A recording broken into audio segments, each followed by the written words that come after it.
Good morning. What's going on? How are we doing? It's another awesome day. Another amazing day. We're going to get everything set up here. And we're going to play the Wizard a little bit more today. We're going to try to get him to 48. 48 is today's goal. Well, definitely going to get to 48. Good morning, Vor. How you doing, bud? Sorry I'm a few minutes late today. I went for a bike ride this morning, then jumped in the shower. So, yeah.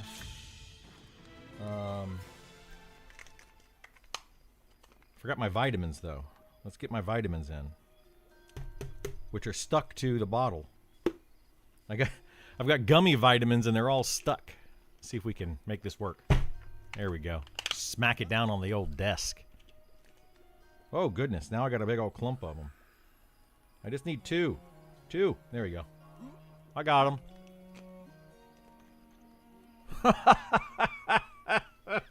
Okay. That's funny. This guy's donkey's name is Kiss. Get it? Kiss my donkey. I love it. I love it. That's absolutely hilarious. That's thinking outside the box right there. Okay, so we should be able to good to go. Oh, we need to get a potion. Hang on. You need help? What do you need help with? I can try to help you. I may not be able to help you, but I can try. Hey, what's going on, Mindswept? How you doing, bud? All right, we're going to gate over. I've got a potion. Enchants and some potions. Okay. Do you have the mats for them, or do you not have the mats? If you've got the mats, I can make them for you. If you don't have the mats, then we'll have to worry. We'll figure that out. Oh, shoot. Did I bring wood? I do have wood. Good. Good. Yo! Yo! What's up? If I know mats, I can see or get them. Okay, yeah. Yeah, I can help you out for sure. I can't make everything, but I can make some stuff.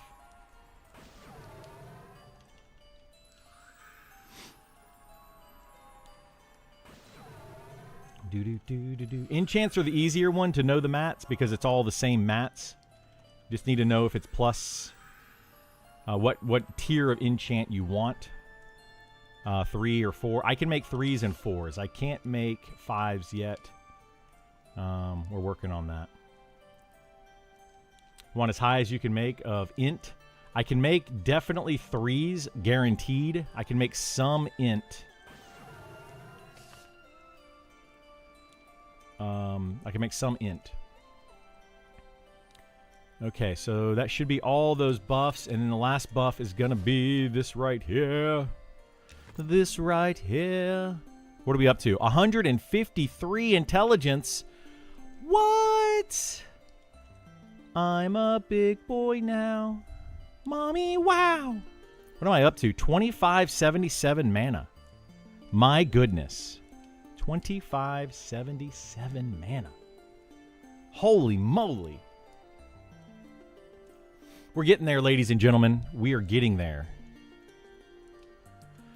But yeah, Vor, so plus 3 enchants, that's easy. That's basically what I'm farming here. Plus 4 enchants is one tier above that, which I can make some of those. Not guaranteed on all those. But then as far as potions, it depends on what potion you want. If you want intelligence potions, I believe that's Mage Bloom. I don't have any of that currently. It's mage. I think it's double Mage Bloom. 2 Mage Bloom.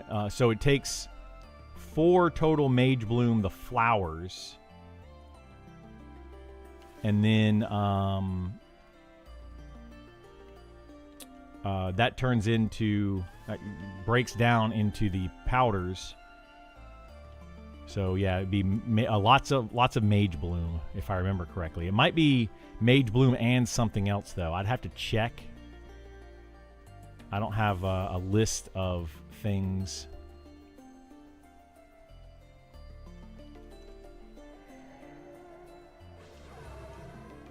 Unfortunately, I don't have a list.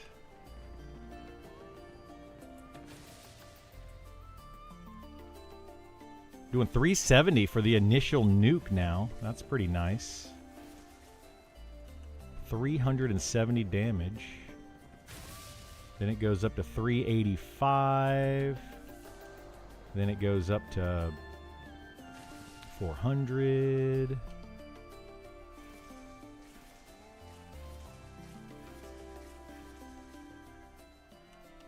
Where's Mage Bloom? You can find Mage Bloom outside of Ancient Crypt.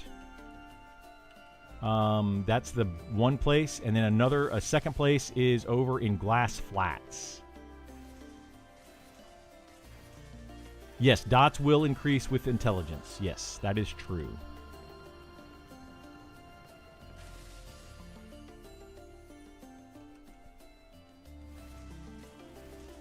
About every 15-ish intelligence is like 1% more damage, something like that. I don't think anybody's calculated exactly, but if anybody has and they're in chat, please let us know. I would love to know what the calculation is.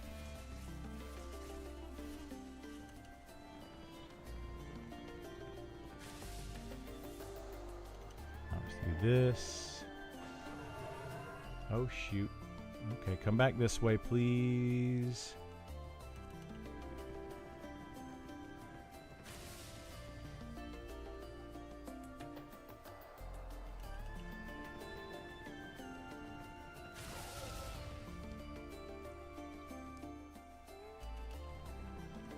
Need that staff that I have? Which staff do you think I have? Because I changed my staff last night.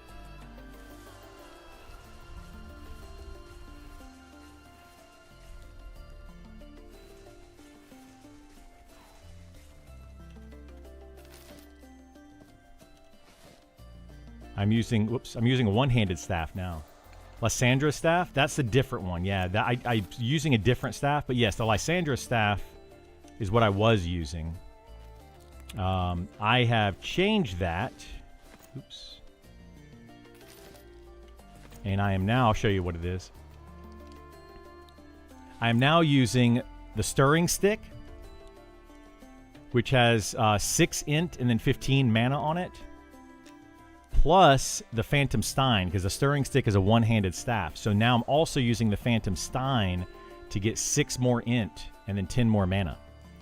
So overall, this is 12 intelligence plus 25 mana versus the Lysandra's Crook, which is 15 intelligence, 10 mana. So it's a little bit less overall intelligence and mana because of that. But Lysandra's Crook cannot, you can't put on the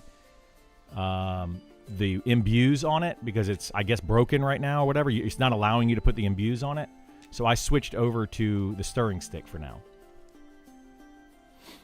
I think Lysandra's Crook, though, would be overall better. Let's look. We'll test it out because I don't really know. So if I take Lysandra's Crook, well, with this, it is 153 intelligence and 2577 mana. This would be 155 intelligence and 2589 mana. So the Lysandra's Crook is overall better. But you can't put on the imbue. So this is really close. And I look really cool carrying around a stein and a walking stick. At least I feel cool about it. I may not be cool, but I feel cool. Okay, let's go up here. And this is a cub. Perfect. Perfection. I love it. We're going to grab this guy. We're going to come up here. And we're going to go down here.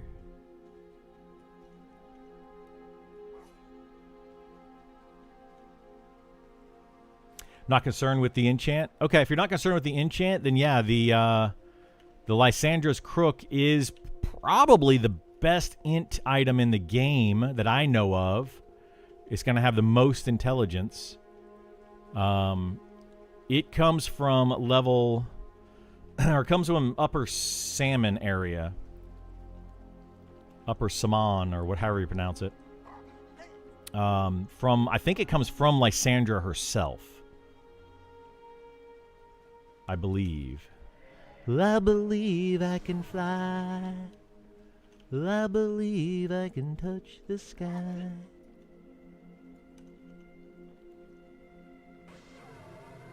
Oh my gosh, are you serious? Come on, stop with the resist, man. Stop with the resist. What the heck, dude?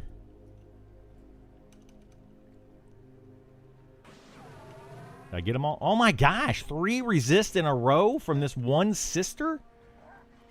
Are you kidding me? Like, what the heck is happening here?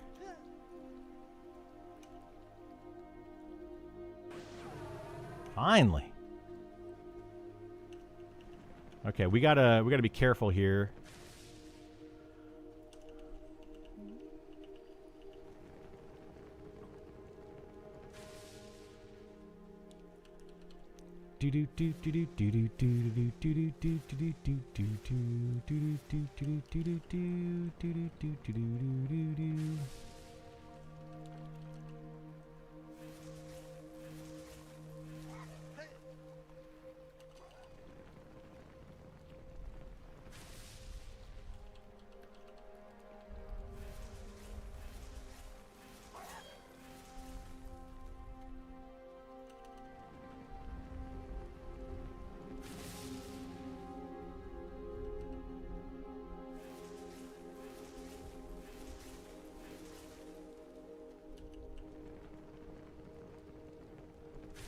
All right, let's see. Can we get in? Oh, come on. Oh, I had a cub in there. Shoot. I realized I had a cub. I forgot I had a cub. I think I knew I had a cub, but I just forgot about it.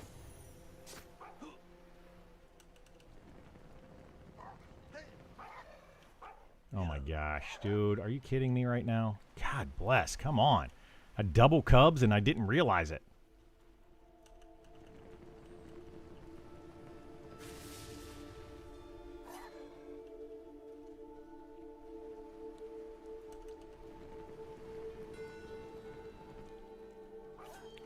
Did that spell not go off? Spellcast interrupted. Weird. Very, very weird.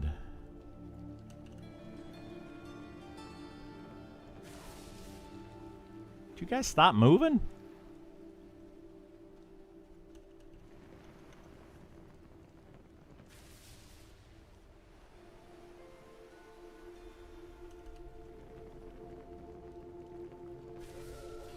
My goodness gracious.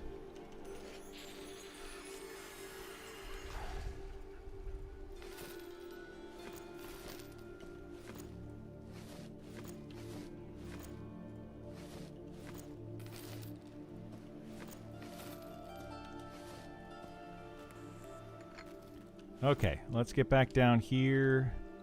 Meditate.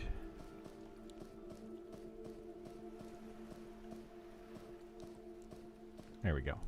Okay. That a wizard only thing you're talking about, right? On the enchant proc or whatever. Yes, that is a wizard ability. The imbue is a wizard ability. I broke the habit of buying the new WoW expansion and play for a week and quit for a few years. I have followed and watched a lot of MMOs come and go. For some reason, I'm really looking forward to MnM. Me too. I totally get where you're coming from on that, and I'm excited about MnM. Can't wait for it. You know, right now I'm able to play it in the beta, hopefully helping to build this game and grow this game into something amazing. That's my goal anyway. And yeah, I'm super excited for it. Super excited.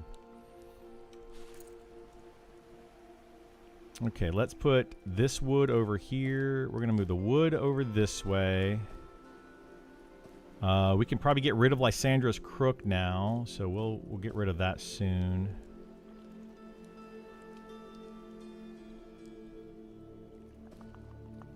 We'll do that. Here we go. Good morning. How you doing, Pity? I hope you are doing well. Very, very well. I wonder what my played is now. Let's see. /played. 4 days, 4 hours. So what's 4 days? 24 for the 90. Was that 96 hours to get to level 47? It's not bad. So like right at 100 hours.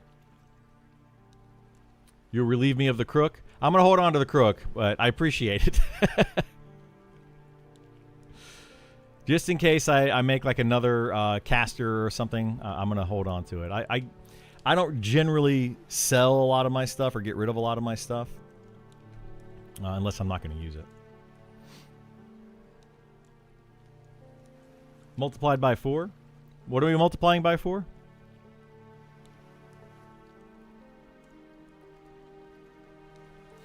Do-do-do-do-do-do-do-do.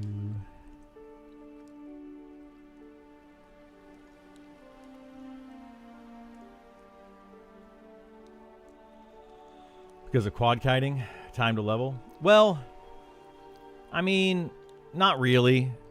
No, I wouldn't put it that way. But yes, I get what you're saying. I get what you're saying. Making a hard to understand hilarious joke. Yeah, I got you. I got you. But yes, multiplied by 4 because you're quad kiting. You know, if you had to like kite, if I had to do one at a time with the same downtime and everything, yeah, totally get it. I cannot wait to hit level 48, though. 48, we're going to be using a new nuke, and it's hopefully going to increase the speed of this process that I am currently doing.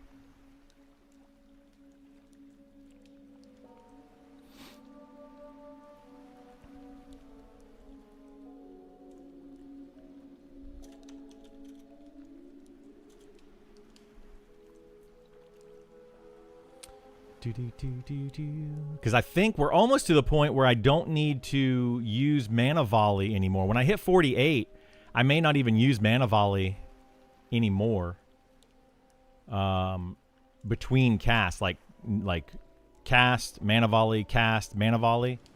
I might still do it, though, for these particular monsters because of the sister-brother Mend thing.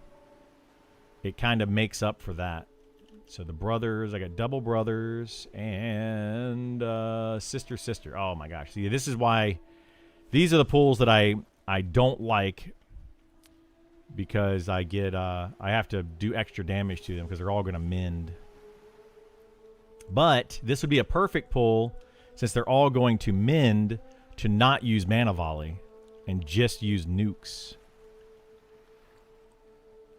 But I don't know if I have enough mana for that yet. Mana, banana. I got a fizzle. Dang nabbit. And I got a resist. Still getting resist at level 48 on these.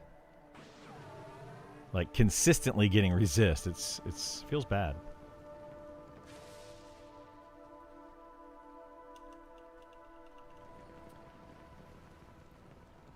Let's see if we can do it without using Mana Volley. I don't know if I can. We'll try it. Since I have my Arcane Invocation up, we're going to try it.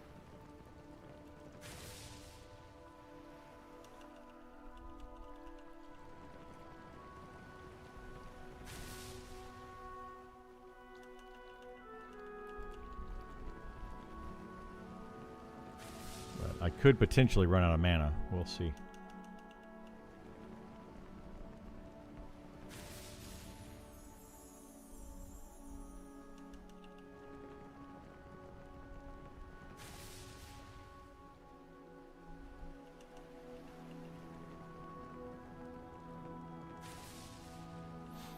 There are a lot of people who are excited to cheat in this game. Yes, absolutely they are. I didn't look at the most recent Reddit posts, though. What's going on with those? Look at that. I don't have to... Oh, this is going to work out swimmingly. Holy moly, look at that. I freaking love it. And I got all 4 kills, and then I can do this. Oh, man. Getting some funky lag. I've been getting bad lag lately, too. I have too, and I don't know what's up with it, but I have been seeing that as well. I really should bring over I should go do that next time I'm in town. Is get the I should have been doing it the whole time. Oh well.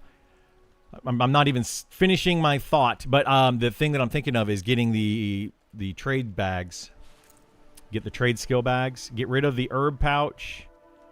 Get rid of one of them anyway, and then putting in my leatherworking and tailoring bags in here. So what are we talking about on Reddit? We'll go look at it real quick.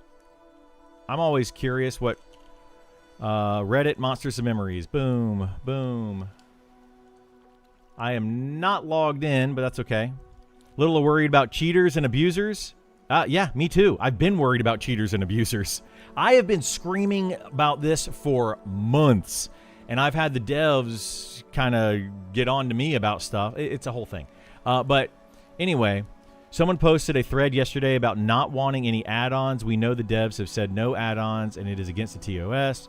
There was a really strange reaction by the community. A lot of people admitted to using add-ons, sharing them, knowing guilds that use them, and believe there's nothing wrong with breaking the TOS. Yeah, exactly. There's a lot of people that are boxing, that are using auto hotkey and various types of automation software and using cheating software. There's a lot of, and I know that I'm probably blowing this up a little bit more than I should be, but it's happening quite a bit, and I have been talking about it a lot to the point where I said it in Sean's stream one day, and he was like, how do you know people are using it? Is it because you're using it? And I'm like, no, it's not because I'm using it. It's just well freaking known. It's well known that it's happening, and it infuriates me, you know? Like, I get it. You know, Sean's kind of making a joke towards me, and that's fine. Like, I'm okay with it, but I mean, I want them to take it seriously. They have said they're taking it seriously, but unfortunately, a lot of these things are slipping through. They're slipping through the cracks. Now, are they catching some? Yes, absolutely. They are catching some. And it's are you willing to take the chance of losing your account over it? But it's happening. It's absolutely happening. So I don't know what they're going to do about it. I reported a player yesterday exploiting stuck mobs in a wall in Night Harbor. Yeah. You know, I mean, now the question is, what are they going to do about it, if anything? You know, like, I don't know.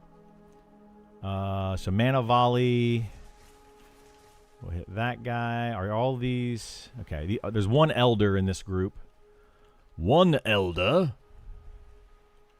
If we don't get a lot of resist, we can do this. But yeah, I don't know what to say about it, to be honest. Like, I really don't know what to say about it because, like, I've brought it up multiple times. I've kind of made it a big deal, and the devs have kind of spoken on it. And I don't know what to do. We'll read more of that here in a second, though. I want to keep doing my polls if I can. Hey-o, what's going on, Stefan? How are you?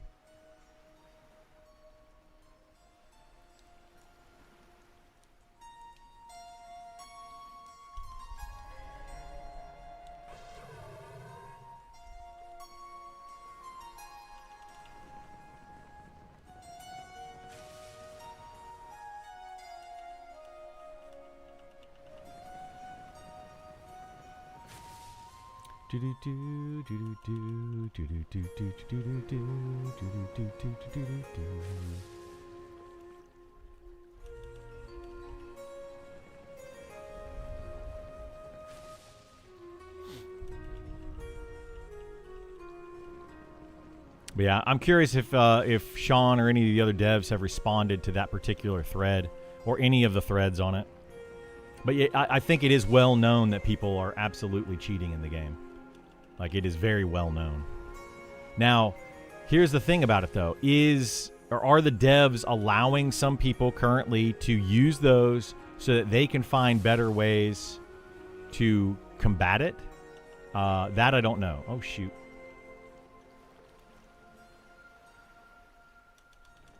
That's going to fade. Oh, my gosh. Now it's definitely going to fade. God bless. All because I got a freaking resist. Or a interrupt. There we go. God bless, man. Can't think today. I can never think in the mornings. I hate these stinking interrupts that I get sometimes.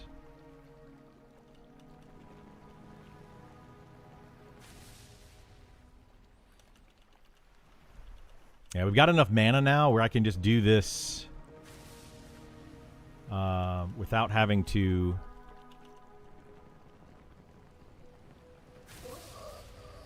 Without having to stop, which is good.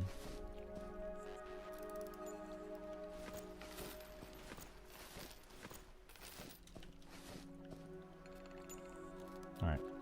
We're going to have a longer med break this time. We can read more. I don't think there's much they can do, they can realistically do. There's not. That's what my argument has been this whole time. Some people were saying they have been using add-ons for months and haven't been caught. Won't be caught and don't care they are breaking the TOS. This is exactly what I've been saying. With the community declaring they want to cheat and see nothing wrong with it, how will this play out? The game is a competitive PvE game and add-ons can easily give a large advantage over someone who does not use them. Can these devs really handle the amount of cheaters and rule breakers when the cheaters are so confident they will never be caught? My personal answer is no. They will.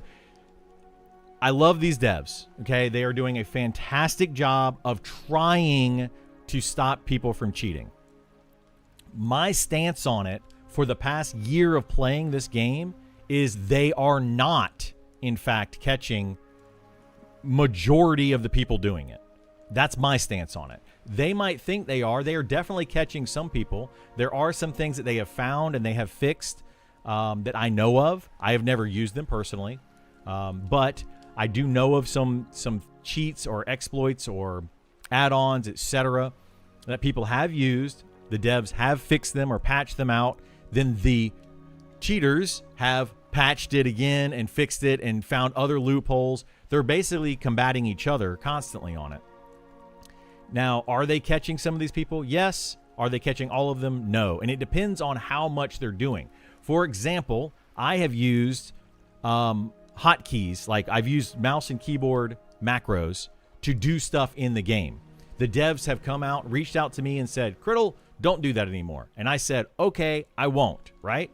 Now, that's because I was using it just rudimentarily, just basically going in and making a very basic hotkey, which anything can detect. It's super easy to detect it. But if I spent like 5 minutes actually creating a macro, it would be much more difficult. Now, could they detect it? Maybe, maybe not. I don't know. But there's people that are way more intelligent than I am that are making these macros, making these bots and things that are way more sophisticated than something that I could do, and then they're just handing them out to people in the community, and they're using it, and they're getting away with it. What are these people doing anyway? There's a lot of different things.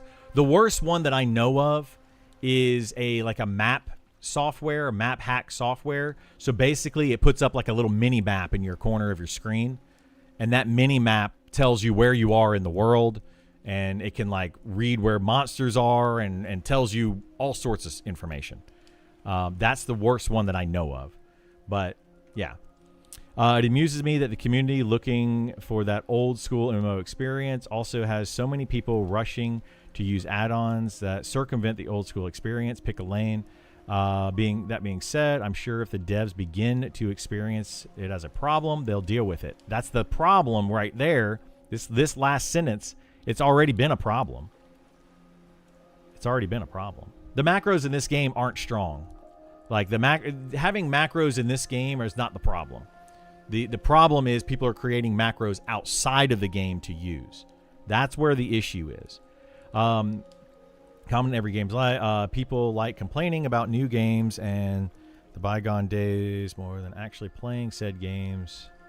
EQ Live is a big example. Their standard is playing 6+ accounts completely alone and botting like crazy. This right here is what I think is going to be happening quite a bit as we get closer to EA and into EA.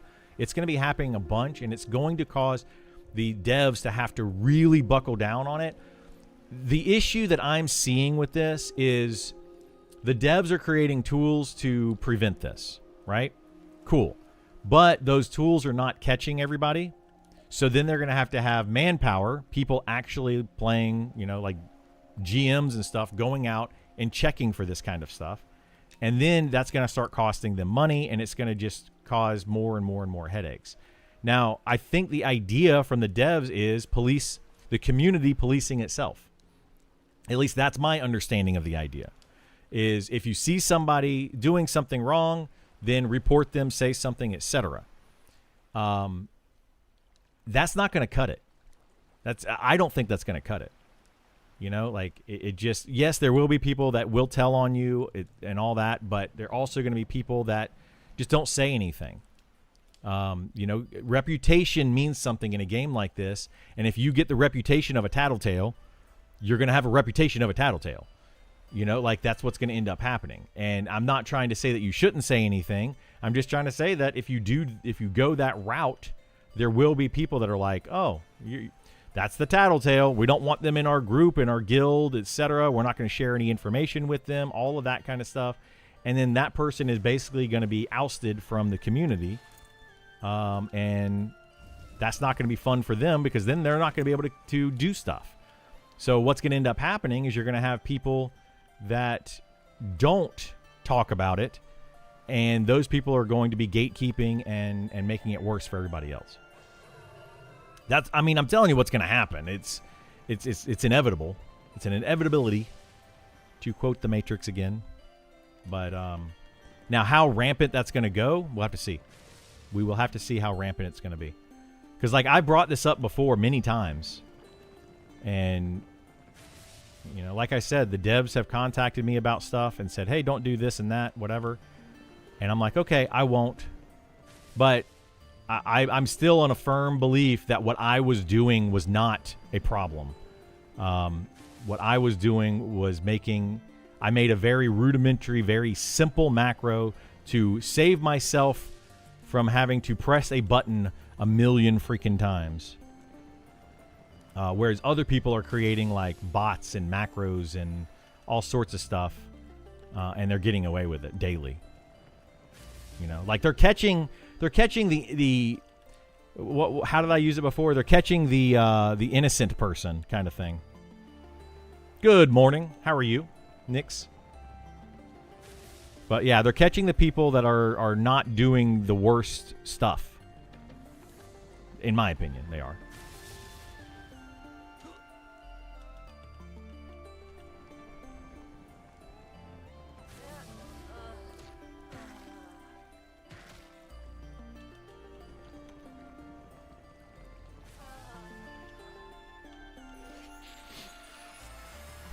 I guess the worst culprits. I think that's the word that I'm looking for.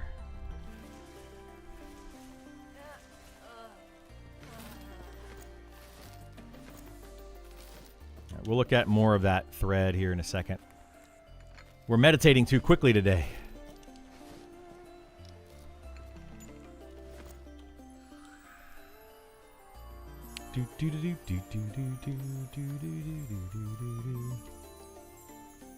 I'm mostly going to be looking for a response from the devs. So no response here, no response here. I haven't seen one. Here we go. Loving Robot. We're a small volunteer team. We take cheating seriously. This and I agree with them. I think that this is absolutely that's their stance. So let's see what he says about it. We've warned people and banned accounts from beta for botting, boxing, automating button, and using third-party parsers. Really? I thought their stance on third-party parsers was not to ban people. That's actually surprising they've done that. That said, we've also let some accounts continue certain behaviors while we monitor the scope of their actions, determine how widespread certain behaviors are, or refine our tooling for early access. And this is right here is kind of what I was talking about. They might be letting some people get away with it to see what happens, right? Taking out the certain culprits and then allowing some people to continue doing it so that they can build up their tooling. Now, my question is, how much of this is actually going on? versus them not knowing, right? That we don't know. And that's where I'm like, I don't know. I don't know how I feel about it. I have been contacted by the devs for automating buttons. This right here, right? Because I made a macro on my mouse, or technically it was on my keyboard, that did push a button for me so that I didn't have to do this all day, right? I've talked to the devs about it. We went back and forth about it. Long story short, I said, fine, I won't do it anymore, and we left it at that, and I haven't done it since because they don't want you doing it. And I said, okay. But they can detect this, but I feel like they can detect it to a certain extent, depending on how you do it. But that's just my opinion. Beta is not just an opportunity for people to work on their add-ons, packet readers, etc., but also an opportunity for us to determine our needs for going live. We have and continue to issue cease and desist requests to developers of certain tools as they're identified. One of our owners is a lawyer, and this is one of the few areas where we feel like it makes sense to pursue legal action if necessary. We've tried to be super generous in our approach, and I would agree with this. They're super generous in their approach. Like I said, they reached out to me directly and said, hey, we've noticed this. Can you stop doing it? Allowing people to play test for free by sharing information and not getting goofy with the NDAs. And they've done that too. This right here, I totally am on board with. But we feel strongly about players gaining an advantage over other players through use of tools that exist outside of the scope of what we provide in the game. If you're a developer and feel strongly about certain changes and ideas, you can contact us and speak to us, but we've been making deliberate choices in many areas that may not ultimately agree with. This right here is exactly where I'm at. I think they need to have more accessibility in the game. I don't think there's enough accessibility in the game. And this right here is basically what they're referring to in that, I think. Sean has literally told me directly that right now they are not looking at accessibility. They may look at it. They may change that in the future, but for now they're not looking at that. Please don't take this to sound too cryptic or threatening. The intent is to let you know that we are paying attention and take action, and we'll continue to do so. And this is what I was expecting. Whoops, this is what I was expecting a reply. So all I can say about it is I, too, don't feel like they are catching everyone. I really don't. But, you know, they say that they're seeing it. And I guess it boils down to if you're willing to take that chance. Ultimately, right? Are you willing to take the chance of cheating for an advantage of some sort? That's kind of where I'm at with it. And, you know, I'm not willing to take that chance. I've used, like I said, I've used mouse and keyboard macros. They definitely said something about that. Now, if they lock down on me specifically because I'm a content creator and I'm like an easier target, you know, and they could find out like, oh, okay, well, Criddle's doing it, therefore, you know, we can use him as an example. You know what I mean? I don't know if that was the case or not, but maybe. So anyway, I'll read chat here in a second. Let me do this quad kite, and then we'll read some more chat.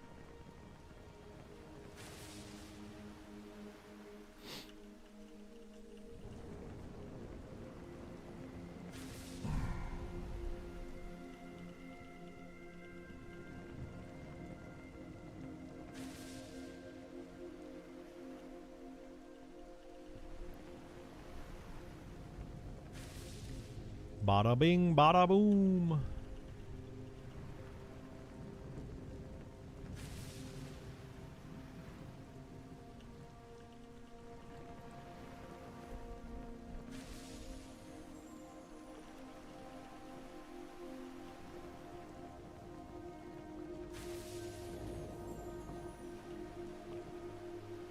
Oh, the priestess stopped. All right, that means we got to back it up. Back it up. Back it up.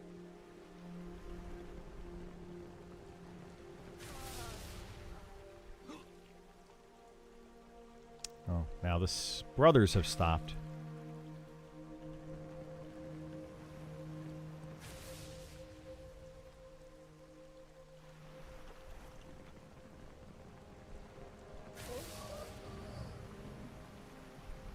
Actually, let's just do this.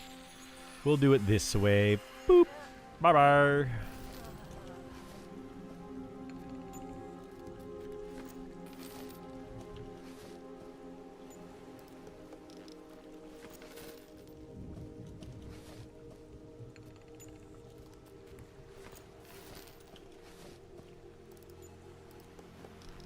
All right, let's get back over here. We'll read some of chat.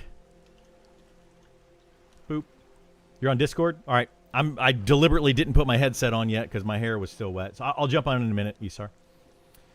All right, let's read some of y'all's comments on this because this is, to me, it's a pretty big deal.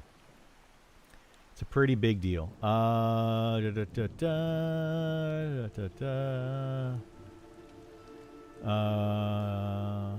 Will a strict no-tolerance policy deter the masses? Time will tell, I guess. I mean, there is a strict no-tolerance policy, but right now they are tolerating it. Some, according to Sean's message right there. Use a macro for when I'm mezzing. It says to the party I'm mezzing. Cast 2 mez. Yeah. But botting and all kind of ruins the game. Limited camps and spots. Yeah, the botting definitely ruins the game. I could see them catching the casual quality of life macros, but having hard time catching people that cheat as a standard. Yes, that's where I'm at with it, Gore. I agree with you on that. Where people that are just using it for quality of life, like I was using it for, those are easy to catch, right? Like, it's basically the general macros. You know, you push a button and it instantly pushes it. Anyway, I'm not going to explain how they catch it because that's just going to help people get around it. But the point is, what I was doing was quality of life kind of stuff, but I was physically sitting there playing the game. And yes, that is easy to catch. Like, not hard to catch. Really, really, really, really simple. But the people that are putting in effort, I think it's going to be tough. I'm going to try and sneak in pedantic IRL today somehow. Do it. Absolutely. Somehow sneak it in, but you got to make it work, and it can't be sarcastically. It's got to be like legit usage. If they don't do something simple like change the XP for soloing so it's way better or way lower than group, then I will not play this game. I like what I saw, and I want to solo when looking for LFG. I'm kind of with you there, Brian. Like, I hope that they do it. I'm probably still going to play the game, but I think they are. They're adjusting the solo versus group XP. Now, are they going to adjust it to what we would like to see or just what they're okay with? We'll have to see how that plays out. OBS AI sniff is getting nutty. I don't know how they catch that stuff. Wait, what? OBS AI sniff? I don't know what that is. Hello, what's going on, Stone? DPS parsing, highlighting mobs and nodes on the screen, etc. The DPS parsing, yeah, I think they know about that. I personally thought their stance on DPS parsing was you can do it, but don't talk about it. As long as it doesn't manipulate the game in any way, then that's fine. But I don't know. Apparently, according to Sean's thing, they've banned people from third-party DPS parsing. Highlighting mobs, that's a problem. Highlighting mobs and nodes on your screen. That is a quality of life feature or possibly an accessibility feature that some people are going to probably fight for. And does it give you an advantage or not? You know, that's kind of tough. Because like Diablo, for example, Diablo 4. I love the accessibility features of Diablo 4. You can actually make your mouse cursor like giant. You can have mobs that highlight through walls. But that's a different game as well. It's a completely different game. So highlighting a mob through a wall in this game would be cheating. But highlighting a mob through a wall in something like Diablo 4 isn't necessarily cheating. So it's going to be tough. Straight up MQ3 level stuff. MQ2. Again, I don't know what that is either. Quality of life features are a slippery slope. They are. Yeah, exactly. Quality of life to cheating is it's a very fine line. And that's why when I brought it up to Sean and Swanee, when I brought it up to them about my usage of macros, etc., that's what I said to them. I was like, this is an accessibility feature. I don't know how you're going to police it and also allow accessibility, right? Because accessibility is a big part of people's lives. And if you don't have that feature in, you know, it could potentially deter a lot of people from playing the game that would otherwise love to play. There is even somebody on the dev team. I don't feel comfortable saying who, but they understand. They talk about it sometimes, you know, whatever. And they understand accessibility in video games. So I kind of left it at that when I talked to the devs about it. And I was like, you know, I think you should be a little bit more lenient on the accessibility. However, I totally get their stance that they don't want cheating to happen either. So, you know, it's tough. It's going to be very tough. Oh, MQ macro quest. Yeah. They will probably, I'm going to go out on a limb and say that would flag their system very easily. Like very, very easily. So using a macro type thing like that, I don't think you're going to get away with. Personally, like I would say you're not going to get away with that. So I wouldn't even try that. But other types of things you might be able to get away with.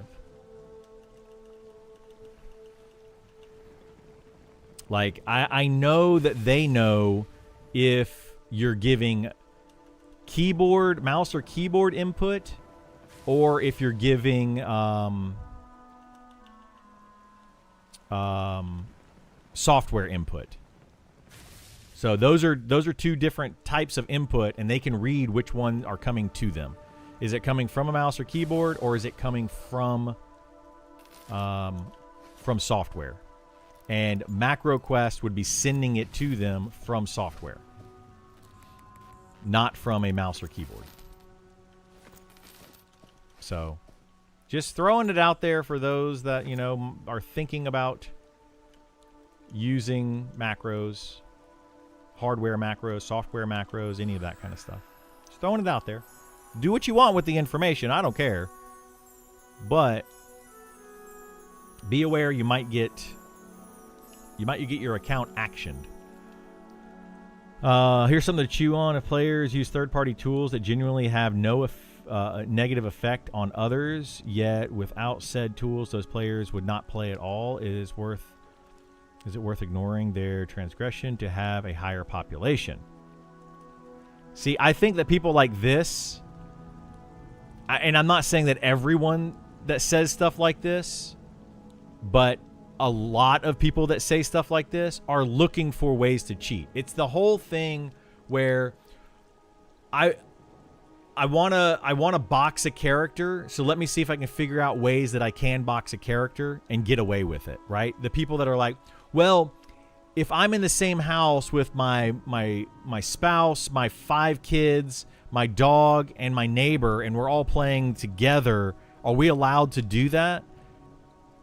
I'm telling you, like, I personally think that 9 out of 10 of those people are trying to find a loophole for boxing, right? There are some people that legitimately are trying to play the game with their family members. Yes, that's legitimate. I'm still trying to get my girlfriend to play this game. Like, legitimately, I'm still trying to get my girlfriend to play. She has not really crossed that bridge yet, but we'll see. We'll see what we can do with it. But the point is that I legit think that people are trying to find ways to get around it. And it sucks because now the devs have to deal with those people and the legit people. And how do you see the difference between the legit and the not legit? Like, how do you tell the difference? It's going to be very hard for them to distinguish the difference. The complicated thing about not allowing mouse and keyboard macros is that it's something I'd imagine almost all, if not most players have access to at least one. Yeah, exactly. Like, having a mouse or keyboard macro is not hard to do these days. Old school MMO, but that wasn't really a thing back then. Exactly. Yeah. When it's a tool, almost everyone has. Hard to say who can and can't use it. Best Buy have access to. Yeah. Imagine if you allow it, it blurs the line of catching actual hacking and botting. And that's the thing. That's exactly it, Rizzler. Like, I agree with you 100%. It's very hard. It's very hard to to see the difference. So I don't know what they're going to do about it. I really don't, and I think that they're, like Sean said, right? They're a voluntary team, and it's like, okay, you're a voluntary team, and you're trying to bite off so much more than you could possibly chew. And that's where I'm like, I don't know if I agree with what you guys are trying to do here, you know? But we'll see what happens. That's all I can say. Welcome, Raiders! Is it Ozolini? Did I say that right? Hopefully I got it right. Welcome. Glad to have you here. How's the MMO going? It's going great. Monsters and Memories is a super fun game. I'm enjoying it a lot. Really enjoying it. But interesting how this whole thing evolves when EA goes live and they become less a volunteer team. Exactly, right? That's kind of what I'm getting at with this whole thing. Right now they're saying we're a voluntary team, etc., etc. And it's like you're a voluntary team that is trying to police something that's very difficult to police. But they're doing a pretty good job of it. Like I'm gonna give them kudos because they're doing a really good job of trying to police it. Hang on a second. I forgot there was a cub in that group, so now I'm all flustered. Gotta come up here. Dang old cub. But yeah, they're you know, like they're saying, they're a voluntary team, but once they are no longer a voluntary team, can't use that excuse anymore. Like, then what are we gonna do? You know, then what are we gonna say? And that's kind of the thing that irks me a little bit. I totally understand the voluntary team thing. I totally understand the small team excuse, right? And I say excuse, and I know that's probably a bad word to some people. I get it, but ultimately, it is kind of an excuse at the moment. It's basically saying, hey, guys, give us a break.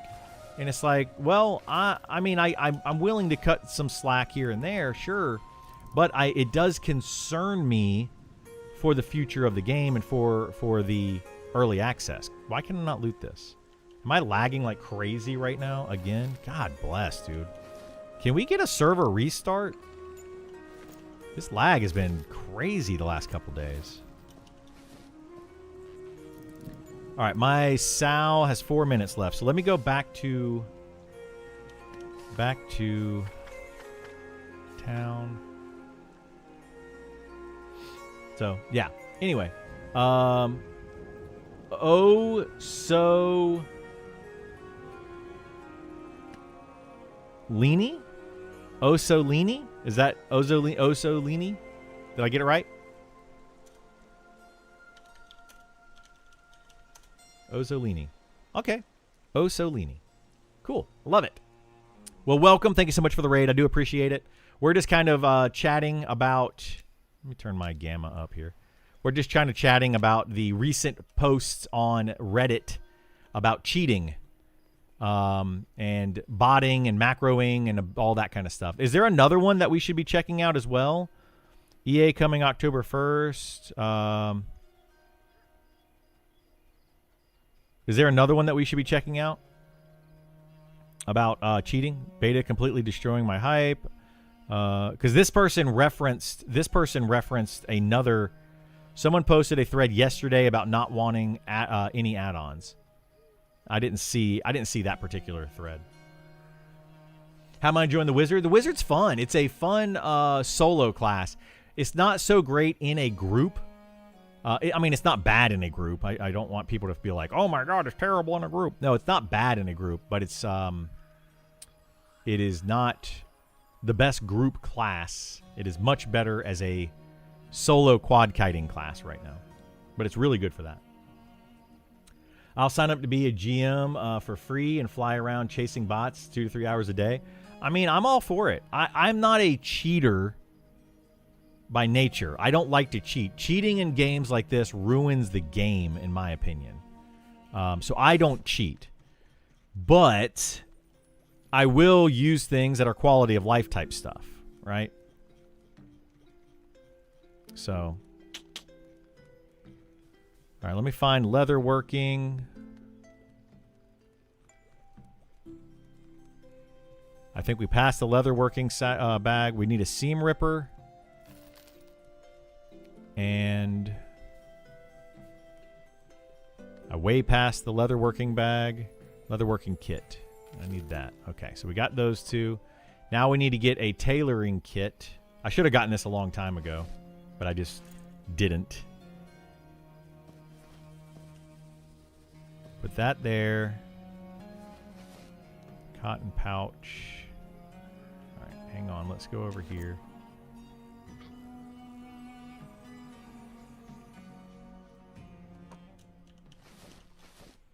All right, we'll put this in here for now.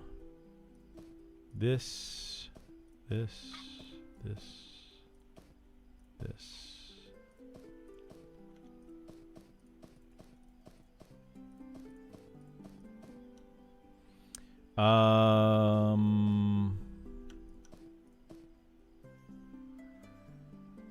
Hang on, sorry, I'm trying to think here. Brain no worky. So I want to keep the cotton pouch.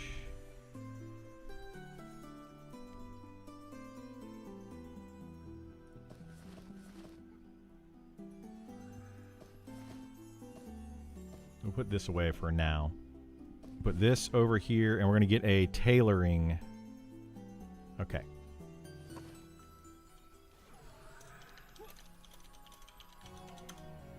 Let's get some Sal real quick. Real quick, like. Join Discord. Yeah, give me a second. Let me jump on. Ah, shoot.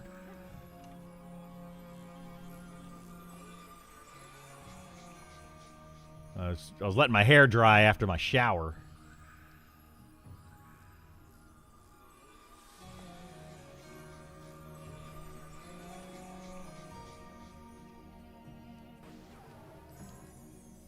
Hey.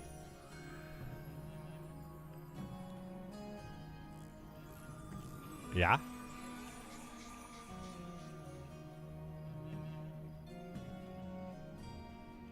Okay.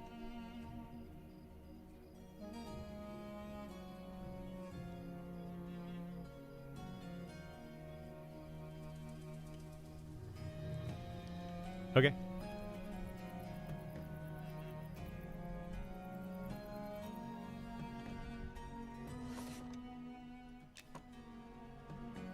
Yeah.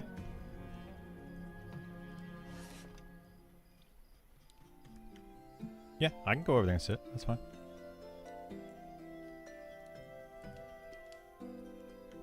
Yeah, that's fine. Okay.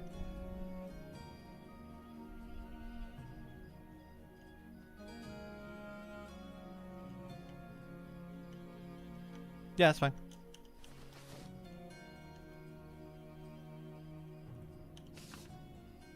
Okay, let's do this.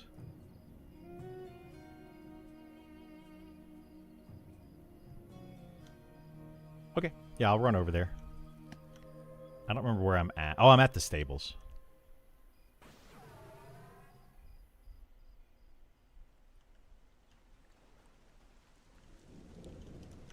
All right, yeah, I can, you want me to go there now? I can visit up there and just camp out. All right, let me, I'll switch over real quick. I don't know, so I would need that. All right, sorry, talking to you, sorry about some stuff. That excuse isn't going to be viable much in EA. Yeah, that's how I feel about it too. Let's see. I feel they deserve the slack since we are paying for nothing. Yeah, well, they do, right, Vor? They do. And that's the thing about it is I'm willing to give them some slack with it. Absolutely willing to give them some slack. But at the same time, I hope, and I think they are, thinking about the future. And I mean, I'm being very vocal about it. Oh, apparently I'm in town. That's right. I'll run that way. I'll be there in a second. But yeah, like I feel like I don't know. I feel like they need to prepare for early access. And like Sean said, okay. Like Sean said, though, down here, you know, they're letting some people do stuff. Okay. But yeah, they're letting some people kind of get away with it, right? In a sense.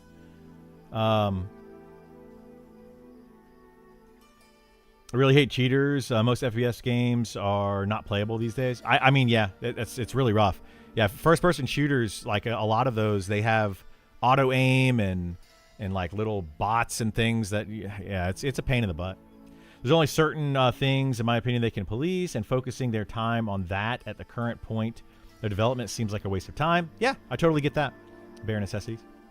I'm sure reporting GMs policing botting is fine, but going as far as trying to remove macroing, etc., seems like a lot of dev time down the drain. They have so much content to work on stuff. Exactly. Yeah, that's kind of where I'm at with it. And I think that, like, I'm glad that they're trying to police it. I really am. And I think it's different people that are doing it, right? Like, Swanee, I know, is making the background tooling for the game, and I don't think he's doing much of the development side of things. He's not like putting in content in the game and developing classes and all that, which is what we see. He's doing the back end where they're able to have the tooling to be able to see what buffs players have, and you know, if they have run speed hacks and things like that. So they're different people that are doing different things. So I don't think it's going to slow down development necessarily, but what it will do is it's going to cause the GMs of the game to have to deal with unnecessary things, and I think that could take away some from the game. So we'll just have to see how it plays out. Popping in to say hi before heading back to work. Keep up great streams and content. We appreciate you. Thank you so much, Magicot. I appreciate you, bud. Magicot comments and posts a lot on Reddit. So if you have questions and stuff on Reddit, I know that he reads it and posts a lot there. So I just hope they don't make it too accessible to get more players. Yeah, and that's the thing, right? There's a fine line between accessibility and cheating, and then accessibility to get players to play the game and all that. Like, it would almost be better to say, to contact the devs and say, hey, this is my disability. I would like to use this particular software to be able to play your game normally, right? Because of my disability, and then have them kind of flag your account and say, this person is okay. But it would need to be, I don't know how they can do that, like legally and all that. Somebody would have to contact them and say, you know, this is the case. And it would be a case-by-case basis. So I don't know. I'm just trying to to come up with some ideas and try to help them with that, because it's tough. It's a tough situation. I agree with your points, but I just feel it can be petty for us to criticize them for what they do. The money, Sean has stated, they will make the game they want to make. And if this is, yeah, and I agree with you, Vor. Like, I totally agree. Yeah. I'm just trying to, like, talk, right? I'm just kind of verbalizing my thoughts. And that's all I'm trying to do. And I'm verbalizing thoughts of other people as well. People that are thinking these things, or they're talking about them within their small group, right? But they're not willing to go on the forums and talk about it, or they don't want to go to Reddit or Discord or whatever and come up with, I'm willing to voice those. I'm willing to say, hey, when I hear something from some player and they say, man, I wish this game had more accessibility. I wish I could use a mouse or keyboard macro. I wish I could bot. I wish I could use Macro Quest 2, etc. You know, people say these things in their smaller, tight-knit communities or within their guilds or whatever, and they're not voicing these on Reddit or Discord, and the devs aren't seeing those. So I feel, maybe, you know, I'm doing this on my own. I feel like I should be voicing those, you know, almost like a voice for the people kind of thing. Maybe I shouldn't. Maybe I should just shut up and stop. Maybe. I don't know. But, yeah. What are those people? This is also bothering the heck out of me. This right here. I don't know what's causing that. And how do I say this without trying to target people? It seems to be the same people that it's happening to a lot. Right? Am I wrong with that? Every time that I see people like those shadow characters or whatever they're called, what are they calling those? It's always the same people. Like there's only a handful of people that's happening to. And there's got to be a reason for it. All right, I'm at coming up to Pyrmos Village now. I understand that as well. I have to remind myself sometimes you are not being as critical as you sound sometimes. Yeah. I sound extremely critical, and I'm just trying to speak out loud. You know, that's all I'm trying to do. I think that the devs are doing a fantastic job with this game. I appreciate it, and I applaud it. And I probably don't say that enough. You know, I think they're doing great. I think Swanee's doing great with the tooling that he has to try to catch people, and the tooling that he has to just see statistics of the game.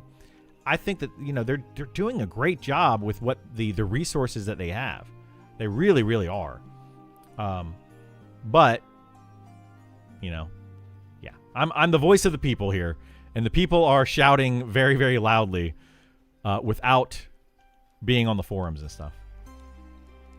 I feel like most of us think we want some stuff, but we really don't because the struggle is rewarding in the end. Yeah, exactly. I think that's true as well, Stefan. Like, I personally don't like to cheat in video games because when you do something challenging without cheating, without like abusing some sort of, you know, pathing exploit or something like that, it feels so much more rewarding to do it legit. That's my stance on it, and I don't want people cheating. But I feel like, you know, I gotta say something sometimes because people are getting away with stuff. Now, how much are they getting away with it? I don't know. You know, I don't know. There are 6 copies of Tash outside Telekir multiple times. Yeah, it's the same people. You know, I didn't want to call people out directly, but you just did, Pity, and I applaud you for that. But yeah, Tash is like the same. It's the same people consistently getting those, you know, like, what the heck? Pulling raid targets to zone lines? Yes, like pulling raid targets to zone lines. Ping Trophy. I don't like it. I didn't like it. You know, did I participate in it sometimes? Absolutely I did. And I'm going to say why. And people are going to be like, yeah, right. And it's because we needed to show the devs that some of this stuff was exploitable, right? Doing it, you know, hey, devs, look, this is a problem. See how this is a problem? Okay, can we fix that? But there are people that consistently do stuff like that. They're finding ways to get around things, and they're using it over and over and over and over and over and over. And they're like, well, the devs are leaving it in the game, and I'm like, yeah, I don't know. Kai outside Night Harbor in SGS and 1 copy of Tash there. Yeah, it's exactly, right? I'm just saying it's the same people. I don't want to be the person to call out people. I'm not a tattletale. Like, that's not what I do. That's not what, you know, that's not my thing. But come on, man. When it's the same people doing stuff over and over, where the heck are you running to?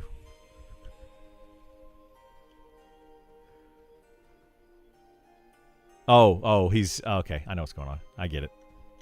It's a train. What'd you say? So your pets give group buffs. You also get a damage shield eventually, so you're going to put the damage shield that you get on the tank of your party. You don't need to put it on anybody else. Whoever's tanking the mobs is all you need. Outside of that, I would offer to summon weapons for people in the party, especially at low level, because your weapons are going to have a better damage delay ratio plus the proc than some of their weapons will be, unless they're twinked or something. So yeah, you could offer that. What'd you just give me? Oh, nice. We got a new chess piece, guys. Look at that. Doink, doink, doink. Love it. Hey, thank you so much, Rock. I appreciate the sub, my friend. You just can do regular invis and we'll run halfway and then... A lot of times the same guild, just saying... Exactly, Vor. That's kind of what I'm pointing out. And I'm not trying to get people in trouble. I'm really not. But come on, man. It's the same people. Constantly. Like, have you ever seen my silhouette out there? I mean, I play the game a lot. I don't think I've ever had a whatever fake character sitting out there, right? And these people have been logged in, standing in the same spot for days on end. There's only one reason for that, and it's not testing popcorn. Yes, exactly, Be Chillin'. Like, come on, man. We see this stuff. Do you know why those exist? I don't know exactly why they exist. That's why I don't want to get people in trouble. Like, I'm not trying to get people in trouble. It's like, seriously, I'm not a tattletale. Like, that's not me. But, dude, something fishy happening. What do the silhouettes mean? I don't know exactly. I don't know what's causing it. It's just very suspicious that it's the same people. Always the same people. It's one of a copy, but there's always multiple, so I think it's pretty fair to say some extra may be going on. Yeah, that's it, right? It's I don't know. You just have 20 plus people in chat, like you've been running. Ah, crap. I wasn't paying attention. Let me pull it over here.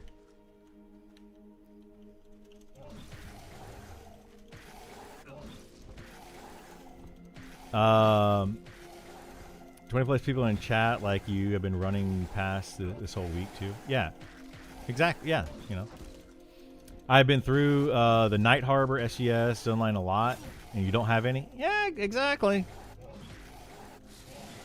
I'm willing to speculate based on some stuff that I've seen. Maybe allows to gather data from the zone.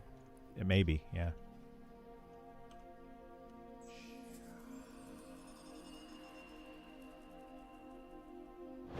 All right. Run, Forrest, run! I wouldn't be surprised if it's just a power level thing sometimes. Pull a bunch of zone line, damage a lot, zone out. Maybe, but I mean, yeah, because you can do that, right? You can power level people by doing a bunch of damage to some mobs, zoning, and then letting somebody finish those mobs.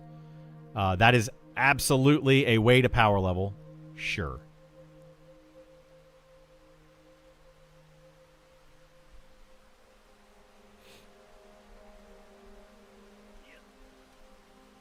Maybe zoning in and out a bunch creates copies. It might. It might. There could be a legit reason for it. That's why I don't really want to like get people in trouble, because there really could be a legit reason why there's those copies there.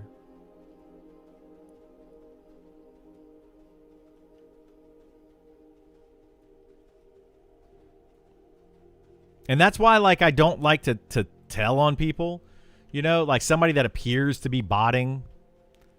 Maybe there's a legit thing going on. Maybe they're not actually botting. They're just bad players. You know what I mean? Like, I don't know.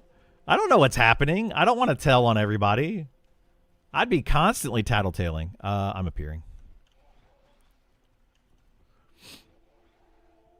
I heard using the pack mules causes it. That could be it too, right? That could be a legit reason. There could be just the mules are causing those silhouette things to happen. And I don't ever use a mule, so that could be legit. I don't know. Not confirmed, yeah. That could also be, and I'm just speculating here. Like, I don't like to speculate too much. I kind of do on some things, but anyway. Maybe people are saying that it's the mules causing it, but they're actually doing something else, right? That could be the case as well, where they're actually cheating. They know that they're cheating, but they're trying to... Hey, but it's actually the mules, guys. It's just the mules. You know? That is possible. I know another streamer had copies of themselves, and they had Pack Animal. Yeah, Coffee, for example, was when that Pack Mule thing happened. He was the originally it happened. He was streaming. Yeah, so I don't know. Beetlejuice coming in with the sub. Thank you so much, Beetlejuice. I appreciate it, bud. You guys are coming in with the subs today, and I appreciate them a lot.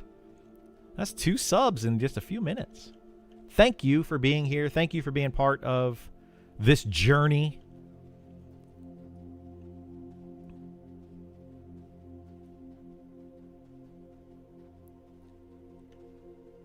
Yeah.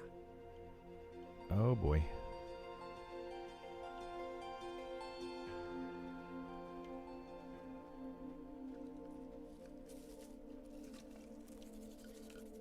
All right. Just camp here? Okay.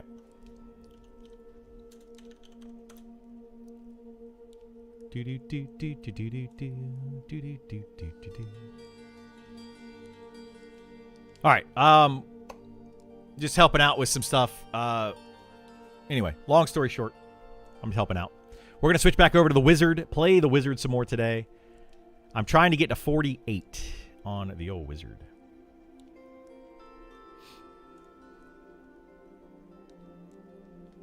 We're going to try to camp this area, I think, later or whatever. I don't know. Camping some mobs over in Upper Salmon. So we're trying to get that set up. Oh, no. I lost my campfire. Ah! Dang it. It's raining again. It just started raining again right when I got here.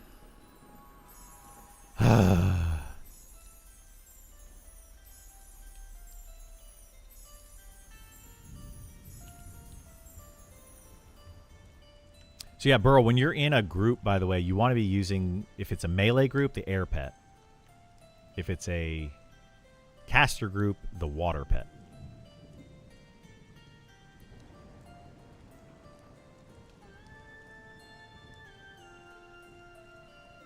So yeah, you have to have the buff warmth of the campfire.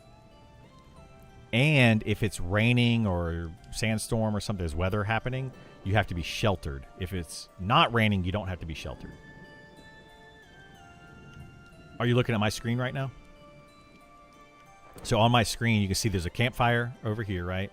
And then I've got the warmth of the campfire buff, but it's raining. So what I'm doing is I'm sitting underneath this tree that you see, and in the top right corner, there's a sheltered buff.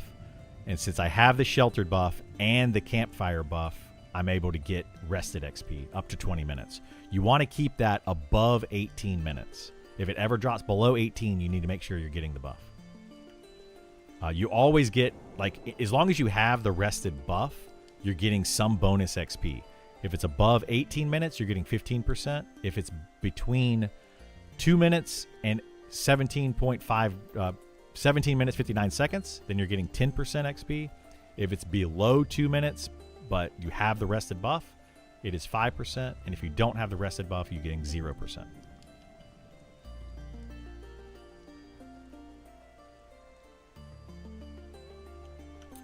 Yes. So you would cast Sense Magic on yourself and then target your pet and hit C, which would con the pet. And then it'll tell you the buffs. It'll like list them out.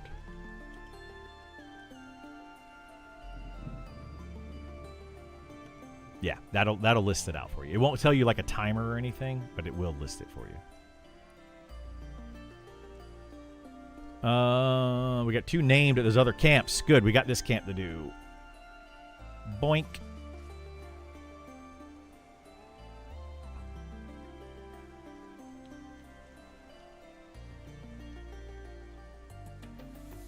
Okay, good.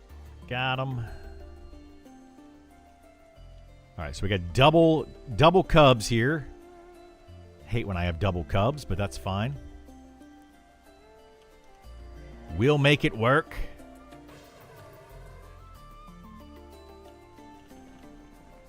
Hey, Switcheroo coming in with the sub. Thank you so much, bud. Man, you guys all coming in with the subs today. I feel very blessed today. Thank you. What the heck's going on? There we go. I don't know why it's not showing the cast bar sometimes. It's weird.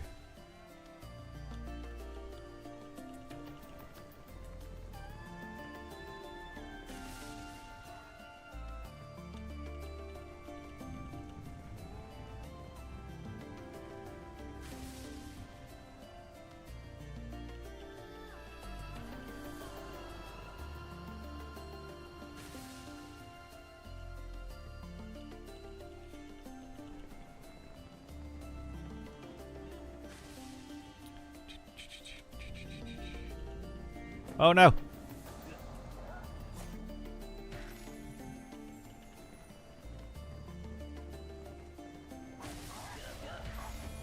Oh shoot. Oh god. Oh my god. Seriously? Holy moly, I'm gonna die. I'm dead. Jeez Louise, dude. I forgot that I didn't have blink on my bar.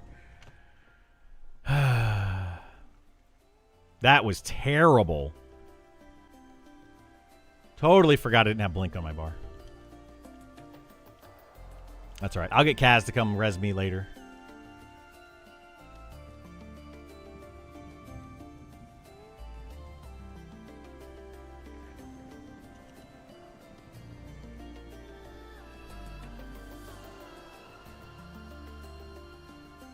Yeah, I swap out blink with gate up here. Is the whole reason for it. But yeah, I just totally forgot that I didn't put blink back on my bar after I rebuffed.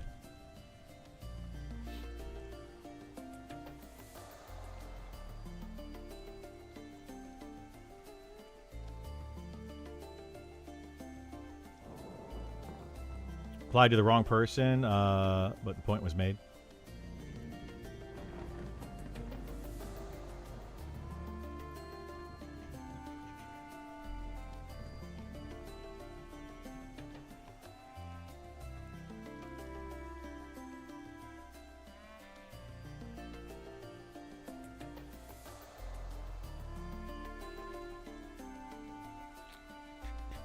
Well, usually that I don't even get hit.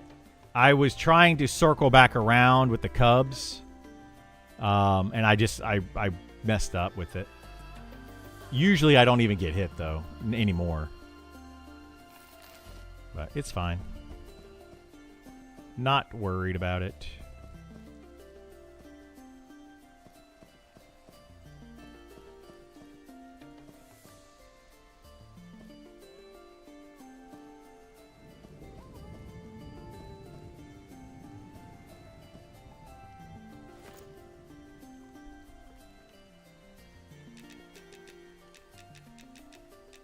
I'll get Kaz to come res me sometime later. He'll be on later today. Just sucks because I was almost 48. That's the worst part about it.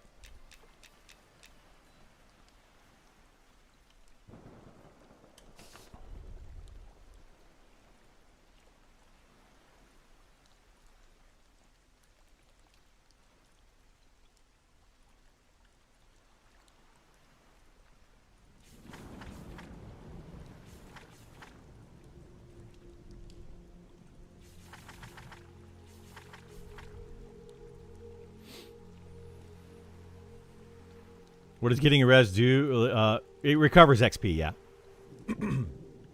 You can get up to a 95% res. So I just lost. You lose about 10% XP when you die of whatever level you're in. So I just lost 10% of this level.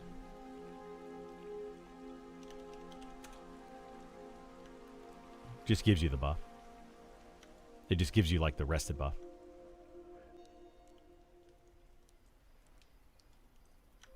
Yes, but you don't want your rested to be below 18 minutes.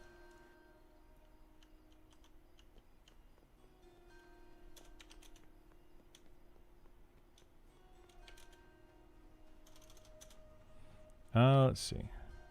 Yeah, they only go up to 20 minutes, but when it gets below 18, you want to make sure you go back to the campfire. Let's see. That or this. Mine are better. Okay. For the int.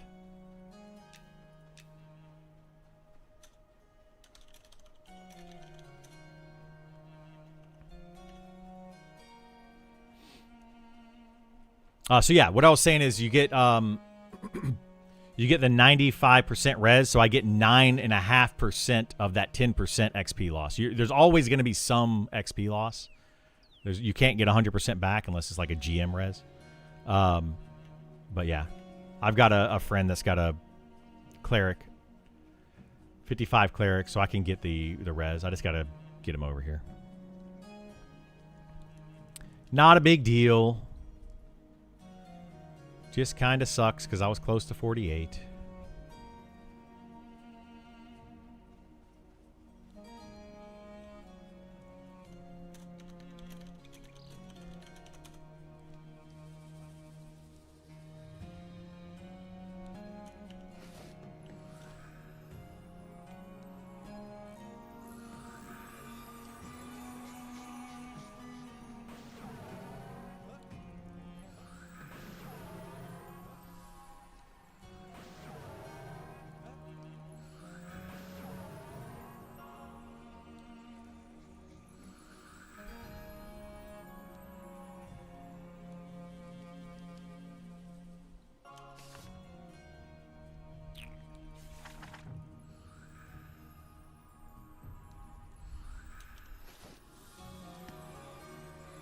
Crazy, the XP difference between hell levels. Yeah, hell level is double the XP. It's kind of awful.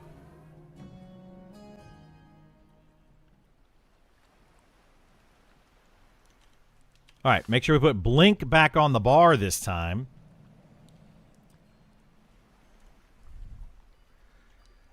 Anyway, that wasn't a bad recovery. Just a few minutes. Probably missed out on like 1 or 2 quad kites. But it's fine. It is what it is.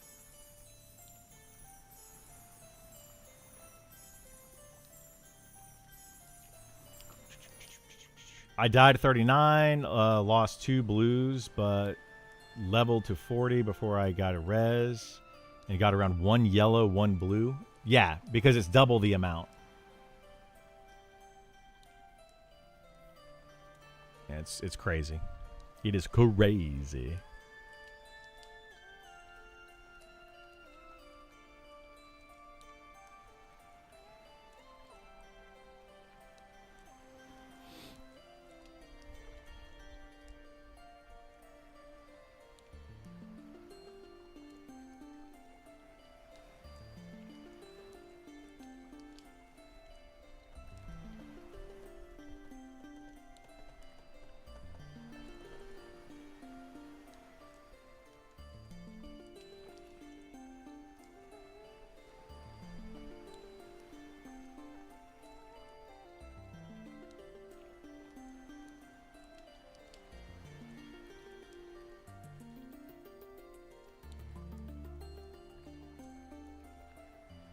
Oh wait, is the other post called "Please Never Allow Add-ons"?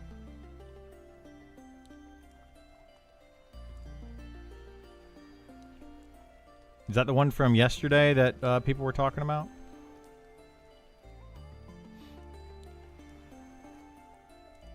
That one popped up on my phone.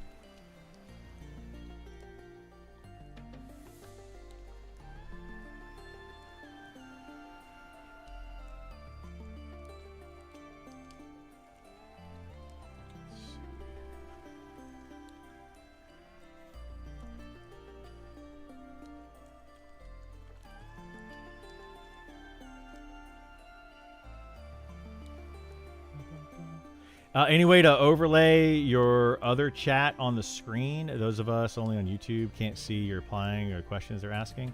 There is a way I could do it. I need to look at it.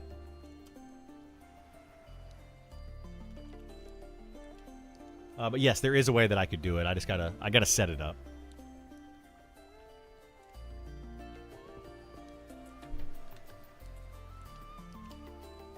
What I should probably do is just use restream.io. I don't know if you guys have heard of that. But restream.io allows you to stream to 2 different places at the same time. And I think it also copies the chat from one to the other, like back and forth.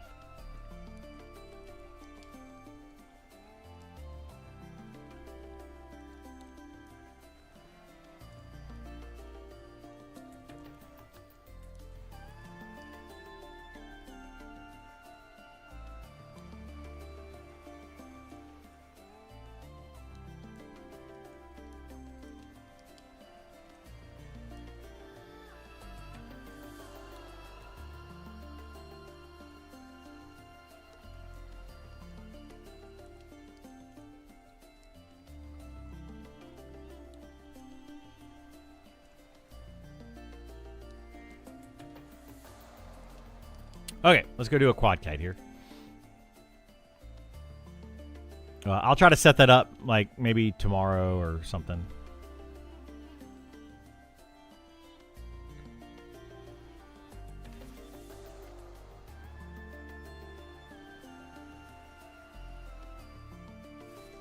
I think there's even a way you can set it up to where like Discord also chats to that goes in as well, but I'm not 100% sure if you can do that or not. That might be a little too much. Not that my Discord goes crazy or anything. I have a Discord, but I don't use it a ton. I should use it more.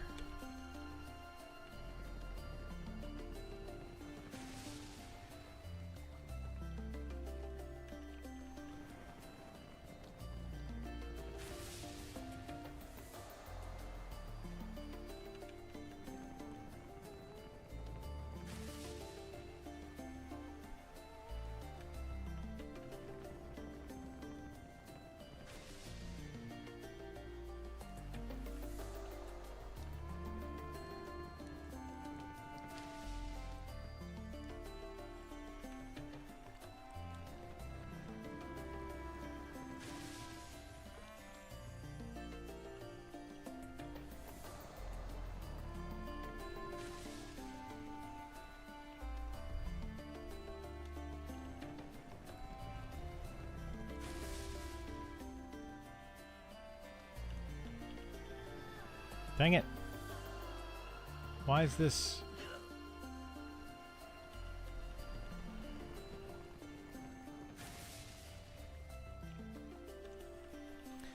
That dang old guy took more damage than the rest.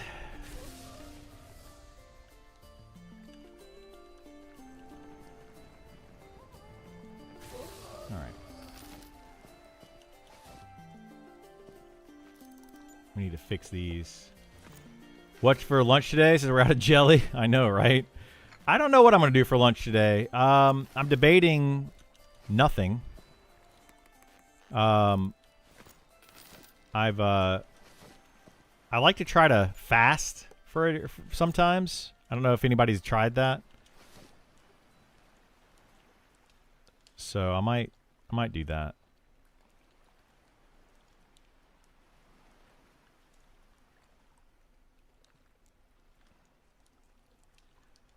Doing these to 48 or higher. I'm probably going to keep going a little higher because I'm still trying to get more of this powder.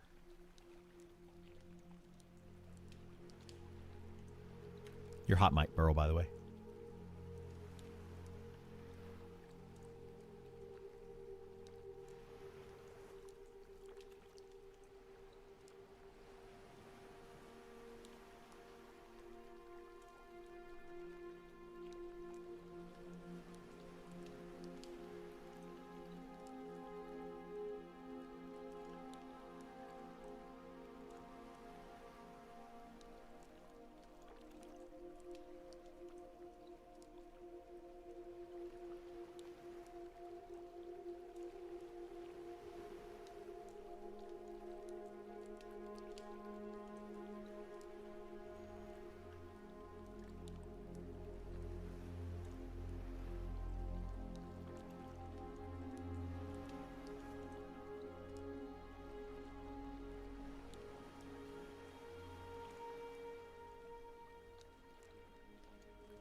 How would I go upgrading my shield? A level 12 paladin. What the heck? Why is this up? Did I accidentally hit that button? Just got to find a shield. You can craft like some basic shields, I think, through fletching. I think some like wooden ones. But yeah, you have to find one out in the world somewhere.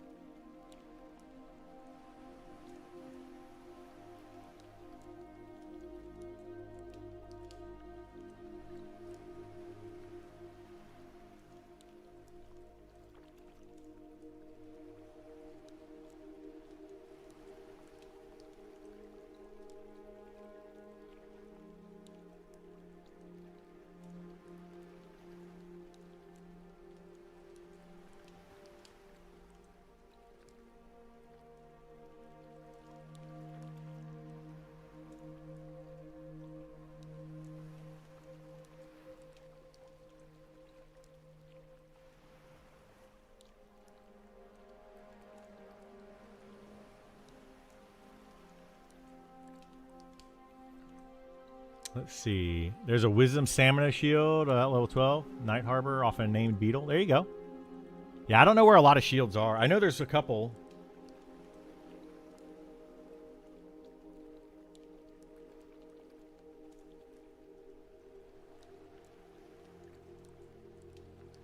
I know there's a couple like in Wormsbane and stuff, but yeah.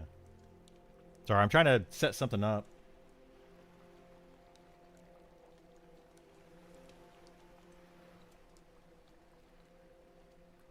Oh. Time to quad kite.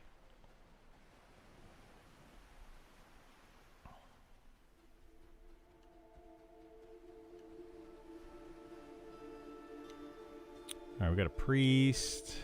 All right, what do we have over here? Sister. Let's grab these guys.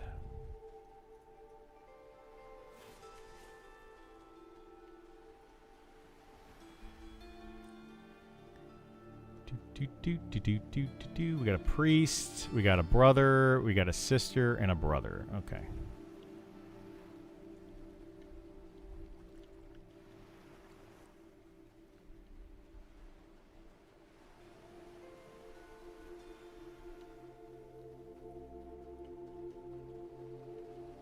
Done intermediate fasting. It's all right. Easier to track calories and probably a good method. Yeah, like I don't know how something I read recently, and I mean I don't know how true it is. I'm not a doctor. I'm not a nutritionist or anything like that.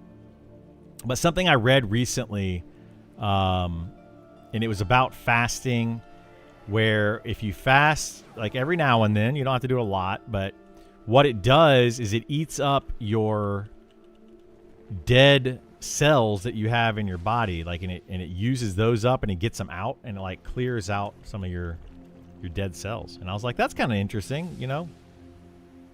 Helps keep your body clean of all the bad stuff.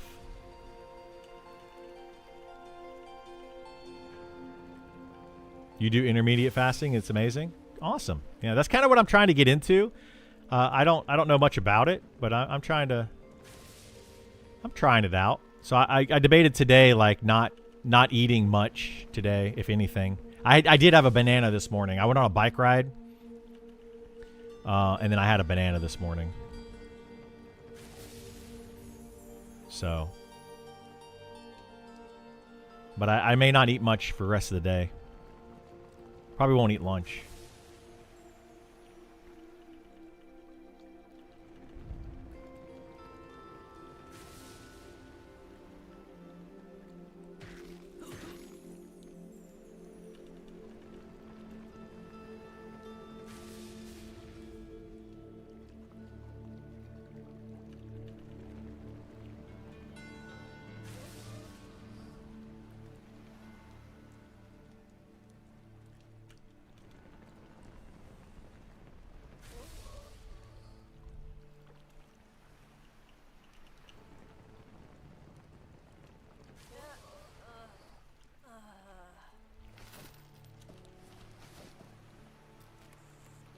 A lot of people don't realize coffee creamer breaks the fast as well. Well, I mean, it's calories. You can't consume really anything but water, right?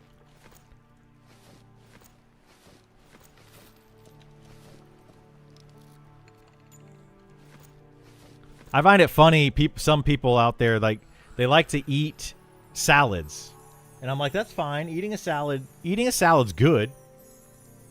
But then they put on like tons and tons and tons of dressing on it. And I'm like, that defeats the purpose.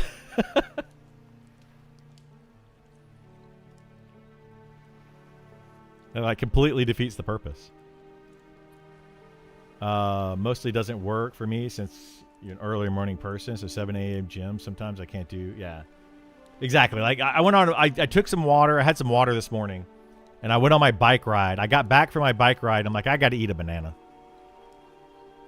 So it's very hard to fast. But the thing is, like, I usually eat dinner at like 6 o'clock or earlier.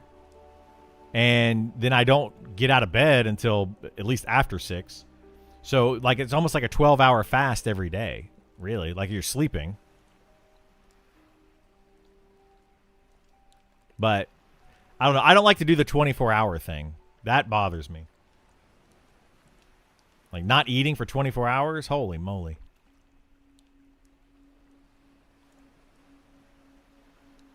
That's crazy.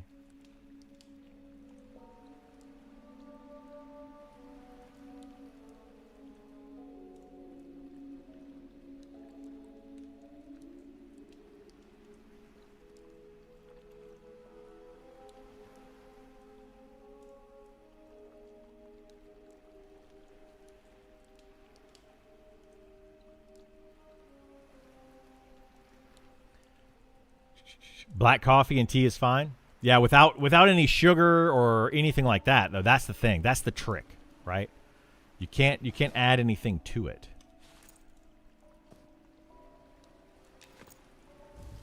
I think people forget that. I can do good OMAD. What's that? My wife has me make sure daily calorie allowance to see weight loss. Yeah. You know, I think people do it different ways. One meal a day? Ah, okay. I mean, I could do like one big meal a day. I'm okay with that. Usually it would be lunch. Like I would wake up, not eat anything, eat a big lunch, not eat dinner. I can usually do that.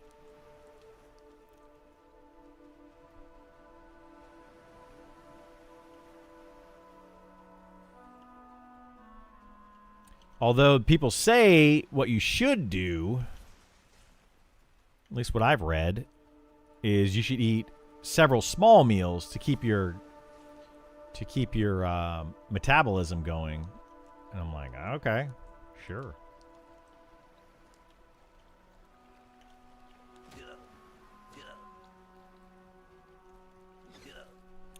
Herschel Walker once claimed he only ate a meal of salad and soup once a day. For how long? Maybe that's why he got injured. I don't know. I know a decent amount about Herschel Walker. I'm a Georgia fan.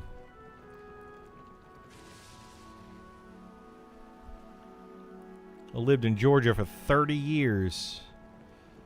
So UGA was, you know, the home team. I actually have to switch up what I do. Will sometimes install and change a little. Yeah, and I think that's the best way to go, right?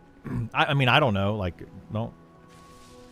don't quote me on any of this stuff, but I feel like the best way is to constantly make your body guess what the heck's going on, so that it doesn't really know what to do, and it just prepares for everything, you know.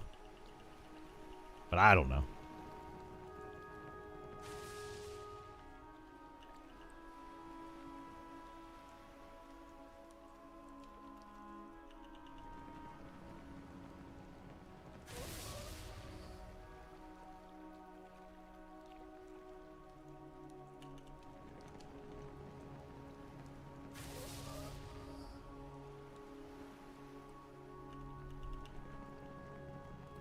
You lost 50 pounds since January? Wow. That's awesome. I mean, if you're doing it in a healthy way, that's awesome. Because it's May, so that's 10 pounds a month? Man, I don't know if I could do that. That's fantastic. I support that. As long as you're being healthy with it. I support it. Exercise, healthy diet. Awesome, yeah.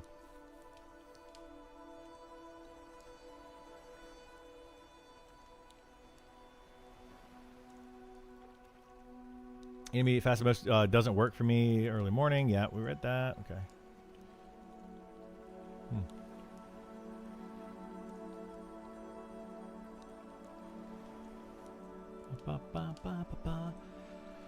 Yeah. Burl.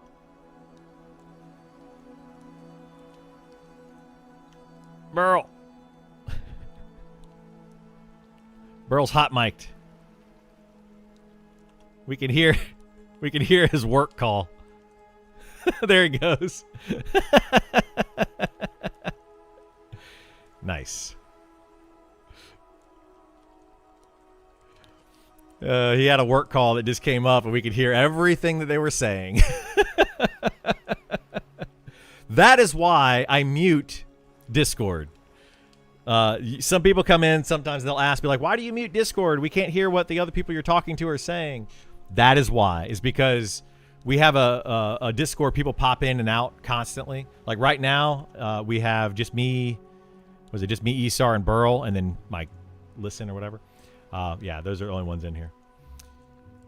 Went through that carnivore Atkins fade, never again. I always heard nothing but bad things about Atkins. Nothing but bad things about it.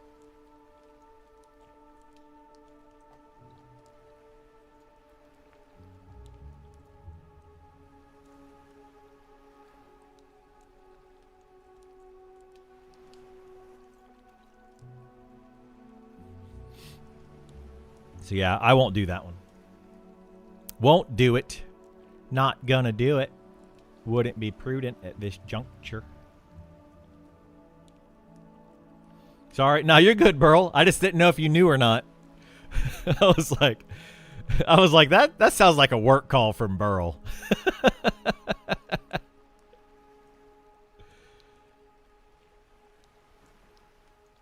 That's all right. We get some weird things in Discord sometimes. I always found if you went off, it seemed the weight just rolled back on so easy. Yeah. You know, like, I've always been the type of person that living healthy is a lifestyle. You can't just choose to do it here and there. You can't just be like, oh, I'm going to do the Atkins diet for a little while and lose some weight. You have to, like, commit to any type of healthy style. And that can be hard for people to do. I have a question for you guys. Fasting. What if you take a daily gummy, a daily vitamin? These gummies they got to have calories to them. I'm trying to find it. Calories, 15. 2 gummies per serving, 15 total calories. Like, does that ruin your fasting? Like, a legit question. I have no idea. Sister... Father. All right, let's go do these over here.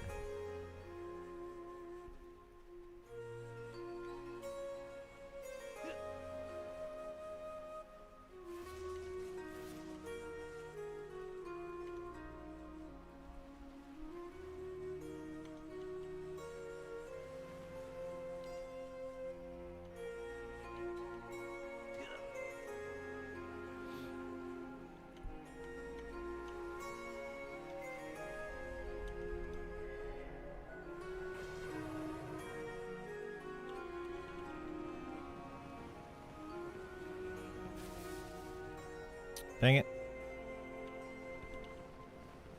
I read that fasting calorie limit to break the fast was 10, but always seemed really pedantic.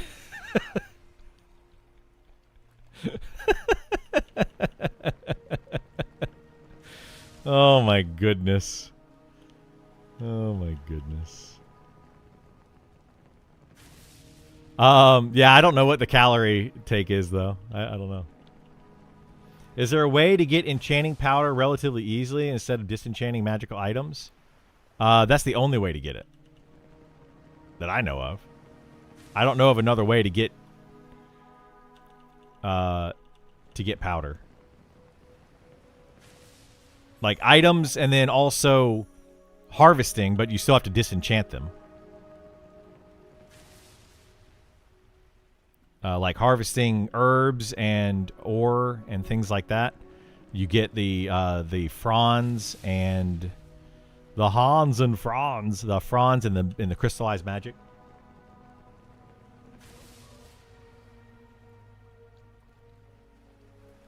But yeah, you still have to disenchant them.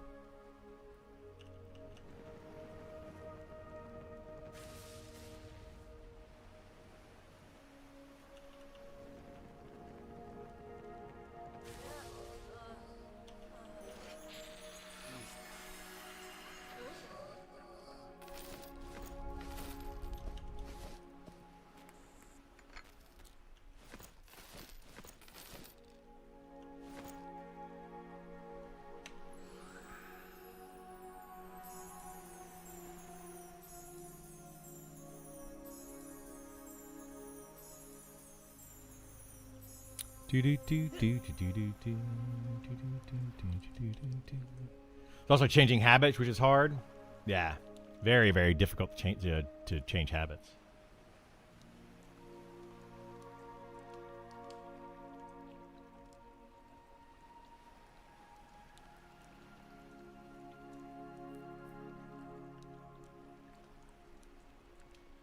Funnily enough, it's like the old school MMO way. Can be rough and tedious at first, but you learn and find that it works. Yeah.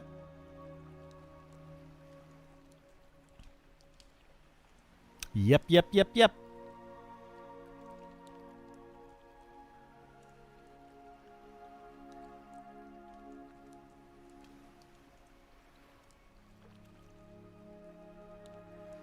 You own any pets? I do. My girlfriend's got a corgi, so we've got a little corgi running around.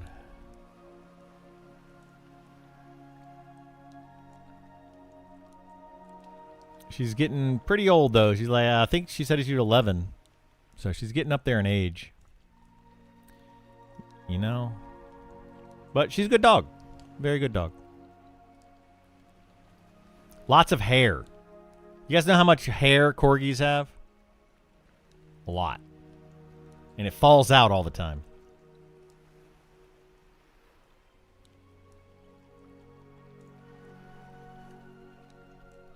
So there's just hair everywhere. We got a bunch of little corgis everywhere.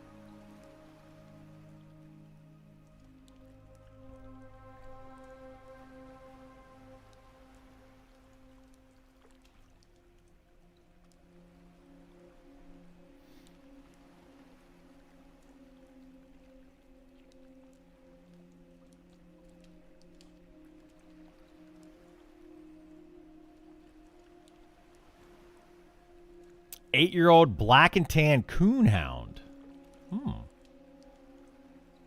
Very cool, very cool. I coon relate. Coonhounds, those were good hunting dogs, right? Those are like really fast hunting dogs.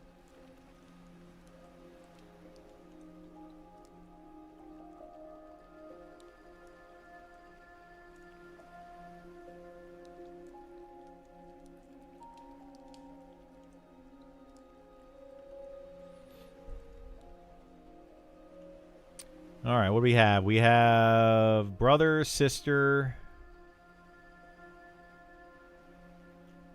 elder. All right, let's do it.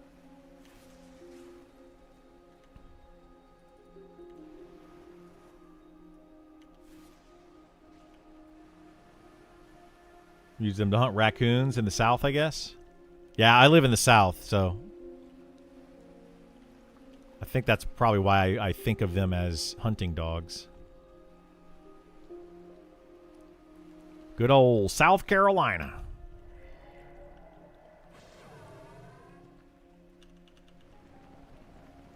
Oh no, I got a fizzle. I don't want a fizzle. Fizzles are bad.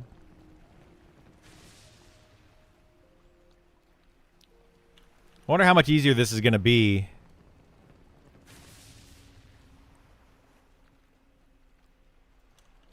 At level 48.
This is going so much smoother now with the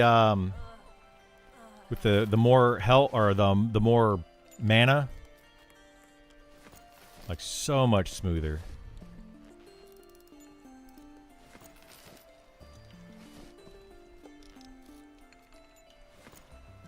You know, I feel like they've done a pretty good job of balancing some of these mobs, like health-wise.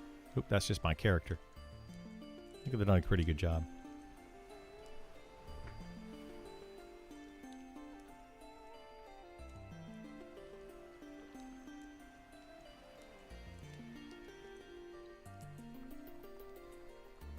All right, give me a second. While we meditate, I'll be back in just a moment. I'm going to put up my screen here, but I'll be back.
Sorry about that.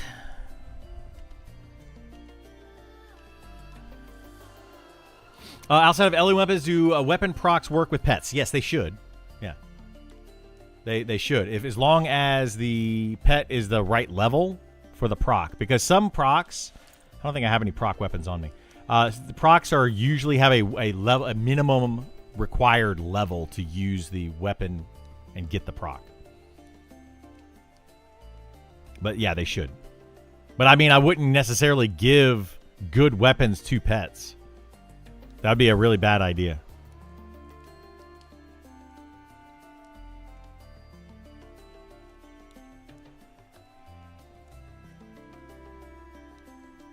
Not a bad idea.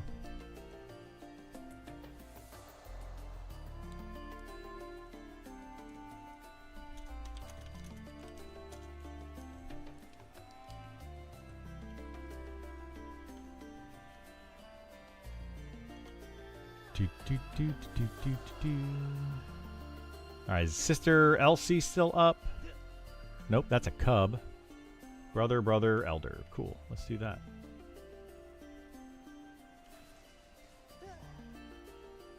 I'm sure it's been done before, but I want to try to chain splitting axe on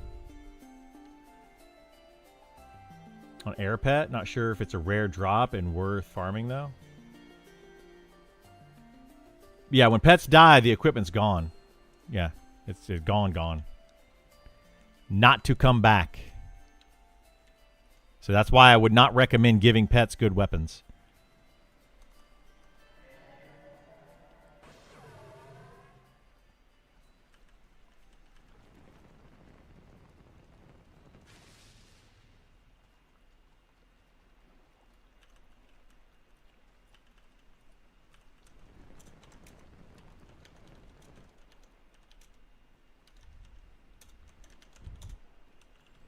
Oh my goodness. I was trying to reply to somebody in game and then my buff faded there. My debuff faded. What's a good quad spot for level 12 that's not in Night Harbor? Level 12, you might be able to do, well, that's tough. I think I did Night Harbor Cemetery. I don't know what level the animals are over in. I'm trying to think what the level of the stuff is over in the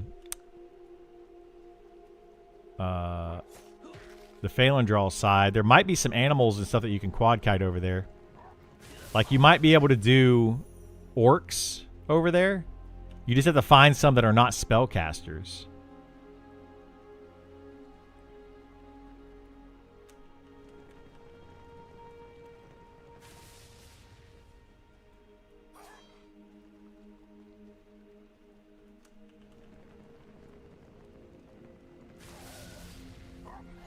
Stun axe, it's in beta.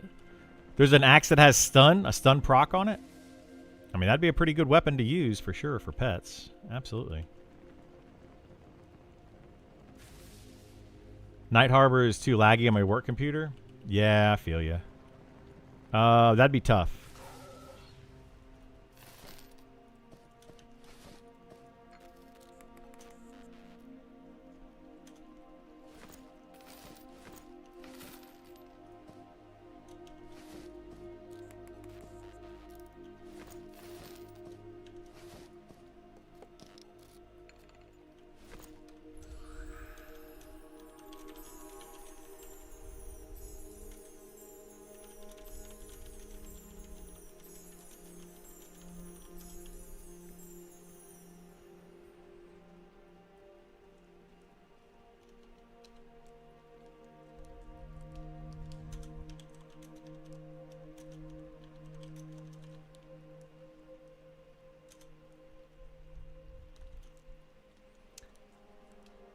I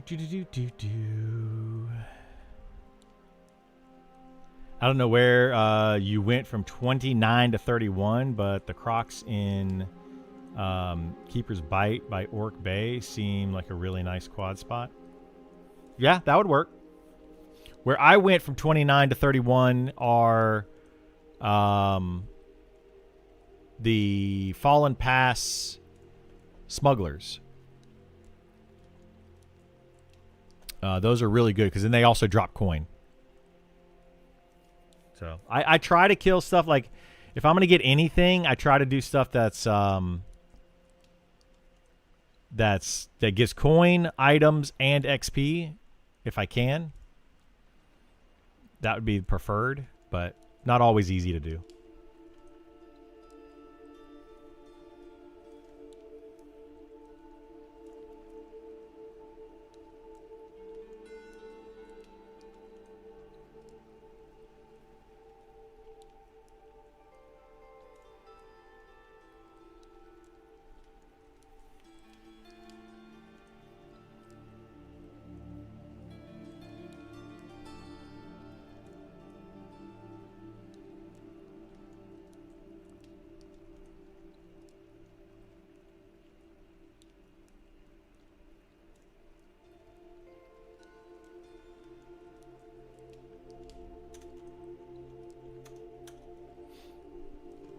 I've never seen anyone there, so it's a nice backup spot. Yeah, exactly. Exactly. I mean, if you don't need the money, then it's a great spot. Like, fantastic spot. I think Kaz is going to come over and res me here in a moment. I should be able to do one more quad kite. I'm going to have to go back to get Speed of the Wild anyway. I'm going to get him to res me. I think he's coming this way. And then we'll go back and do the thing. Do the things.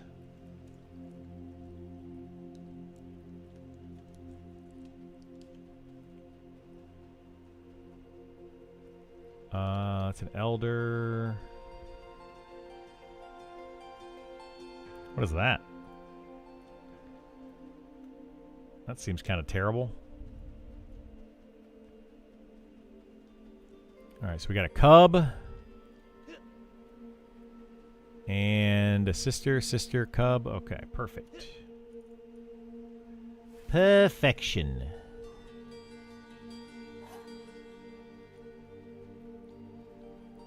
Meow. But we got double cubs. This is how we died last time. Dang old cubs.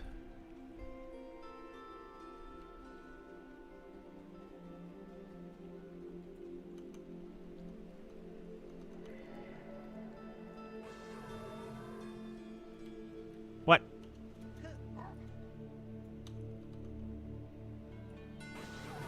There we go. We got him.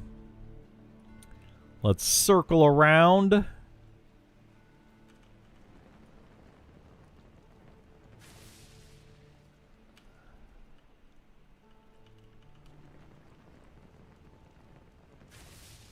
I actually had a guy just in chat just a minute ago ask me about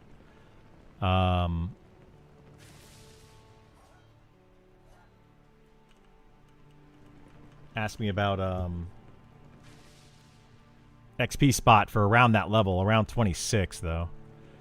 I don't know of a good spot around 26 that gives money and is a good quad kite spot.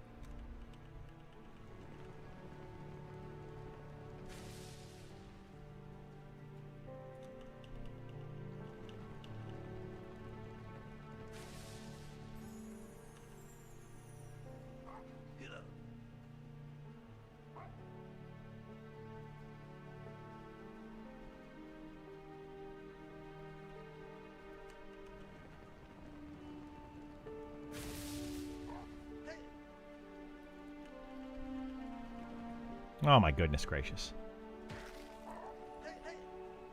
I'm failing miserably here.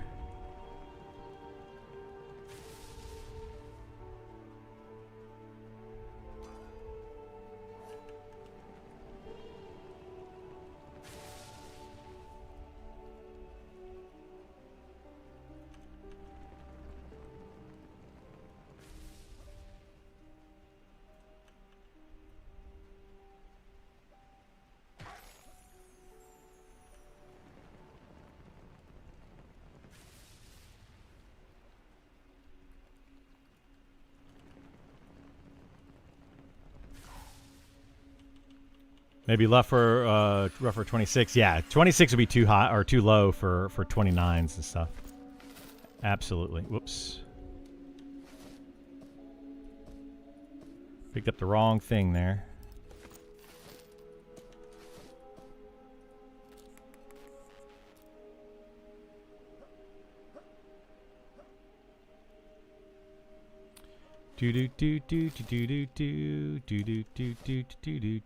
Leather working. What did I do with the seam ripper? There it is.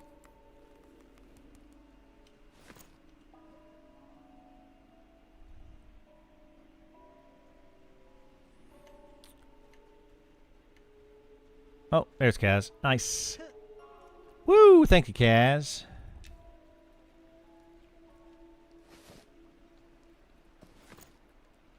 All right, let's sit back down. We got to get Exodus. We got to go to our buffs again.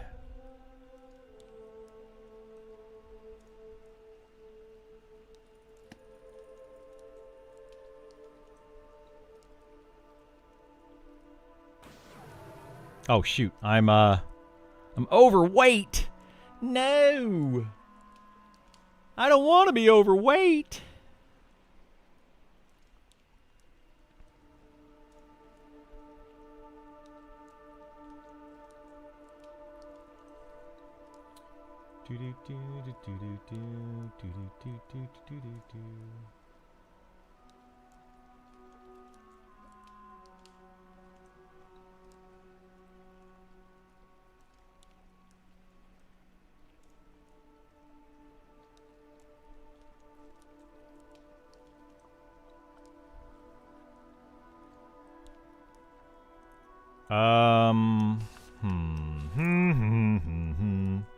I don't want to wait the 2 minutes.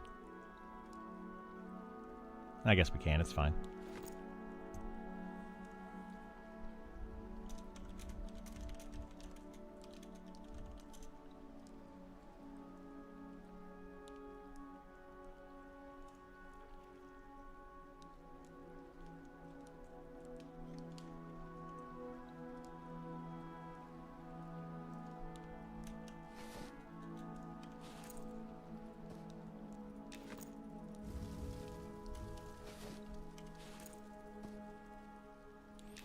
What's this bard doing over here?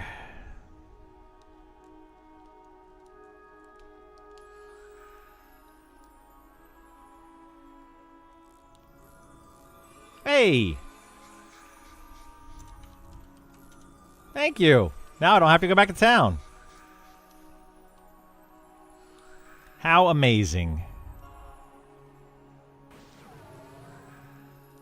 Probably should still go back to town soon to get,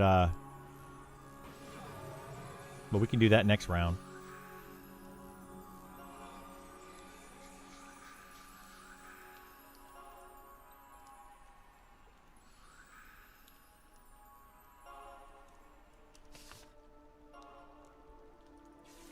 I gotta take all my stuff back to the bank. Lower my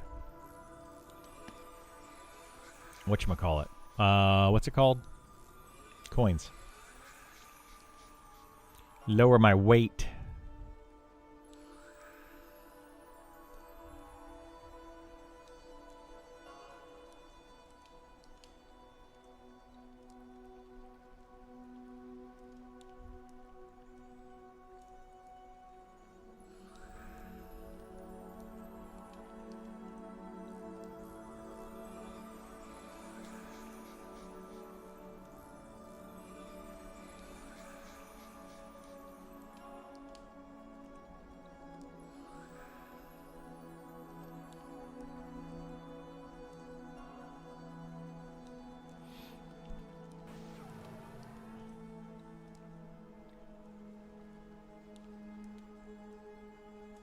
And I'm getting so, like, distracted today.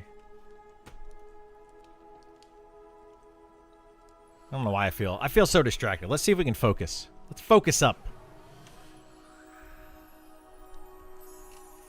Oh, I got a new nukes. Kaz res me into 48. Nice. Thanks, Kaz. That's awesome. Okay, let's go Mantle of Fire. What else did I get? I got a new snare, but I don't think I need the snare. That's just going to save me.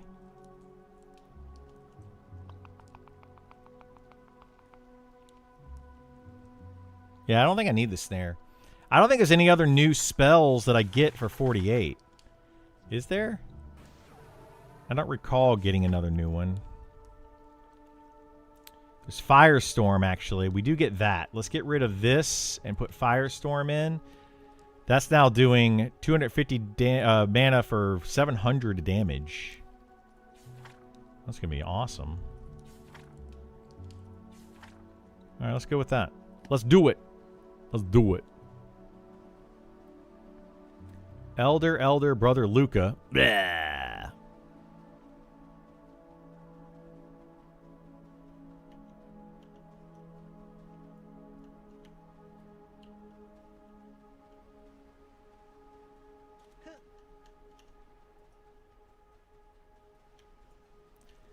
And Father Raoul.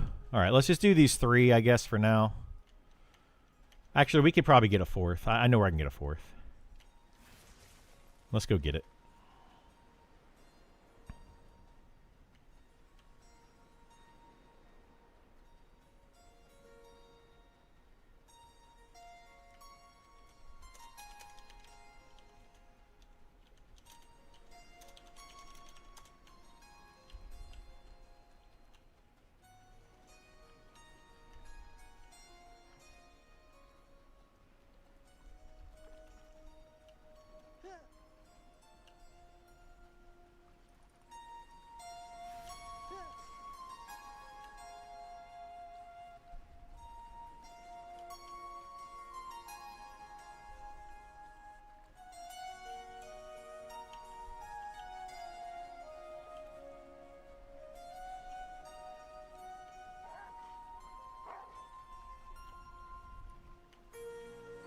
Okay, let's see if we can snare these.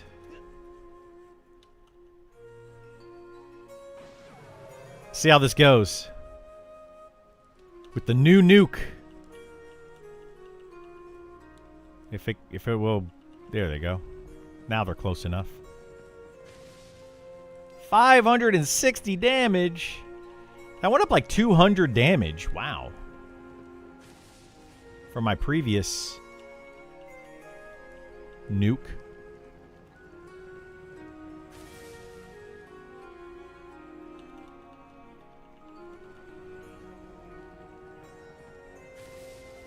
Wow, this is way more mana efficient. Holy moly.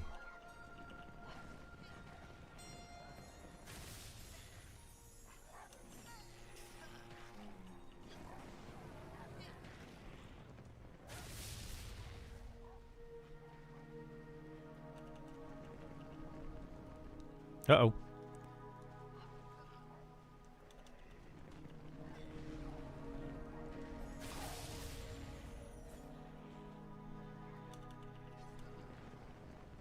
Oh, it's going to nuke me. I knew I was too close.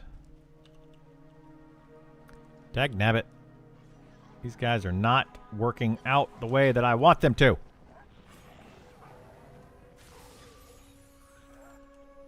Oh, wrong button.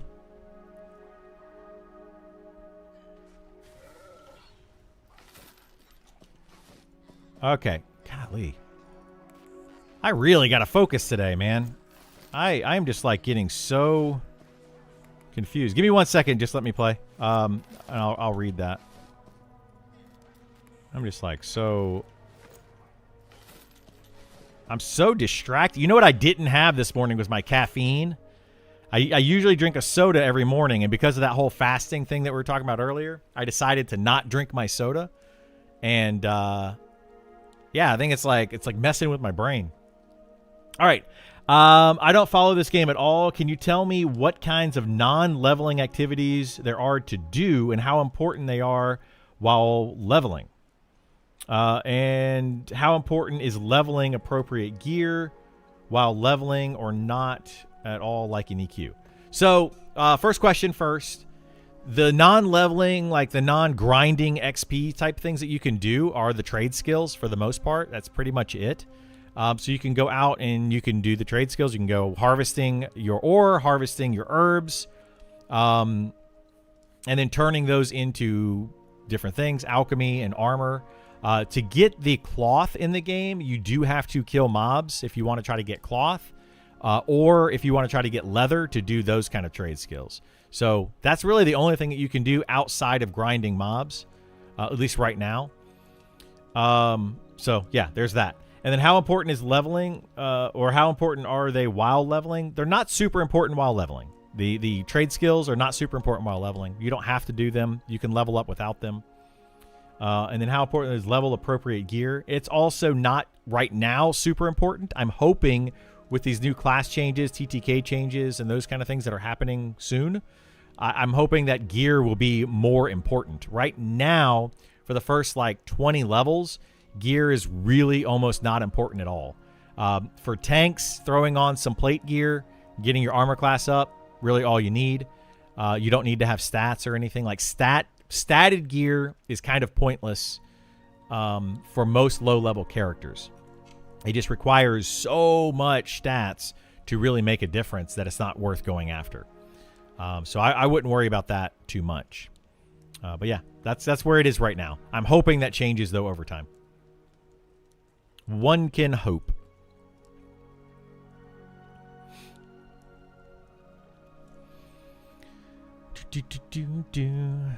Let's see. /friend Burlio. What level is Burlio now? Let's see. Find him on our friends list. He's not on the friends list. It's Burlioso /friend Burlioso. There he is.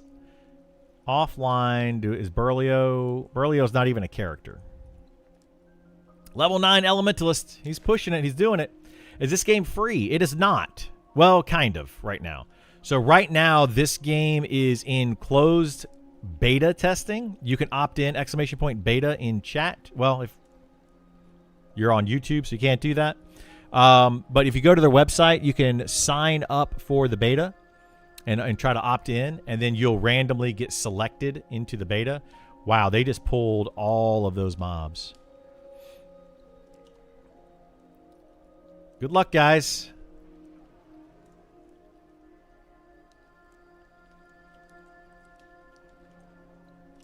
They're trying to kill the Thrall Maker. I get, is it? Yeah, there's a full moon out. There's only one full moon, though?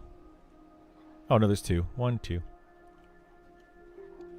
That's going to mess up all my stuff.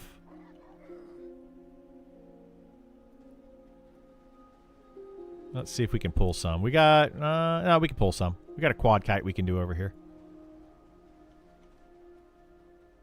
Cool. I'm not going to mess with those guys. They can... yeah, let me do this quad kite and I'll log in.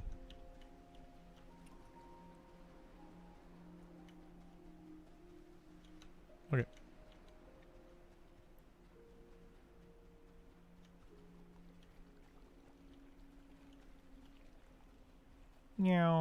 What's the current state of quests? I mean, there are quests in the game. There's some decent quests that can give you some decent gear.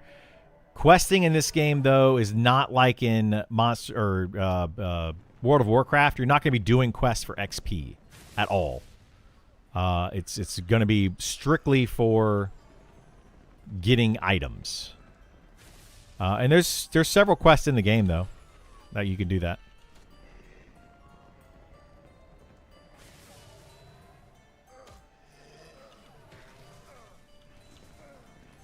I don't remember what this guy drops.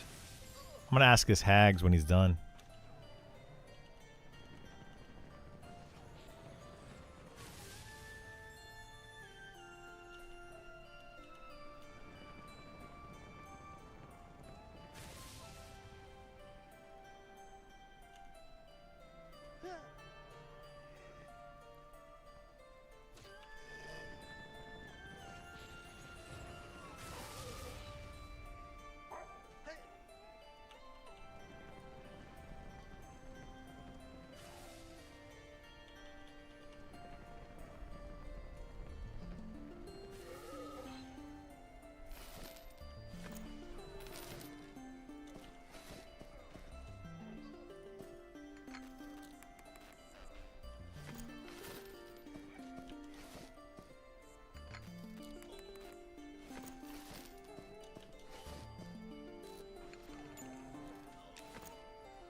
He's not doing so hot. I think that guy's going to wreck these guys.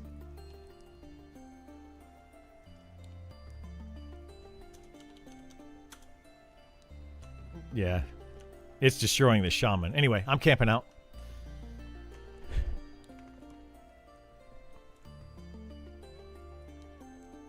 Eh?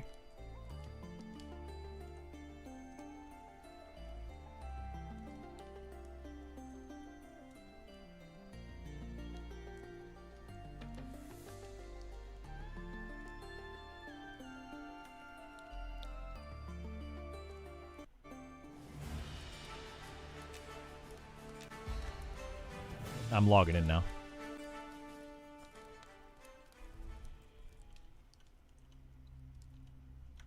Okay.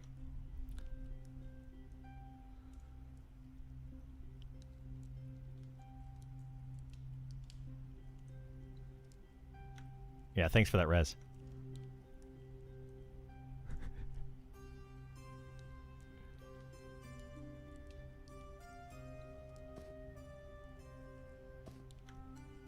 Yep, appreciate it.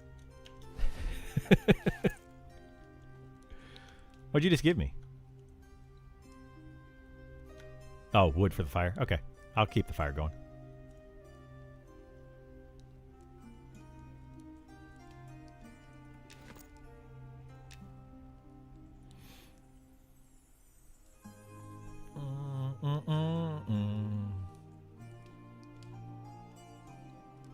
So they never wipe? No, they do wipe. They definitely do wipe.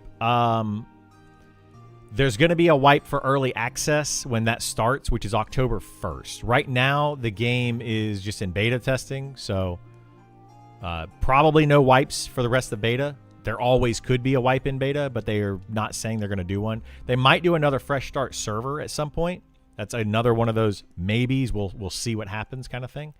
But yeah. Camping something.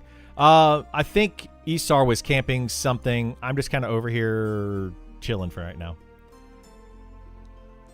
I think he's got an AFK for a minute, so I'm just kind of keeping the camp, holding it for a moment. I think Kaz is coming up here. We might kill a few things. I don't know. We'll see.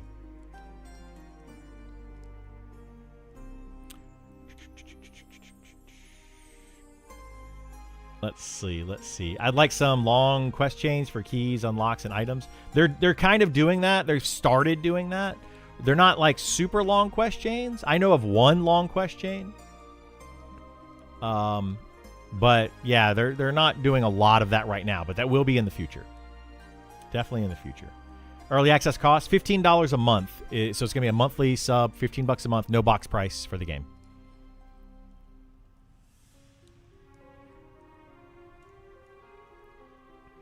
I don't think they're going to do quests to unlock low-level XP areas. I don't think that would be a case. Or boats.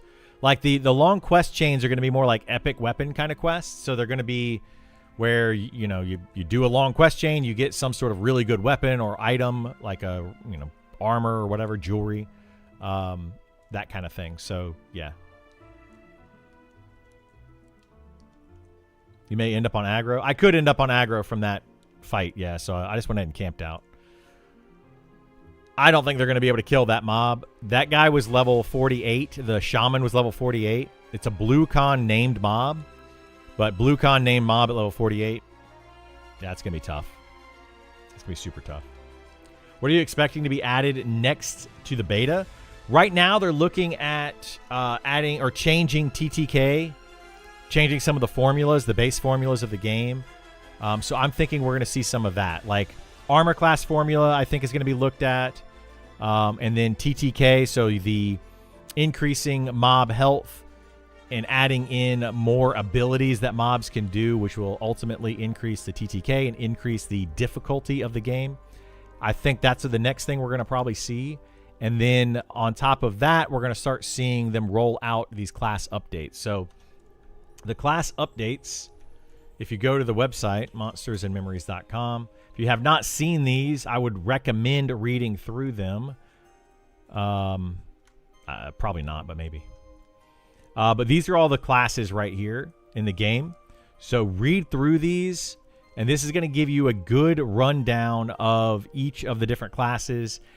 Really all you need to look at is this right here. Well, the first section right here, this will kind of give you the idea, and then this right here is going to tell you what they're going to be doing. You don't need to look at this down here unless you've already played the game to see what's changing from the current class to what it's going to be. But if you're currently playing the game, this is very important. This section is, because it tells you what they're changing from what the class is right now and what it will be. So like the less magical abilities, elemental abilities, and then less passive or automatic damage. So they're going to make these skills where it's not like with the archer right now, you basically turn on auto attack and you just run around and let it, and you auto attack damage. So they're trying to add more skill presses, skill buttons to do more with that class, and then get away from the magic and elemental abilities and make them more physical based. But if you're just trying to figure out what the class does, read the class identity and then defining traits here, this whole section here. So I highly recommend doing that for any new players coming in. This is what I hope to see in the next month or so, is a lot of these class changes coming in. Because some of these write-ups are really, really nice, and they sound a lot better than what the current classes are. Some of the current classes are just they're not great. I'm starting to get hungry now, though. Oh, that's not good. That's not good.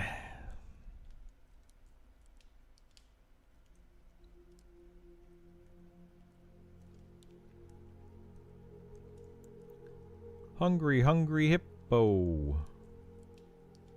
I was trying to do the fasting today, but I don't know if it's going to work. I'm starting to feel it. It will be interesting to see perspective from a new player after changes versus current players. It will, yeah. Like new players coming in, I'm hoping what they do once they get all of the classes in and they get these TTK changes in, I'm really hoping that they open up a fresh start server and invite a bunch of people to it. And like basically say, we're going to invite a bunch of people and they have to start on that fresh start server to see what ends up happening, to see like how it plays out as far as leveling, the leveling curve, and solo versus grouping and all of that. So I don't know. Be strong is a test of willpower. It is a test of willpower. I got to be strong. I had a friend of mine who did like this dieting thing a long time ago, and he said whenever he got hungry, he just drank a bunch of water. So I'm going to probably just try to drink all my water. Well, you can't really see it. There it is. This thing is just a giant, like 64 ounces of water or whatever. 32 ounces, maybe 32 ounces of water. I think it's 32.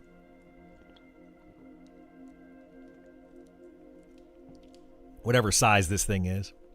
It can't be 64. That'd be huge. I mean, this is pretty big, but it's not that big.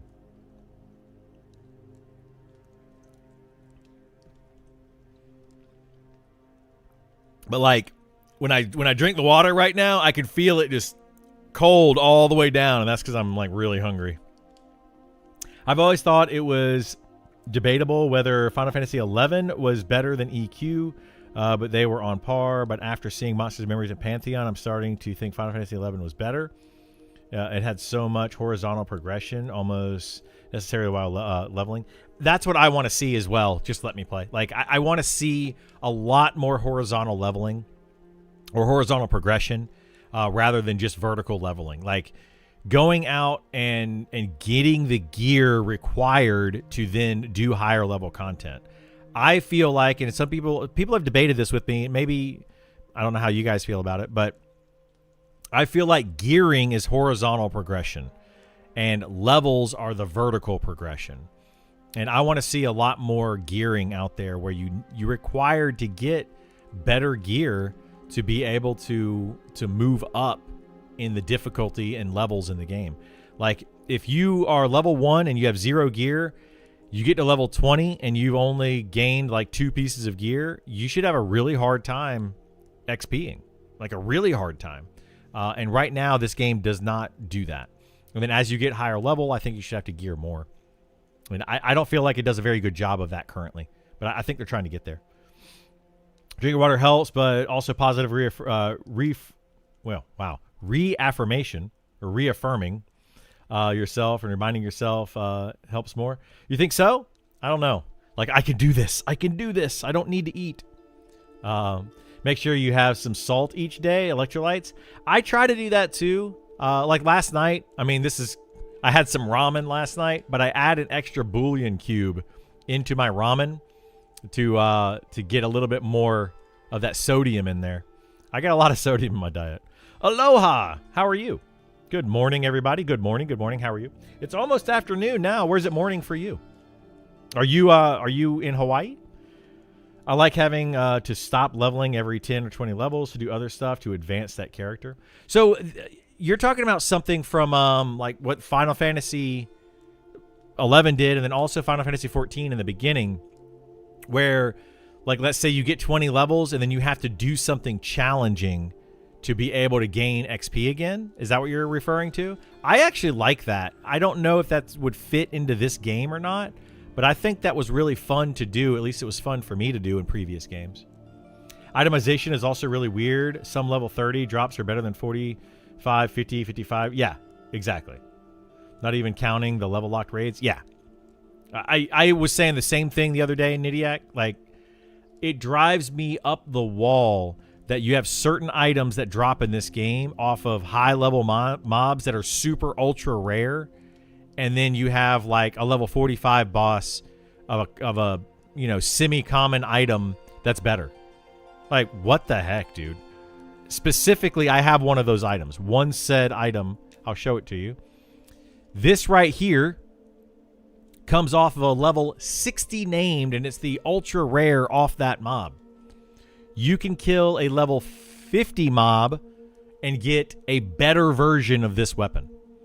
It's the almost the exact same weapon, but it's just better. And it's level 50. Makes no sense. It makes zero sense. We were talking about another one. There's like level 45, these boots right here. These polished boots. These come off of like a high 40s mob. And then yesterday we killed... Do I have the boots on me? I don't have them on me. Yesterday we killed a level 55 mob that dropped boots that are worse than this. And they're like 10 levels difference. It makes zero sense. The itemization in this game wasn't great, but then they added in a new person to do itemization, and when they went through and did the itemization, I don't like what they did. I'm sorry, but they did a bad job. Like, I'm not trying to pick on somebody, but they did a bad job. And they need to now go back and redo the itemization again, because that person just did not do very, very well. Like, I didn't like it. Any jewelry drop? Yeah, any jewelry. Well, any jewelry in the game, really, because jewel crafting makes better jewelry. You know, like, you can buy all this platinum jewelry right here. People are selling it anywhere from like 6 to 10 gold. So we'll say 8 gold. By the time you hit level 30-ish, you should start being able to buy this jewelry. And it's going to carry you all the way up to level 60. Like, there's no better jewelry in the game that drops. It's just silly. Like, it just doesn't make any sense. Not talking about level locked, but I do like I don't like anything level locked. Just let me play. I meant like what you said. After 10 or so levels and you've looted 2 pieces of armor, you should have to stop leveling and gear up. Yeah, I think that you should have to gear up while you level. And if you're not doing that, if you're just focusing on strictly experience, you shouldn't be able to do that. Right now, you can do that in this game. And my understanding is they are changing that. They're going to be making it to where that is more difficult to do. So, yeah.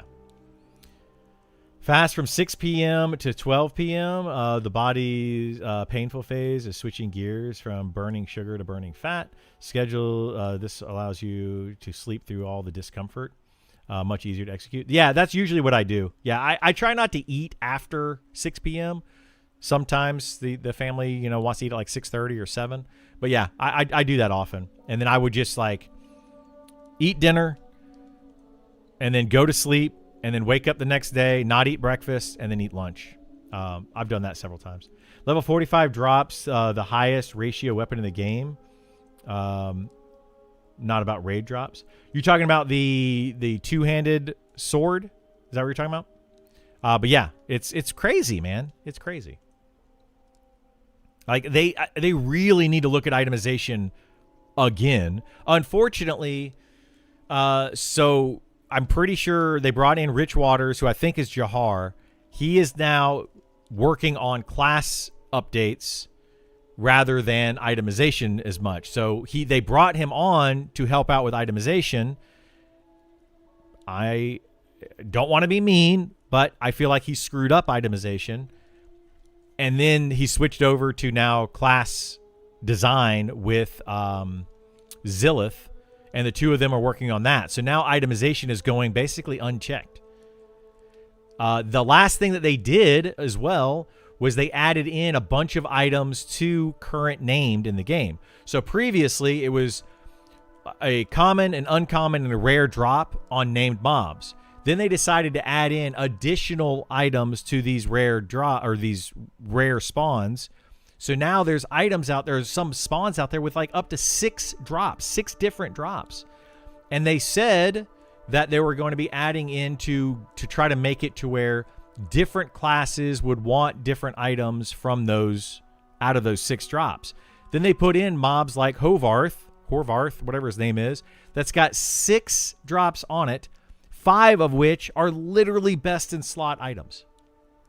Like, what the heck, dude? That doesn't solve the problem. You put one mob with 5 out of 6 of their drops being the best item in the game? Like, why? Why? Crazy, dude. Crazy.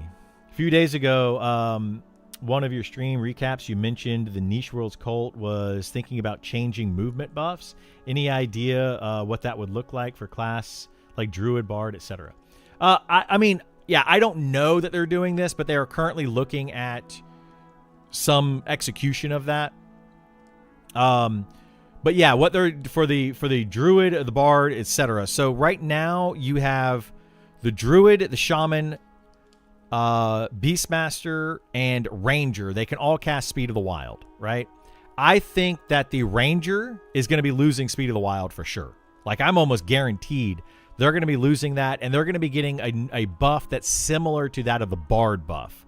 So if they're going to have some sort of run speed thing, it'll be like the Bard spell, and it's going to be outdoor only, and it's going to be more like a stance or a thing that the Ranger can do to give their party a run speed.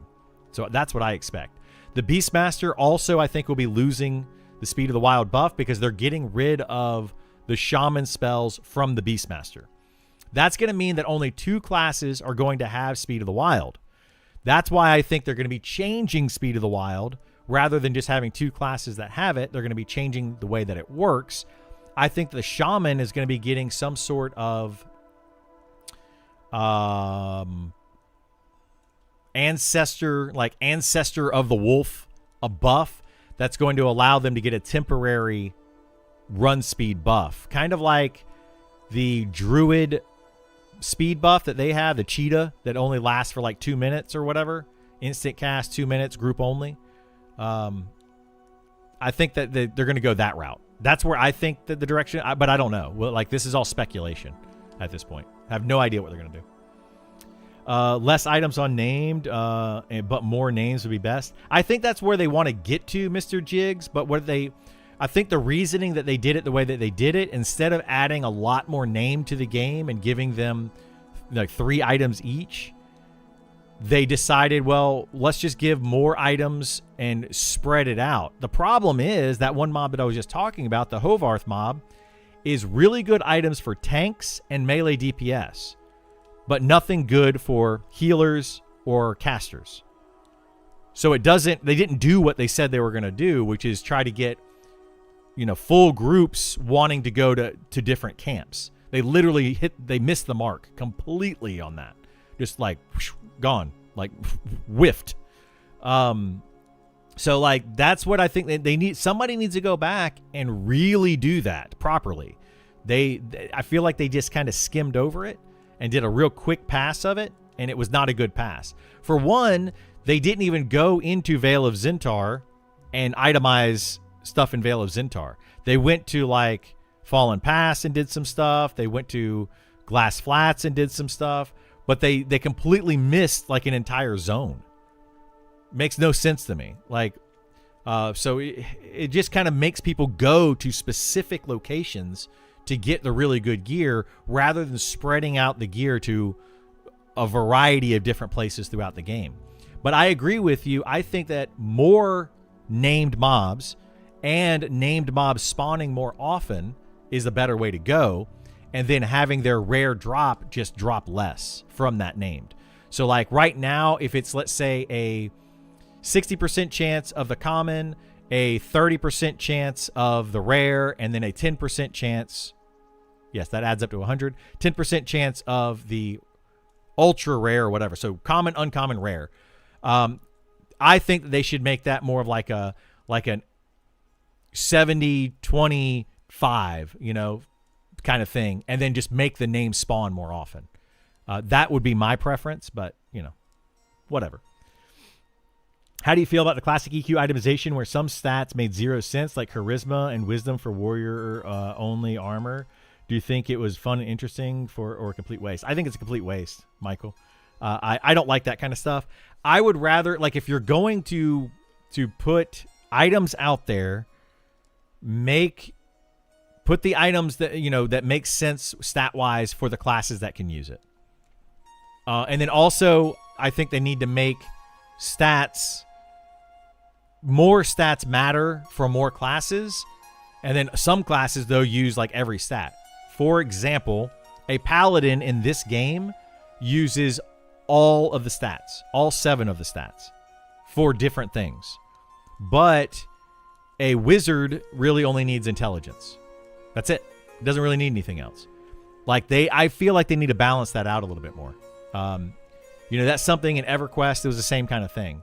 A paladin could use, all the stats or more of the stats. Tanks generally need at least 4 of the 7 stats, whereas spellcasters only need 1, maybe 2 at most. So trying to balance that out would be really nice. Best thing about metabolism boost is to drink 1 full glass of water within 30 minutes of walking. I would use magnesium instead of sodium for electrolytes, since everyone is magnesium deficient anyway, which is leading cause of mental illness. You think, is that true? I'm not trying to take my medical advice from a random Twitch stream, but yeah, I didn't know that. I would get some omegas and selenium. We're gonna call it that. 2 while fasting. Okay, yeah, I'll check it down, or check it out. Check it down. I'll check it out for sure. Oh shoot! Did I switch my? God dang it!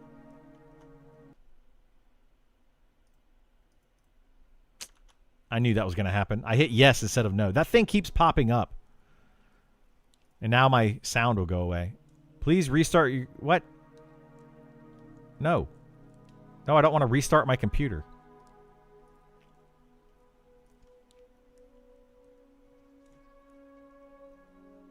I mean, I can still hear stuff. So I think we're good. Default communication device. No, I don't want that to be my default communication device. Speaker. Just this is the default. There we go. So annoying when that pops up. The thought process that went into monks have no haste item becoming take 2 mid high level chain belts and make them all instead of creating new items. Yeah, I don't understand that. I mean, it's the easier way to go, right? It definitely is the easier way to go to make them all. But why can't we just add another haste item that's made for leather and cloth wearers? Like add an all haste item and then have a chain version. I don't get it. I don't get it. Concerns me moving forward unless it was just very temporary band-aid. I think it was a temporary band-aid, but I do agree with you. Still needs a haste cloak from Bloody Nose General. Yeah, the Bloody Nose General, that was the only haste item that monks and rogues could use outside of the level-locked level 20 mob, which I think the level-locked 20 mobs, all the level-locked content needs to go away. Holy moly, why is this still a thing in this game? It is a terrible thing for this game. Absolutely awful. And it's still here. And the person that did it is no longer part of the team. So just remove it. Bad take, I think. Just adding that in was just a bad idea. I have one for sale. Give me money. I agree with this take. You can camp some stuff while leveling and see it only twice before you're ready to move currently. Yeah, exactly. Like it's rough. It's rough.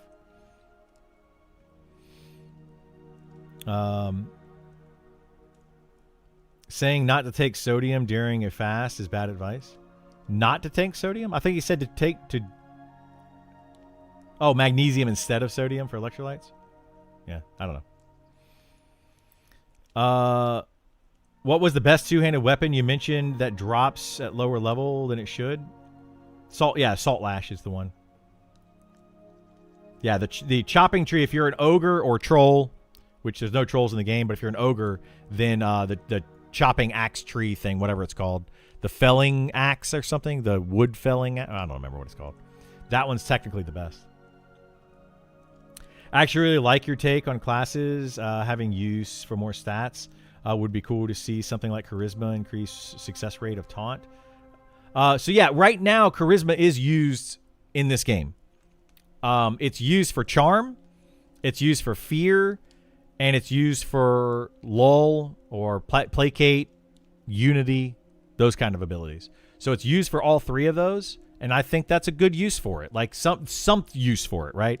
Rather than no use. I personally feel like the enchanter should scale mana and damage and a lot more of their abilities off of charisma rather than intelligence. I think that would overall be better because they're doing mind effects, right? And I think that charisma should definitely factor in more to the enchanter. But that's just my take.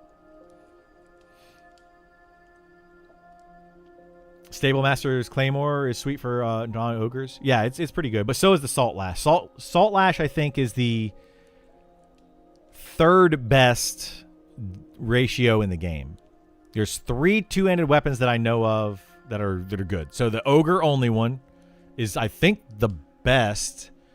The raid one might be better now with the updates. I don't remember. So it's the raid one or the ogre only one. And then Salt Lash. But like people are saying, the Salt Lash one comes off a level 45 mob. You never have to get another better weapon until you get into raids. Like, that's nuts. That's crazy to me.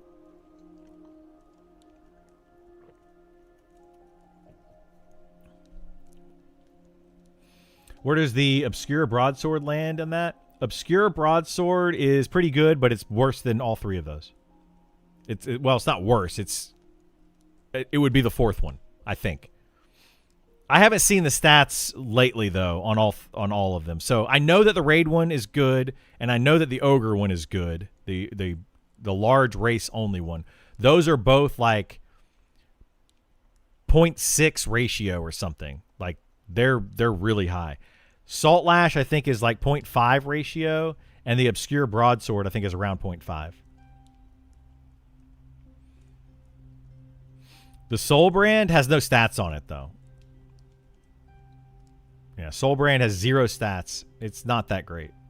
I think the Soul Brand is going to be made for a quest. I tried to figure out the quest. I couldn't figure it out. I kind of gave up on it. I think it's for a quest.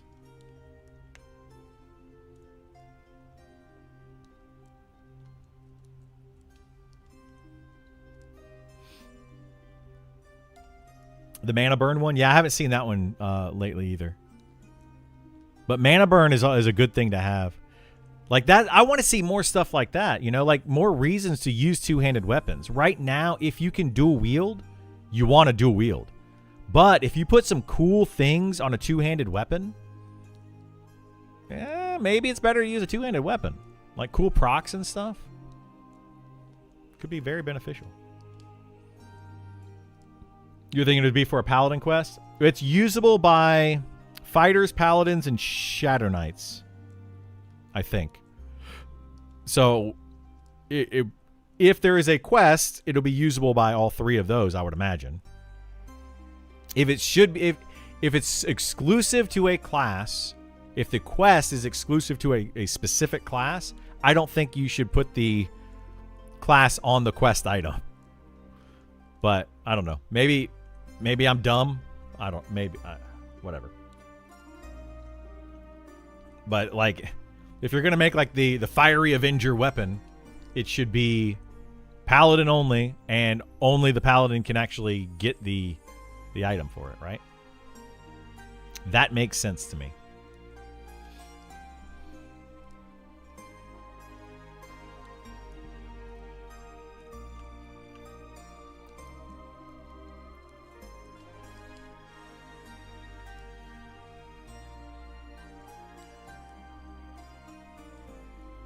But yeah, I like itemization in this game really needs to be looked at again. Unfortunately, the person that's doing the itemization is now doing class balance or class adjustments. So I don't know.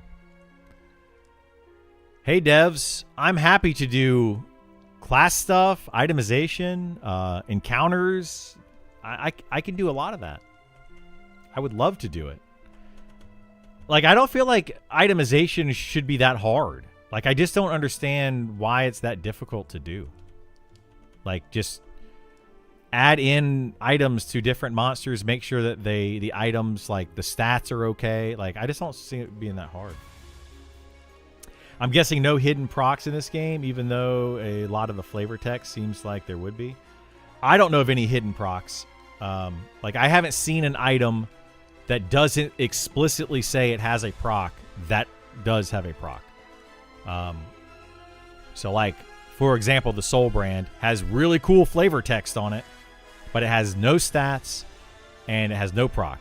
Now, what's really strange to me, though, is the Soul Brand specifically has 0 stats on it, but recently the devs did go in and modify the stats on the other items that drop in that area from that mob and from other mobs around it.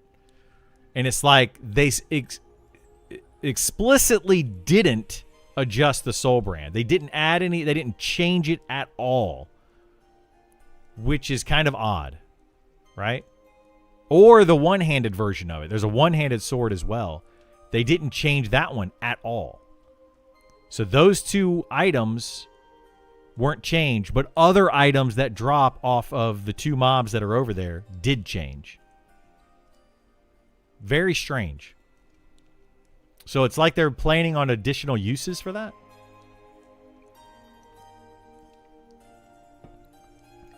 For being that pretty with 0 stats, it's got to be for something. You would think it is, but I can't figure out the quest.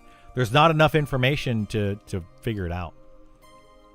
And if somebody has figured it out, they're gatekeeping it, and they're not telling anyone about it. But I think it has something to do with like a certain moon or astronaut. What is it called? Astrology phase, whatever it is. Certain moon phases do certain things in this game. That platform where the Soul Brand drops, that platform will glow sometimes. And I feel like when it's glowing, there might have to be something you have to do with it. The problem is what you have to do. It could be a billion different things because of the mud system in the game. It could be like, you know, hold up sword into the sky or whatever. Place it on what? It could be so many different things.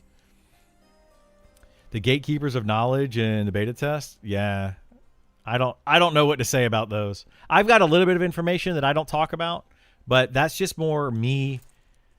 Like, I don't want to spread information from people that told me something. Like, that's their information to share. Some things, though, I do on my own, so I don't mind sharing it. But yeah, the moon phases, I think, have something to do with that particular quest line. I just don't know what it is. And maybe people haven't figured it out yet. I don't know. Don't know. Nidiak, you want to know another fun tidbit of information? This right here, this Torvald's Heater Shield, this thing has been adjusted stat-wise at least 3 times. At one point, it was insanely high stats. Then they adjusted the haste on it and made it 3% haste, which is a slap in the face. And then now they removed all the stats on it and just added in the haste. So now it has 0 stats, but it has haste. Like, why? Why? Makes no sense. Personally, how I look at it, this shield should be like the best haste item in the game. It should be like a 30 or even 40% haste. The reason I say that is because it has 0 stats on it and it requires you to use a one-handed weapon. So you can't use a two-handed weapon and you can't use dual wield. So I feel like it should just be the best haste item in the game. Like shield should, right? Because it requires you to use that, and you don't get the benefit of two-handed or dual wield. From a level 50 plus, that is a ranged in 3. Yeah, I saw that. Yeah, I saw that item the other day. I was like, what? Why does it have 3? Oh my god, 3% haste on a ranged item. I think Isar got that the other day, and he showed it to me, and I was like, that makes 0 sense. It's got pretty good stats on it though, so like I would totally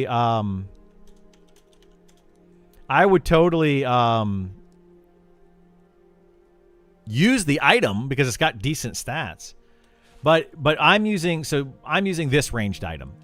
The ranged item that Nidiak is talking about has 2 AC and like a little bit less, maybe it's the same strength but less stamina, but it's got like dex and agility on it or something. And then it's got 3% haste. And I was like, okay, I mean, I could see using that.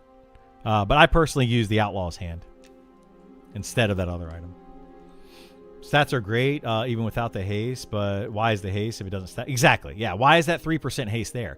I am the type of person that says that item should probably be like 10 or 15% haste. And then people will say, okay, I'm going to have a statted item that has, let's say, 15% haste, or I can go with a lower statted item with 20% haste, or a 0 statted item with 20% haste. And this isn't even the best AC shield. There's shields with like 60 something AC on them. So like, why would you not use a 60 AC shield with 20% with 0 haste and a bunch of other stats on it, and then just get the blackened girdle with the 20% haste? Or, you know, you use this shield with, it's the itemization just doesn't make sense. It doesn't make sense. It's bad.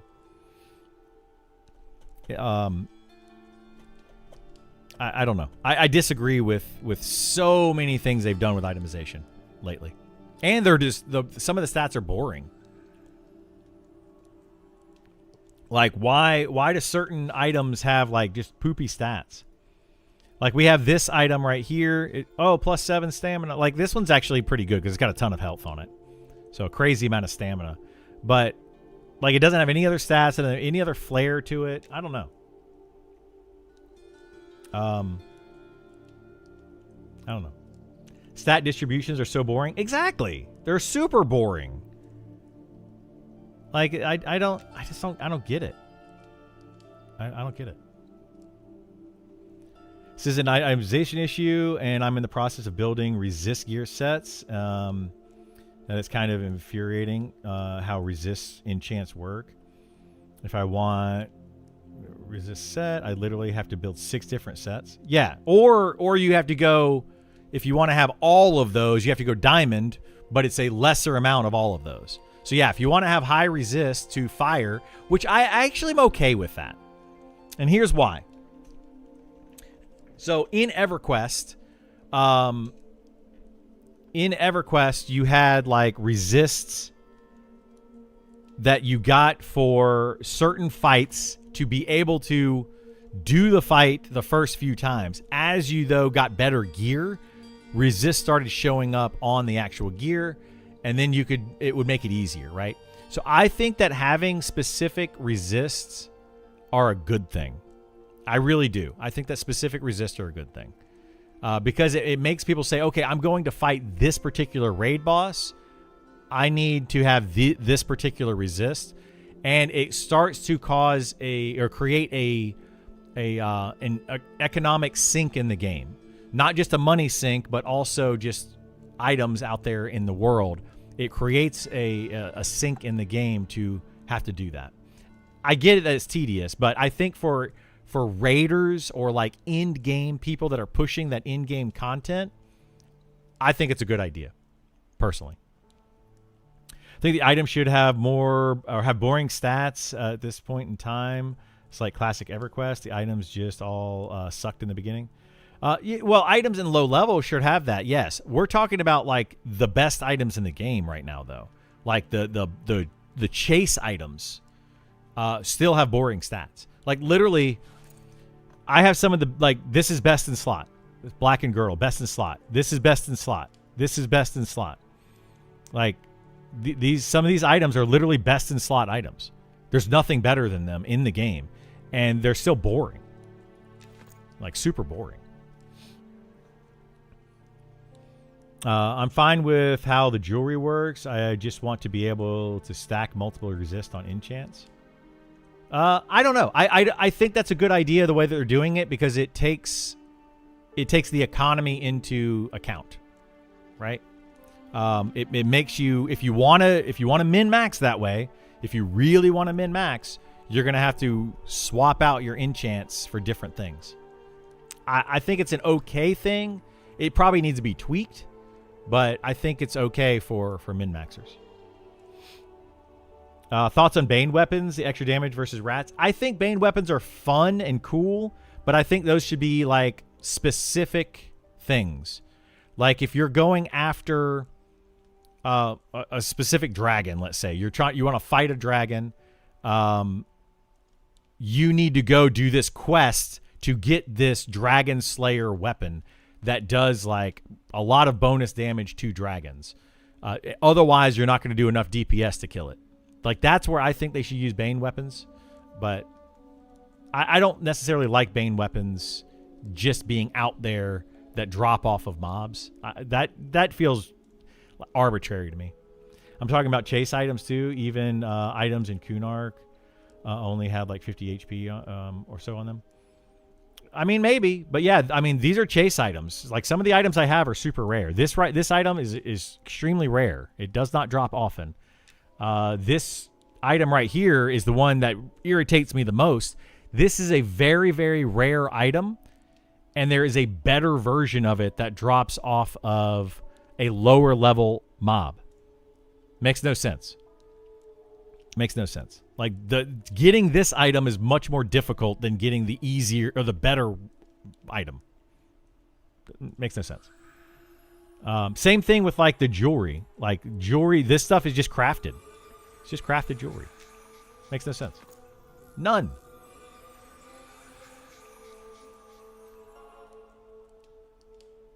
I don't think I understand what boring stats mean. What's an example of something that's not boring?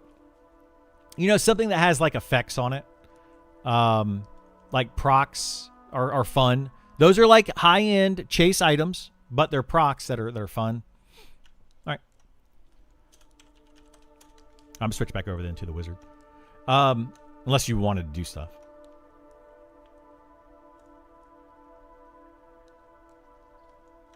Okay.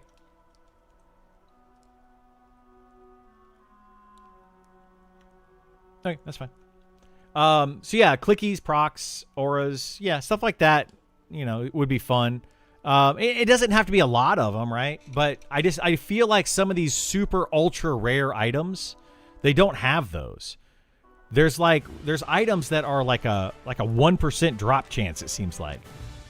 And they just don't have, like, the stats on them are like, you know, +5 strength, +3 stamina or whatever. Like, and it's like they're good stats, but why are they like a 1% drop chance? Why are these items so stinking rare? Like, they're not game breaking by any means. Like, they're not. I'm not saying they should have game breaking effects on them, but come on, make them fun. Like the short sword of Yakisha, right, from EverQuest. That was a rare drop item, and what made it so good is that it had a proc on it that did like 75 damage and a micro stun, which was a lot of threat. It made it a really, really good item to have. So people wanted to go and get it. But like some of the rare items in this game that are just as rare as that are just like +7 strength. Cool. Like, it just doesn't make sense.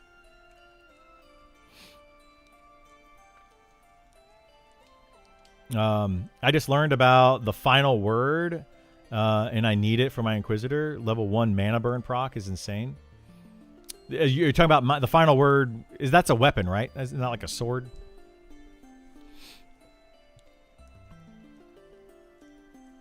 In EQ, you started with way higher stats. You need the stats more in this game than you did in EQ.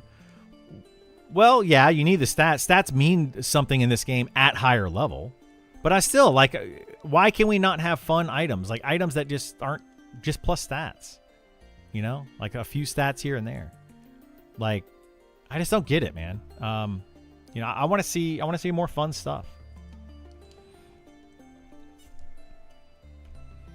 Someone on the PvP server has a twink with that mana burn sword. Poor noobs have 0 chance. It doesn't proc like every swing though, right?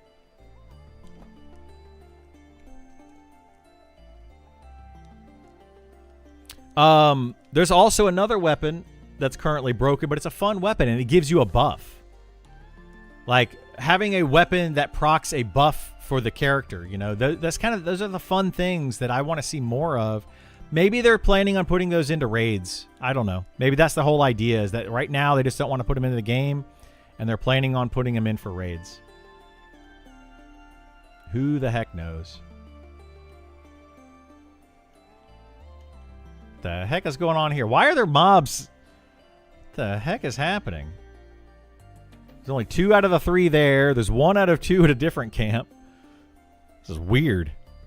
Somebody came in and just killed like 1 mob from a camp.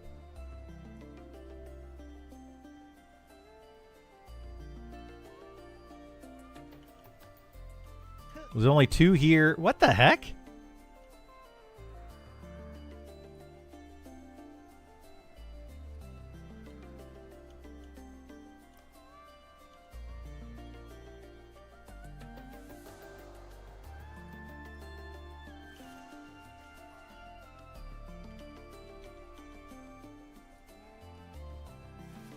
Oh, shoot. There was a 3rd there. It was oh, that's the problem. I figured it out. I didn't have C and Viz up. I was like, where are the mobs? I did not have C and Viz. All right, let me fix this real quick.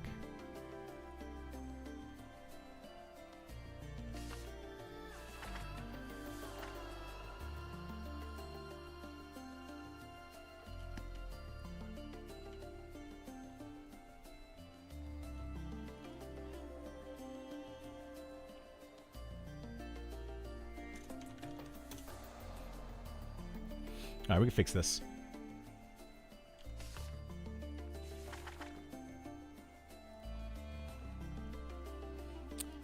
Other than light source, are campfires worthless after you reach level cap? Yes. Yeah, they're a light source, and that's pretty much all they do. Definitely like to see more chase items and carrots on stick items. Yeah, that's what I would like to see. Just more of those. There's some really rare items in this game, and they don't make sense why they're so rare. Just don't make sense.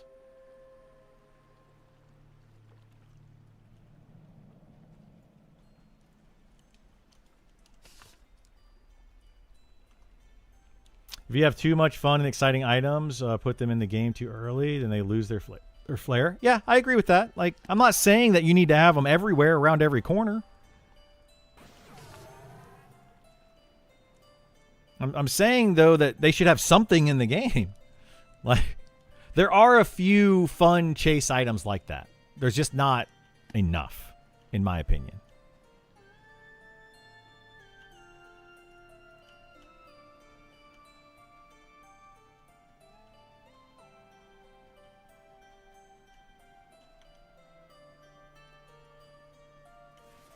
But, I mean, the thing is, too, we do have to think this is beta. You know, I'm taking that into consideration as well. We are in beta, and, you know, like, hopefully we start seeing some of those cool items later on. But I still feel like...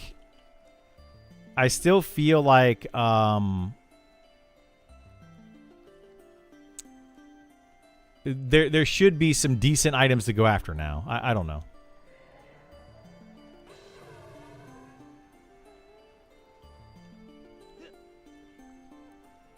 And there are a few here and there, but yeah, I don't know.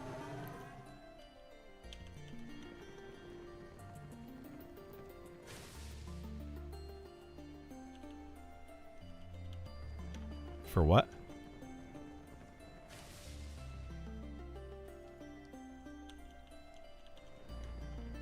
It can resist.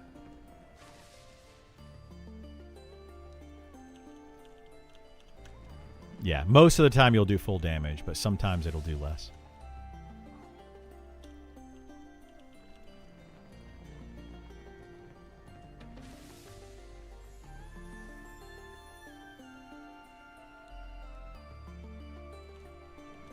Yeah, it's their way of balancing out with like melee and armor class and stuff.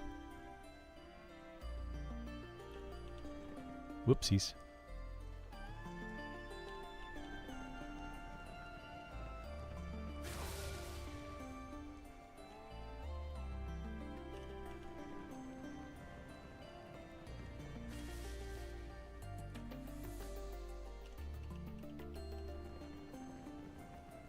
Certainly a case to be made. Hang on. I'll read some of that in a second.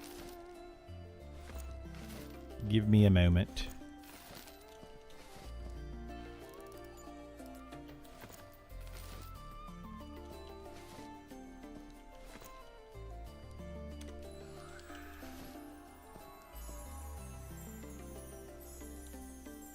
There's certainly a case to be made. Don't want all the cool stuff to be in the first 20% of the game. Yeah, I mean, I agree. There's definitely that case. Yes, I'm not disagreeing with that, guys. I'm just saying, like, you know, I just feel like itemization as a whole right now just doesn't feel great. It's just like a few points, like +1, +2 stats here and there, and that's it. You know, like, oh, I'm level 40 and I get an item that's got 5 strength and 5 stamina. I'm level 60 and I get 6 strength and 5 stamina. Like, literally, that's the upgrade. It's 1 more strength. That doesn't feel great. You know? It doesn't feel great. Like, doesn't feel like, oh, cool, I got an upgrade. You know what I'm saying? That's where, like, I'm at with the whole thing. I mean, it does add up over time, sure. But, and across all your gear. But, yeah, that's all I'm saying. Like, the scaling, all of that. I'm factoring all of that in. Weapons that proc a 12-second pet would be cool, like a Beast Lord only epic. That would be kind of neat, but yeah, that would be kind of cool. That would be like an epic quest kind of thing. But they do have an item. They have a clicky summon pet item in the game. There's like at least one of them that I know of, and any class can summon a pet. Like those are cool items. Guess what it comes off of? Like a level 30 mob or something, like a 20-something mob. Did it? I mean, it probably should have been.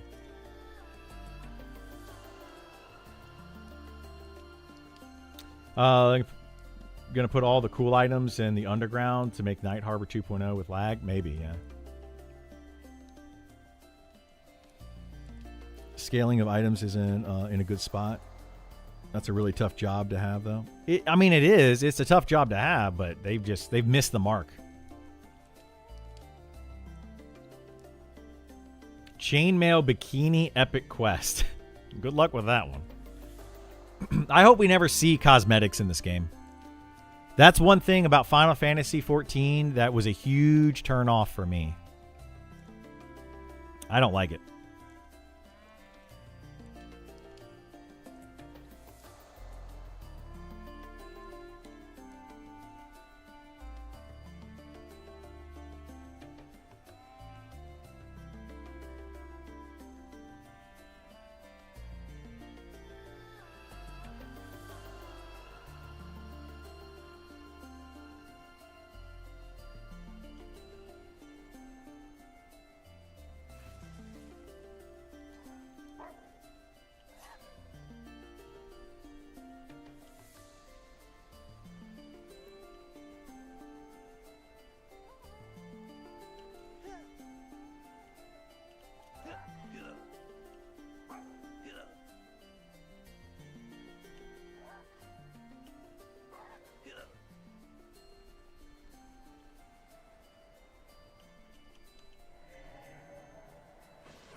Oh my gosh, dude. Why does it do that? It lets me cast, but then it doesn't finish the cast. If I can't see the mob, I shouldn't be able to start the cast. That's annoying.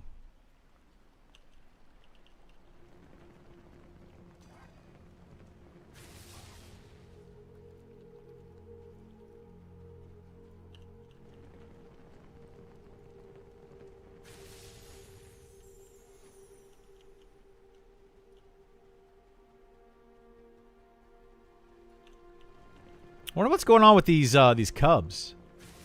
Why are they not sprinting like they used to?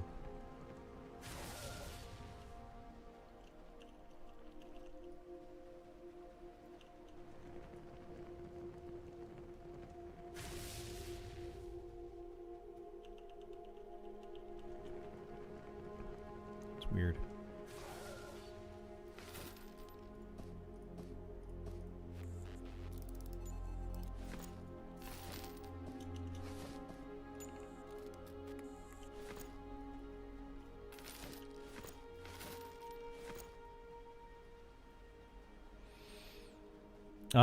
It's still not even early access yet. Subnautica 2 just came out. Early access.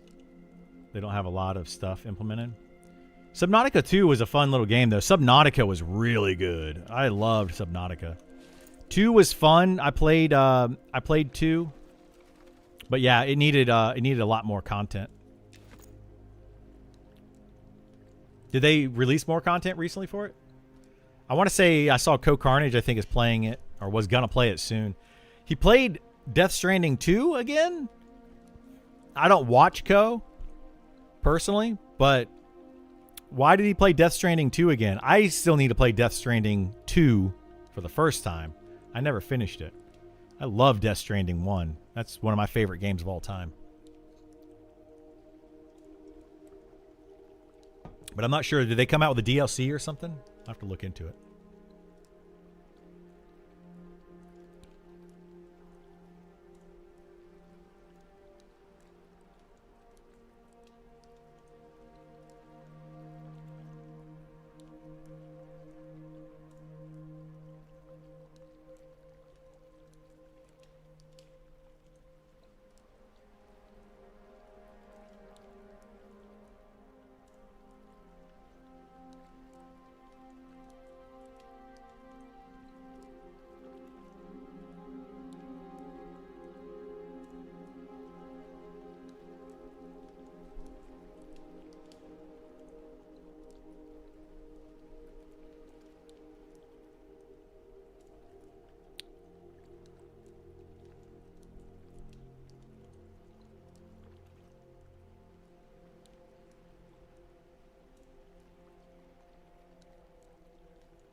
I got to figure out what I'm going to play at the end of this month.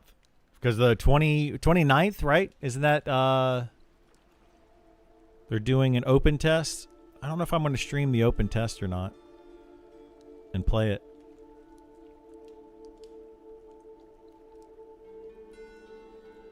If they come out with a new update with like a new class, I thought about doing that. Just playing the new class. Or whatever class they change. I don't think they're going to have any of the big classes come in, though. Like, I think Beastmaster is a ways away. I think Shadow Knight is a ways away. Like, the classes that are going to get substantial changes, I don't think we're going to see them for a while. Like, I suspect that we might see the fighter changes sooner rather than later. Because that's just basically changing a few of their DPS abilities and putting them into tank abilities. I won't get burnout. I'm not worried about getting burnout.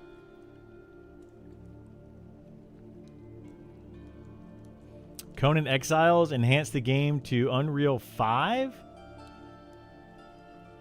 Did they change the game? Or did they just, like, boost it up?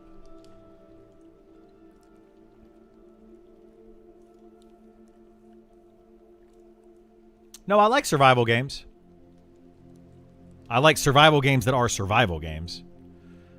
I don't like an MMO that is not meant to be a survival game and then implementing a bunch of survival mechanics to it. That just infuriates me. I don't understand why. But I love survival games. I played like Valheim. I love that game. It was fun.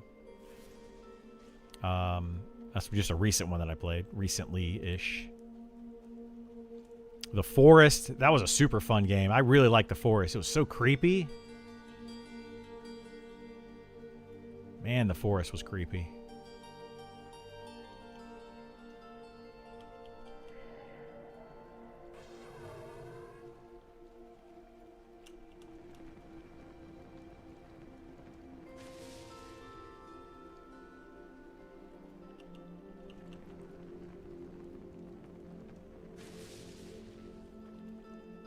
Saw V Rising on your Discord thing the other day. V Rising, yeah, I love that game.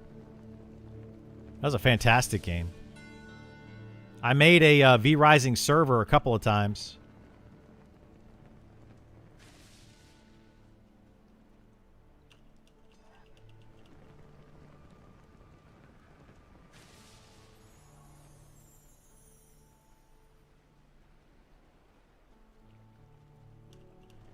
Played through it a couple times. Yeah, it's a fun game. It's really good. I love making V Rising servers. Unfortunately, I only ever made one V Rising server that got any type of like traction, where like several people played it. But there was one I made one time, and we had like a couple hundred people log in for like a week and play it. That's the problem with that game though, is you basically play it for like a week or two and then people kind of quit. That's the only issue that I had with it. Like I want a game, like a survival game, that you play it for longer.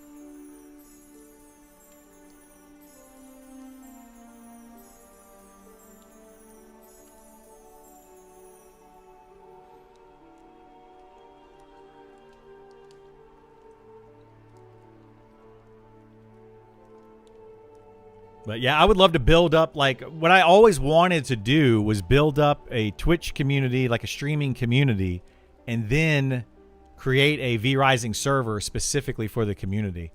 And I kind of did that with a different community. I didn't stream it necessarily, but we built up. They had like a pretty big community that plays a lot of survival games. And they kind of switch from game to game every now and then. And I made a couple of servers for them. We had fun. The in-game loop V Rising is basically just PvP. It is, yeah. Like you kind of have to have a PvP server for it to last for a long time. And I didn't want to do a PvP server. Like I prefer PvE, clearly. So yeah. What happened?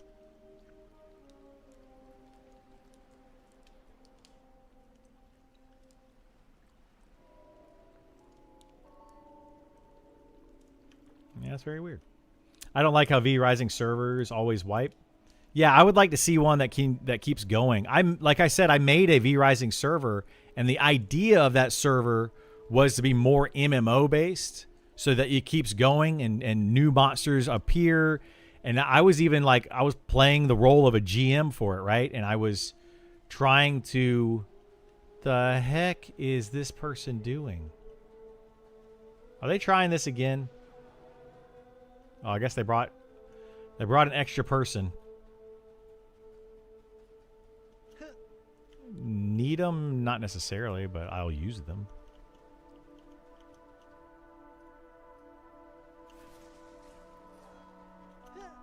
Just...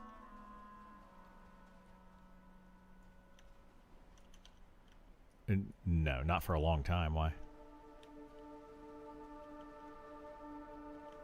Yeah, dust, there's tons of dust. Like, you need so much of it.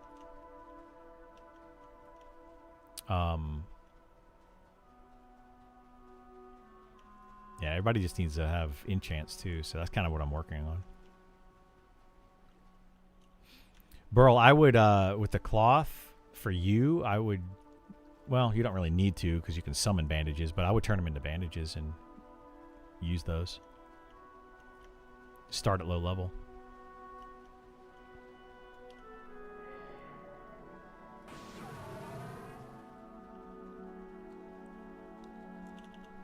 So go into your book and go to your skills. Find the one that says survival. Put it on your hotbar and click it.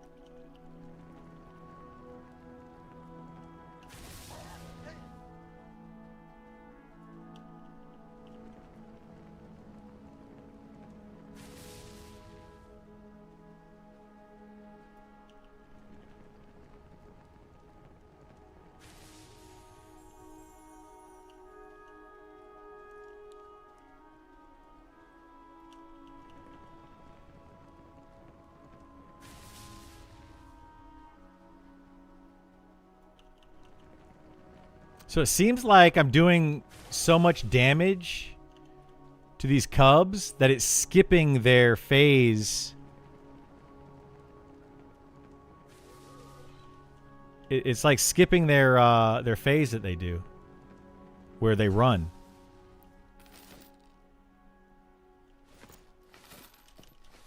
So they're not sprinting at me anymore, which is really nice because I don't have to worry about them sprinting.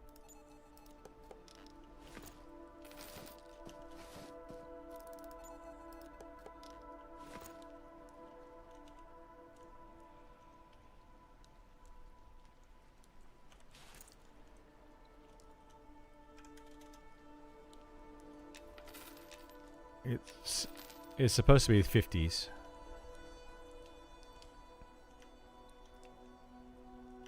Yeah, it's... Well, I think... So, my understanding of Fallen Watch is that the current game, the storyline of what we currently have in the game, ends inside of Fallen Watch. Like, there's probably going to be a raid boss in there. Or some sort of high-level boss, yeah.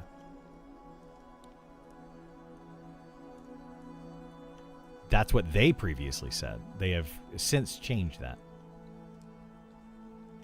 It is now supposed to be a level 50 plus zone, possibly with a raid boss at the end of it.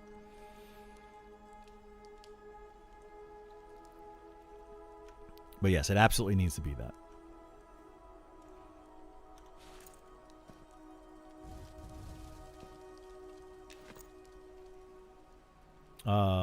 I did the same. No wipe server. Got like one other player tops. Yeah, that's the thing. Is like V Rising is one of those things you have to like go and publish a server. You have to make it a big deal. Like when I made one server, we had like literally hundreds of people want to play it. And we had like 100 people on it. Day one, we had a start time set.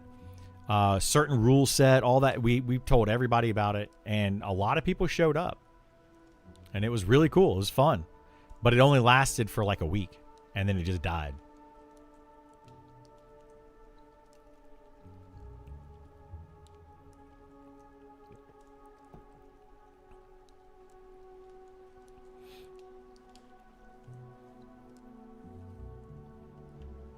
Oh, I'm not on Krill right now. I'll show it to you later when we do we camp over there.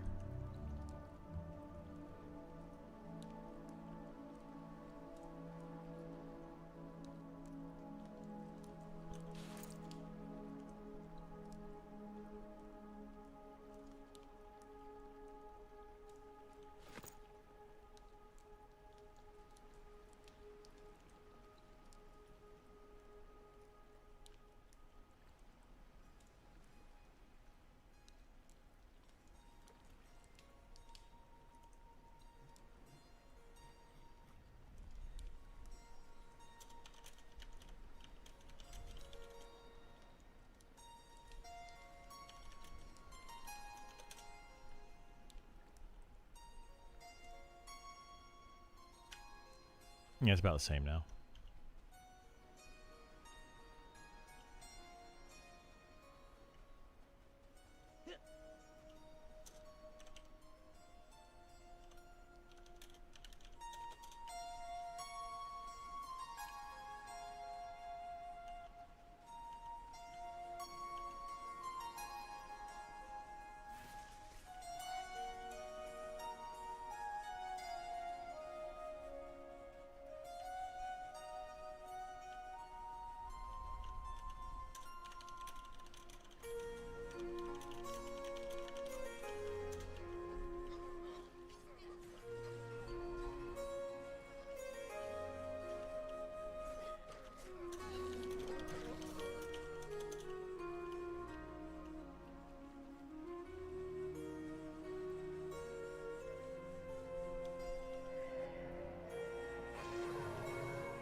Yeah, it's behind the West Bank, and on the left it says Tannery on the side.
Do do do do do do do do.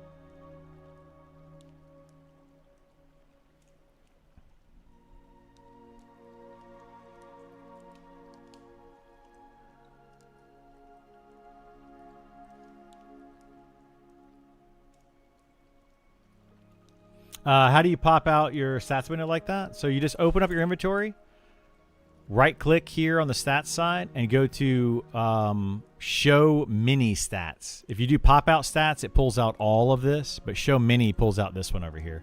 And then I made it bigger. Like it starts out about half that size. I just doubled the size of it.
I'm on the PvE server.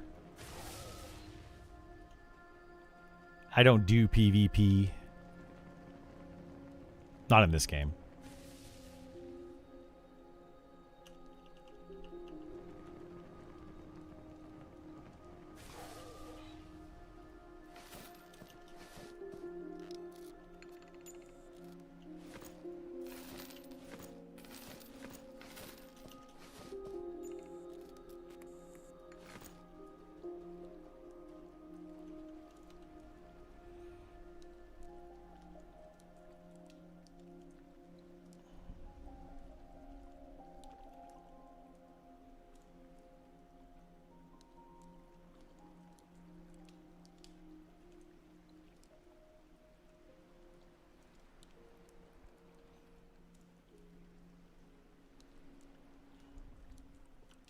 What the heck happened, Cass? Did you get banned or something?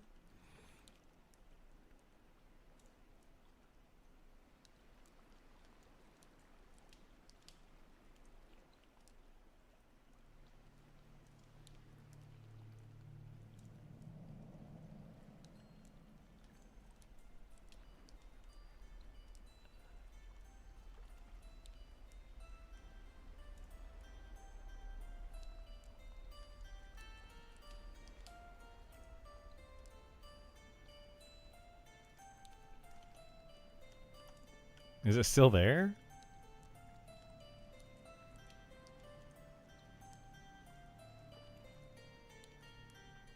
Where is this at under the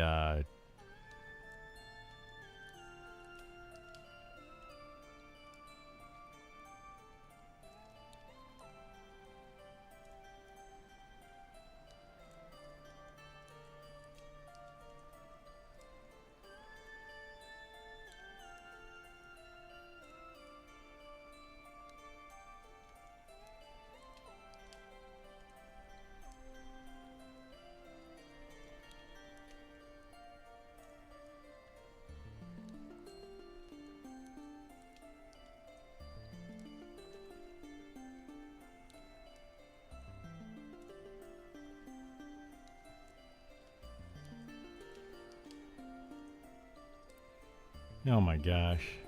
We're looking into the trigger item drop rates, the overall gameplay, and the itemization. God bless, dude. Yeah, so apparently, yeah. It's just silly.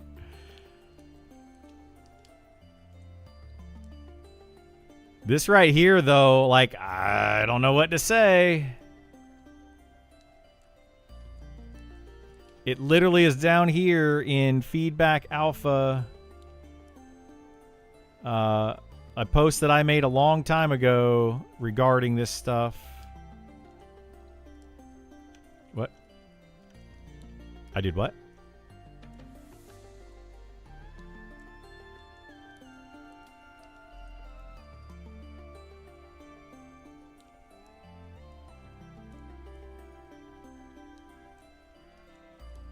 That's so dumb, dude. Hey, Hasbro, thank you so much for the sub. I appreciate it.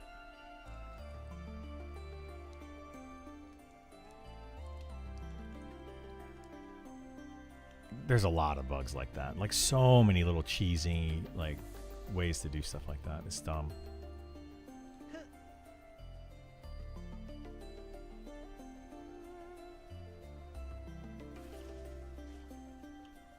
Oh, no, that's a sister. Shoot.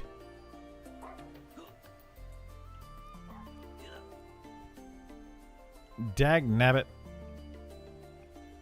There's a named at that spawn. Let's see. Is there... I'll grab these.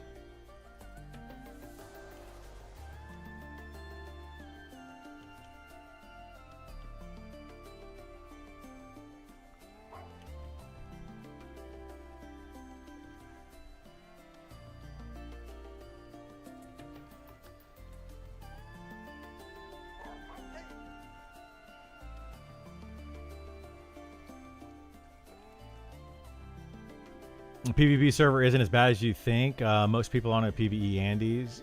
Well, yeah, they are right now. I don't think it's that bad. I know exactly what's going on in the PvP server, guys. Like, I know probably more about what's going on in this game as a whole than most. Like, I know what's happening.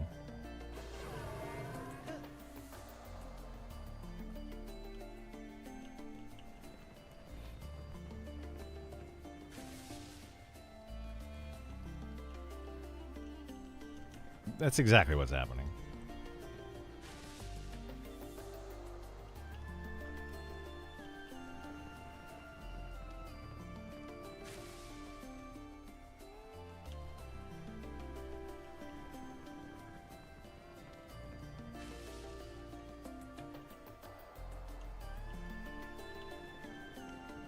Yeah, or you can go to town to the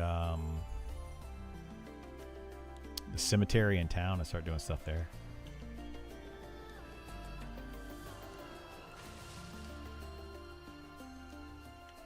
It's near the North Gate. Do you know how to get to the North Gate?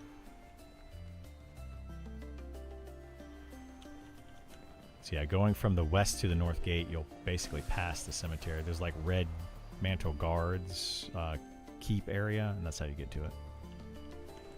I can show you in a minute. I'm going to go back to town here in a minute.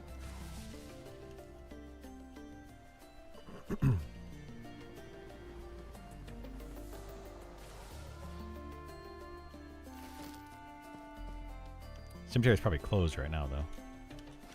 Actually, is it daytime? Yeah, it's daytime. Never mind, it's open.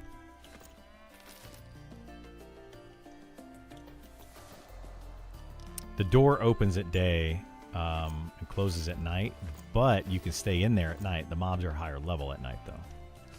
But they're only like 1 or 2 levels higher, so you should be able to go in there, though. I'll come show it to you. Except for the grappling hook. I didn't know about the grappling hook, but you're talking about, you know, a very specific thing on a very specific class, like, and it's used for one thing in the entire game. I haven't done every single class quest in the game.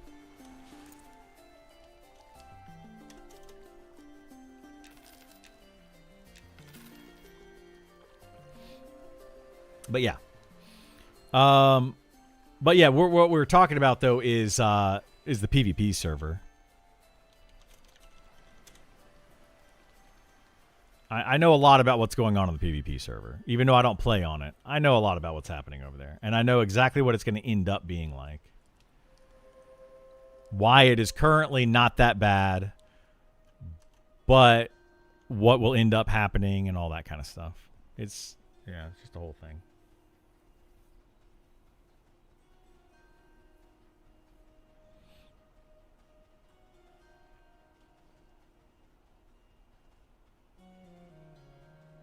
Yeah, I know you're playing. I know you're playing.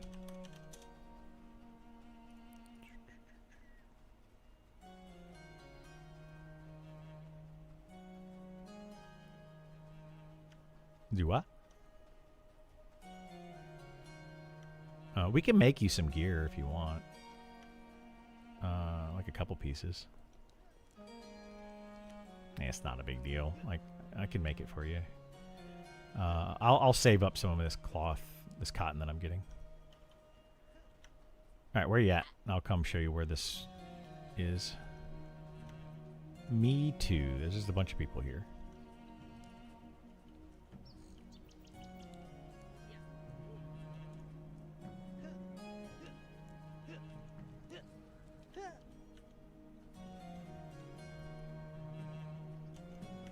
All right, so yeah, come this way.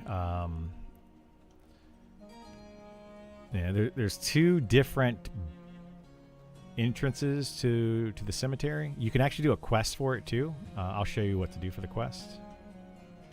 I got a walkthrough on YouTube if you want to watch it, but I'll show you who to talk to, so you can learn how to do quests in the game too at the same time. Well, I guess you did that with your starter quest, though, didn't you? I probably have a higher level version of it.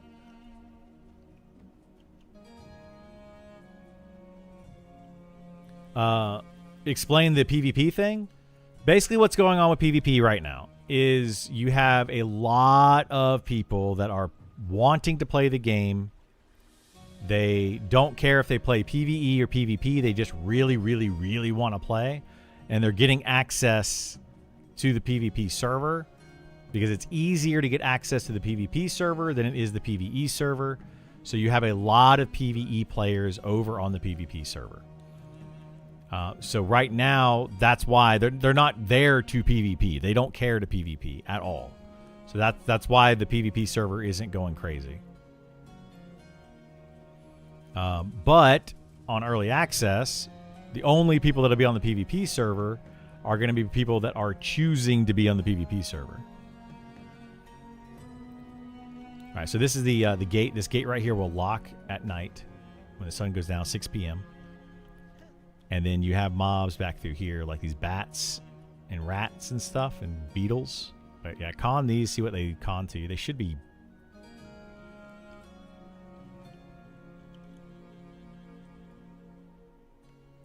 Okay, so yeah, you could do like the bats.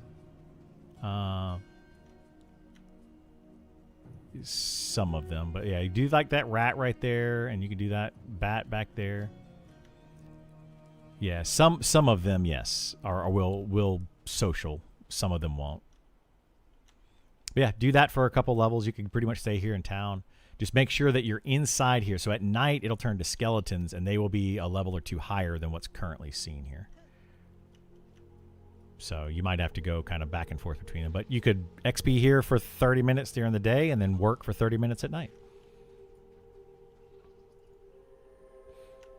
Until you level up. Mm-hmm. You can pretty much stay there till like level 14 or so. Yeah, you should be able to get to 14 there. You can go to 15 at night, but I would say at 14 you can pretty much stop there. But yeah, we can make you some gear. I'll look at making some gear later. Like, I can't do it right now because Criddle's all the way over in Fallen Pass. And I have to make it on him. But I'll see if I can make you some maybe later tonight or early tomorrow before I move him. We can at least make you the enchanted hat and robe and legs. Appreciate your content. Enjoying listening to you in the background while I work. Yeah, I appreciate you being here.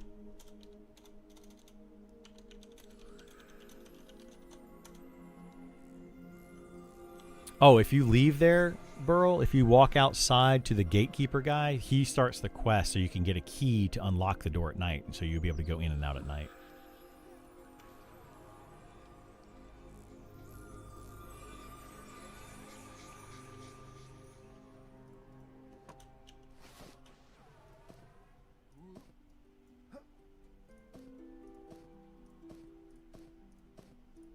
Yeah. You have to figure out what to say to him. I don't remember what it is.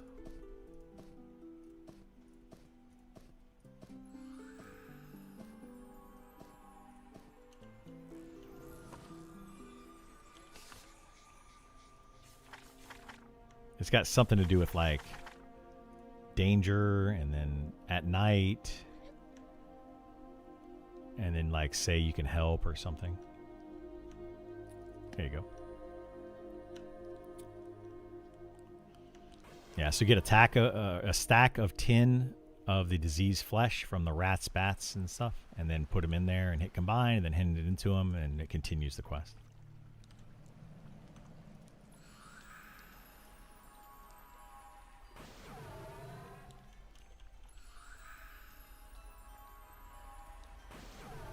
Yeah, you might be better off continuing to do the skeletons and stuff. I don't know.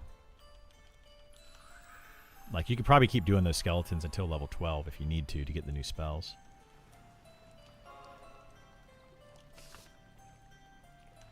Yeah, you could do it that way.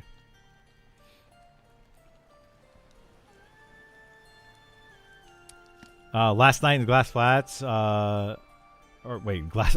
You said GF, and I assumed Glass Flats, but you said that was you're talking about your girlfriend. Your Glass Flats, or your girlfriend is now Glass Flats. Last night, a girlfriend was talking to me. Suddenly, she stopped and said, while I was just talking, you yawned 6 times. Am I boring you? I said, no. Those were not yawns. There were 6 unsuccessful attempts to talk. That is how the fight started. That sounds about right. I've been in that situation.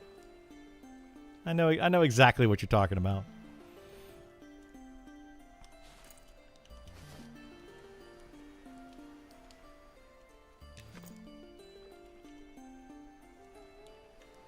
Yeah, I don't remember what the dialogue is. You usually, so the way the quests work in this game is you'll talk to an NPC and then it will give you some sort of thing that they say and you have to respond to that, and they'll say something else and you respond to that, and eventually you'll get down to what you need to say to start the quest. Or you can just walk up to the NPC and say what you need to say from the very beginning if you know the exact phrase, and they'll just start the quest. So, like, you don't really have to know the dialogue. And that's what all the guides in this game are going to end up saying is walk up to NPC, say these 1 or 2 words, and then get the item, go do this thing, come back, say these 1 or 2 words, turn in this item, whatever. They're not going to tell you any of the dialogue at all. So, it's eventually going to get there.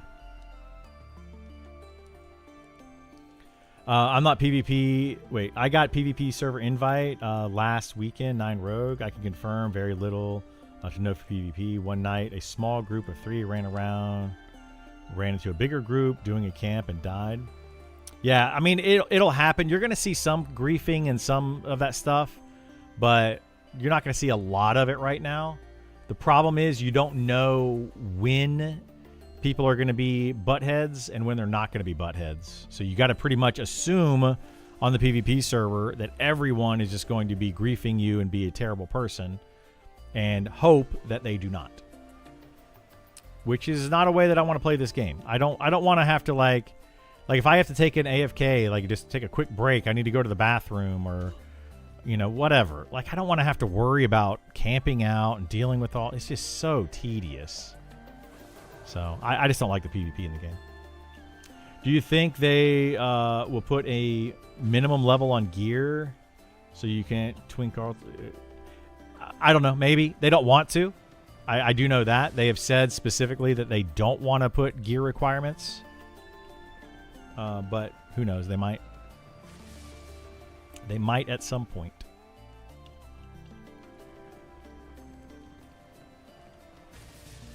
Girlfriend aggro due to gaming can be rough. It can be, it can be. Yeah, I don't know. I was married and I played a lot of games and that didn't go over well. Now I've got a girlfriend and I still play a lot of games. Most of the time she's pretty cool with it. She likes to play games too, so she understands, but like it's when she wants to do something or she has planned to do something, and then I'm going to use a bad word here probably. So you're stuck playing the game. A lot of times a spouse or significant other doesn't understand that, They don't get the idea that, oh, shoot.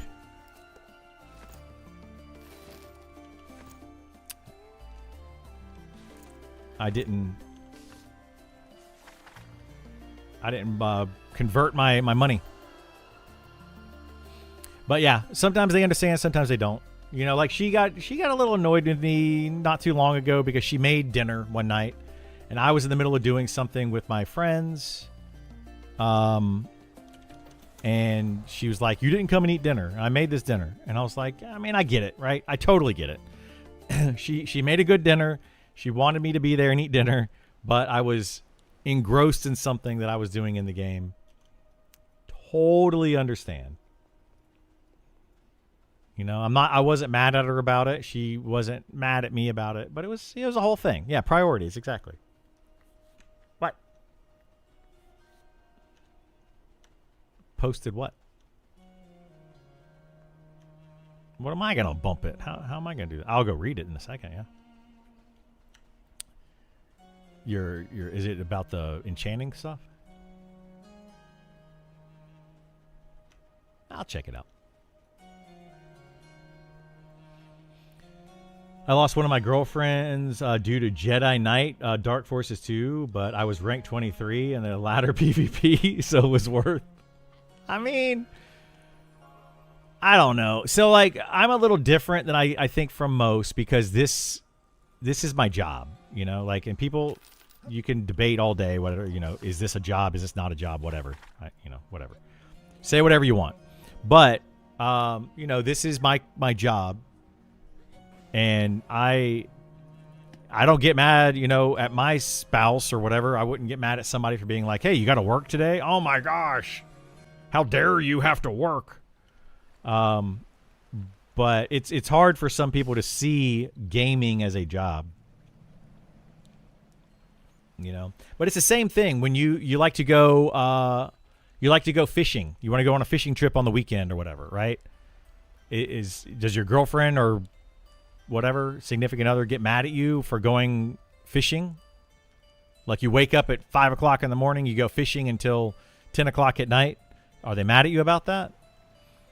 It's kind of the same thing. The only difference is they can see you gaming. They can't see you fishing, right? I think that's the big difference. She made food for you, and you could not let the game go to eat with her. Man, you're lucky she's still there. Well, it's not like that. It's not like that. It wasn't that she made food for me and I didn't let the game go. I was already doing something. I had committed to something in the game. I did not know she was doing making anything. That was what it is. Like if you think about it this way, if you commit to something that you were planning to do already, and then something else came up, right? It doesn't matter what it is. It doesn't matter if it's gaming. It doesn't matter what it is. It could be literally anything. But, you know, I'd already committed to something. Round of golf takes 4 hours. Yeah, like if you were to say, "Hey, I'm going golfing with the guys on, you know, whatever day," and you know, hey, I don't know. I get it. I get where everybody can be upset about it, but at the same time, it's like you can't. I don't know. You got to set that precedent early, though, in my opinion. Like you can't go into a relationship and be like, here's how it is, and then all of a sudden just change it up. I've never changed it.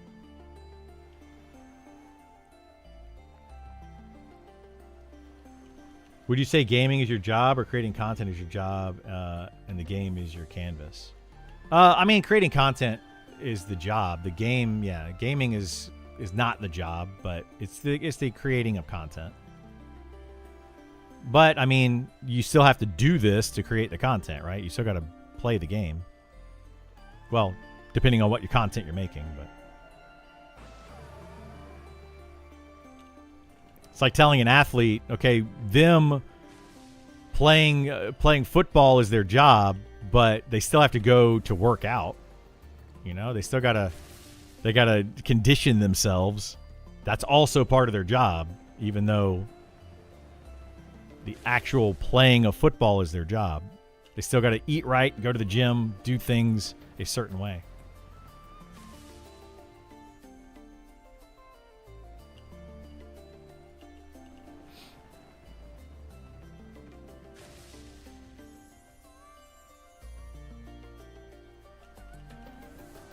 It takes a lot. Yeah, it does take a lot more than just playing a game to make a living at it. Yes, absolutely. A lot more. People that want to be like these big content creators, big streamers and stuff, but all they're willing to do is log in or is hit start stream and then play a video game.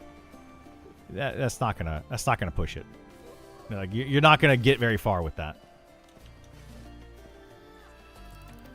You can't just fire up a stream and be like, there you go. I'm now a millionaire. Does not work that way, unfortunately.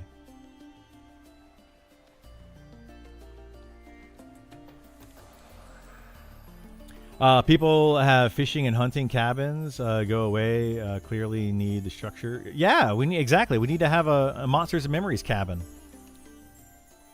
Why not? I'm down for it. They do not have gate, Kaz.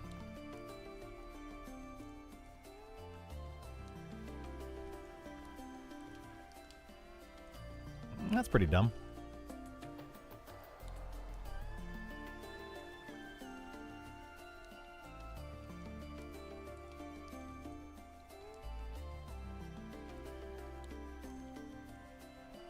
That wouldn't fly in your relationship. Yeah, and here's the thing though about that. I am of the type of person that I'm going to get into a relationship. I'm going to tell you exactly who I am and what I'm doing. You know, like I don't try to hide it. I'm not trying to be like, oh, I don't do that. I'm going to be very upfront with it. I like playing video games. I play them a lot, and I stream content, and that's, you know, what I do for income. Doesn't make a lot of income. I actually have to have supplemental income on side from that, but that's a whole other conversation. But you know, I'm very upfront about it, and I've never tried to pretend something else, you know, is going on. And I think that's where the issue comes in for some people, right? That's where the issue comes in.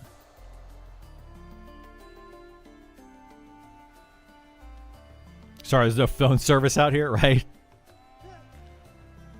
Makes it even worse.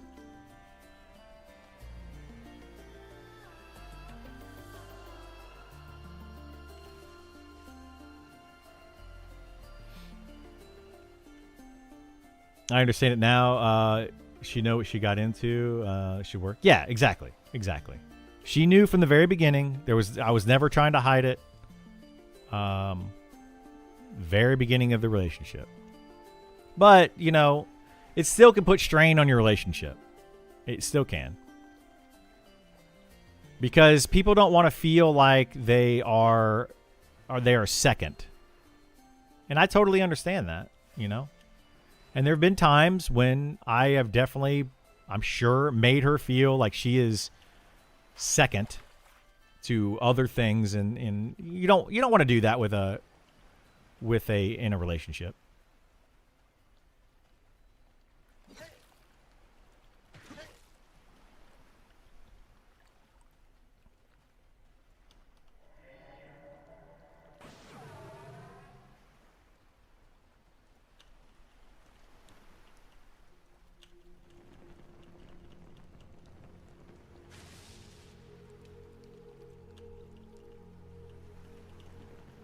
Well, how long are you going to be around, Cass?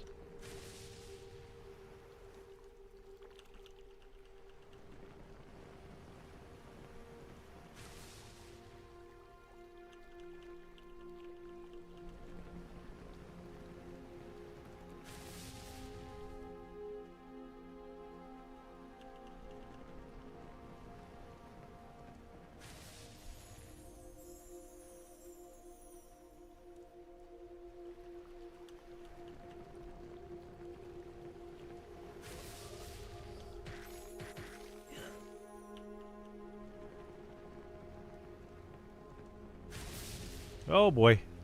Trying to nuke myself.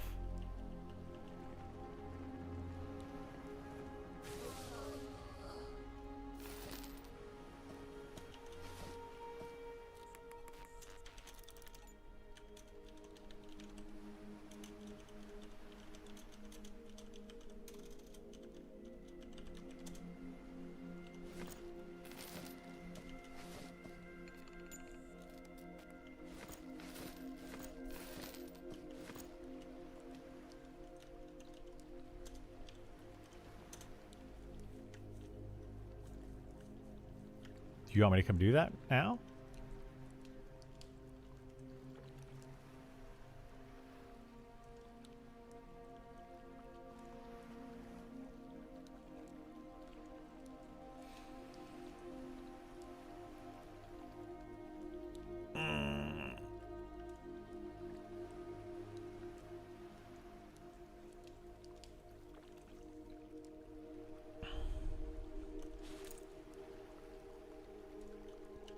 I'm getting so much of this arcane powder.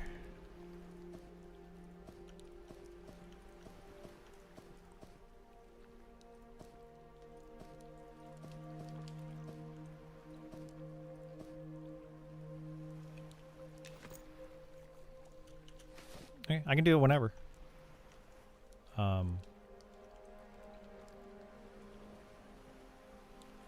We're talking about how you didn't eat my delicious salmon dinner. Yes, that's what I was talking about, honey. We were talking about your delicious salmon dinner that you made and you poured your heart into, and I didn't eat it because I had prior obligations. I'm a big meanie head.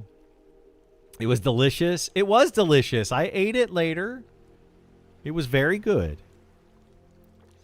Do you ever stop running and begin to fast after being stationary? Wait.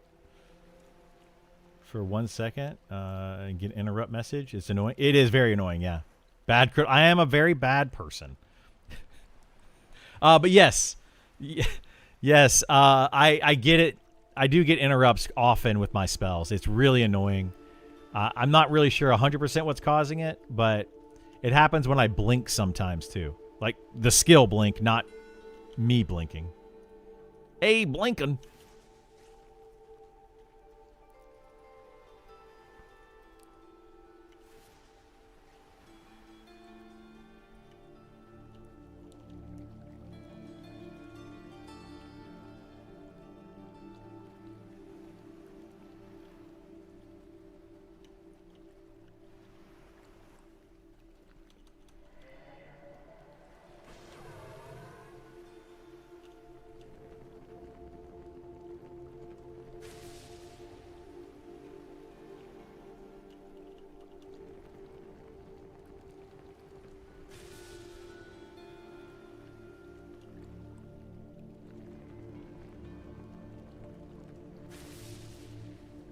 Oh, these are definitely light blue now.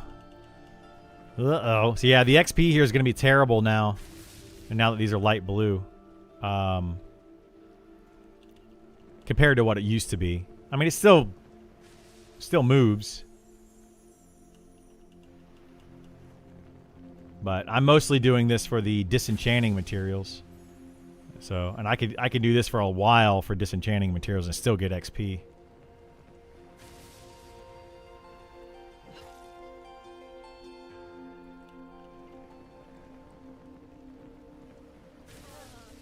Now, I would rather do this while I get XP than do this a ton without getting XP. So I might as well do it now.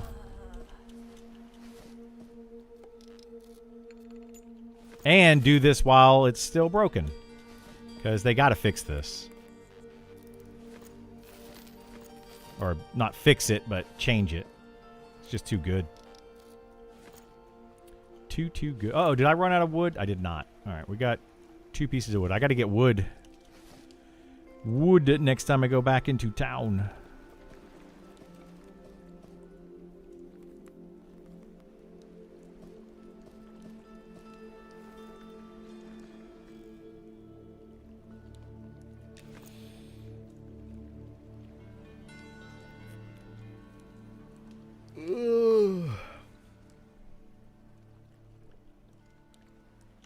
Yeah.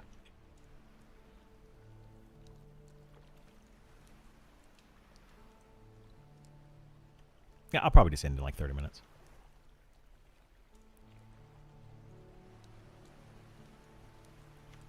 You can do that for now. It's fine.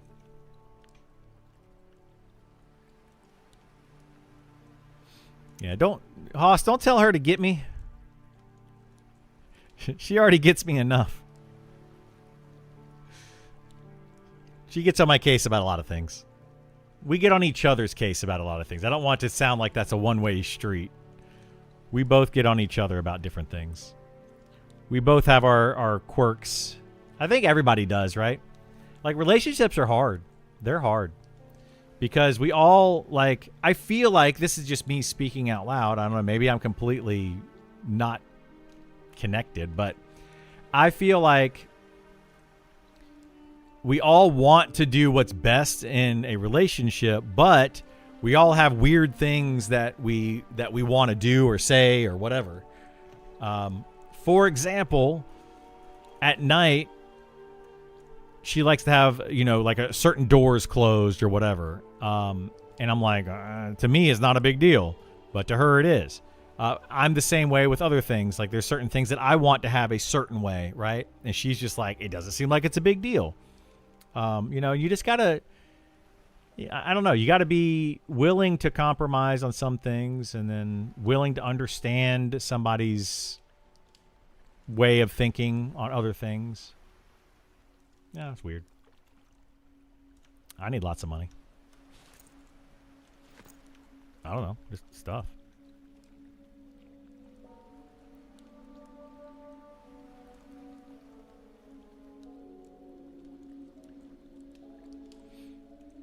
And I think that's the issue, though, with a lot of relationships. I personally think that's the issue with a lot of relationships is you're not willing to see the other person's perspective. You know? Or their perspective doesn't make sense to you. I guess is probably a better way of looking at that.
Oh, dang it.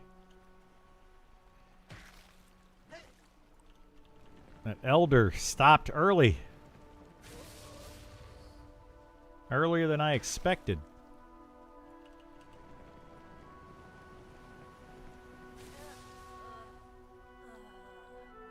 This is so much easier now, though, with this level 48 spells.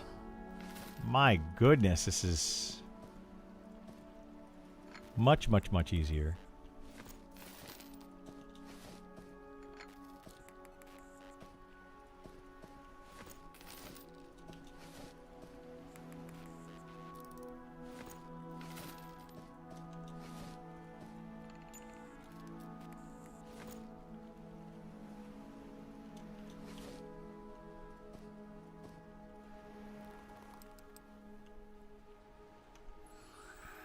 Wow, I could do like back-to-back quad kites now. Holy moly.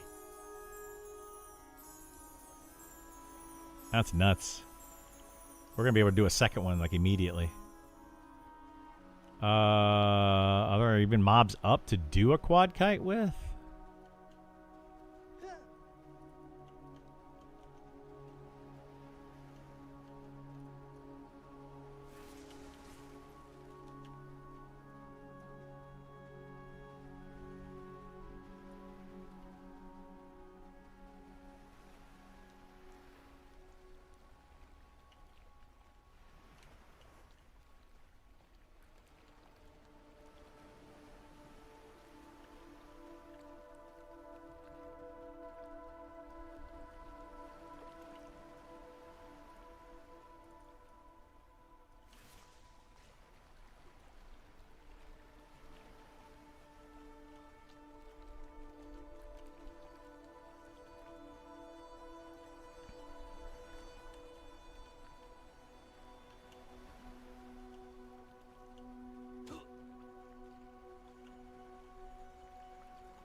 Ouch.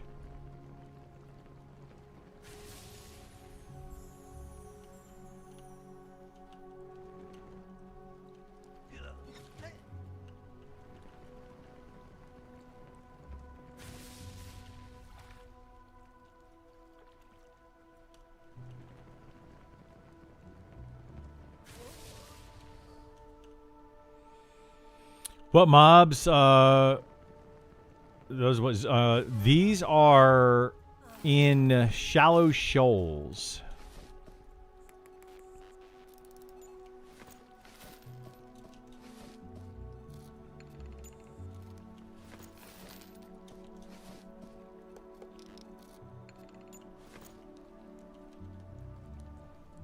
Just curious, have you killed raid boss in glass flats? Yes.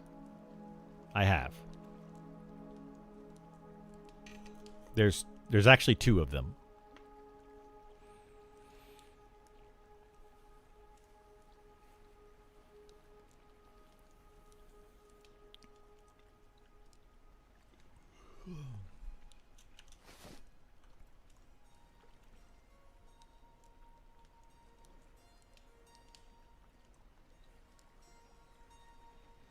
Do, do, do, do, do.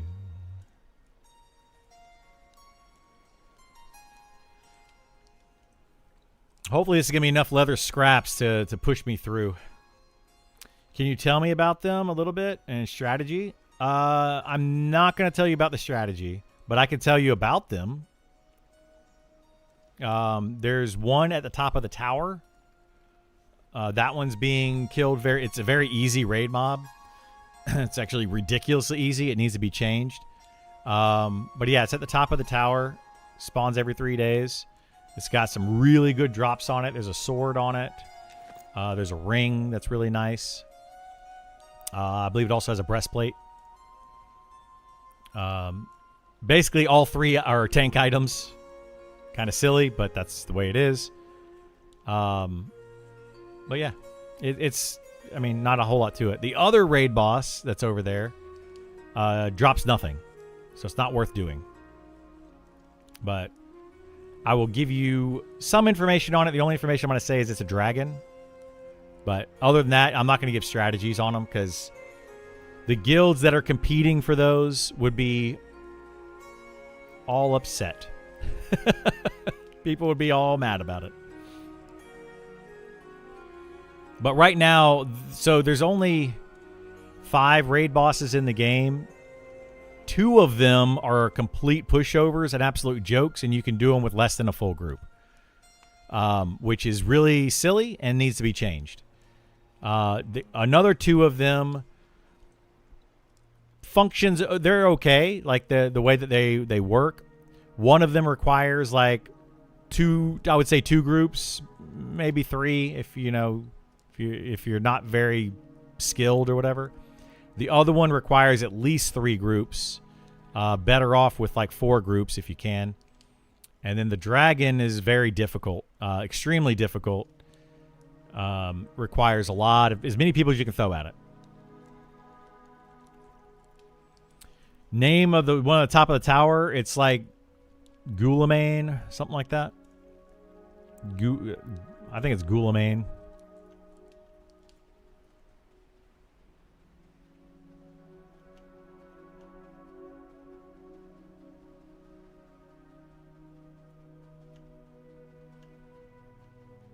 Yeah.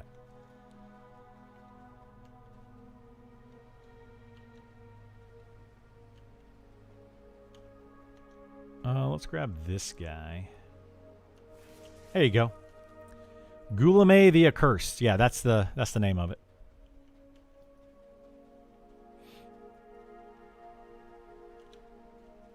Yeah, if you want to do those fights, like I'm all for people doing them. If you want to do those, I would recommend getting in one of the guilds or trying to get a raid force together and go try it out.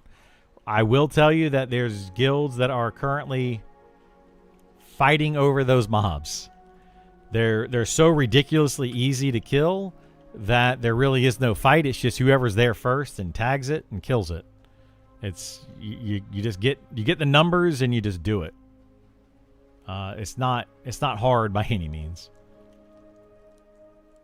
If you have a decently geared tank, a few healers, and some DPS, you can win.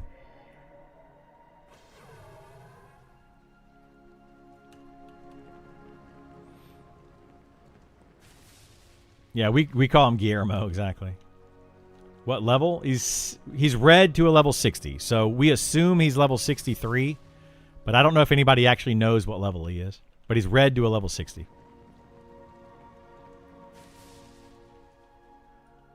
Do you think a raid force around 55 can kill like around 18 people? Probably not, no. I mean, sure if you have a level 60 geared tank and you have like and as long as people can hit him, but you need to have a level 60 geared tank or they're just going to get decimated. Like absolutely decimated. Like you're not going to be going in there with a level 55 tank and expect to be able to control that mob at all. That's not going to happen.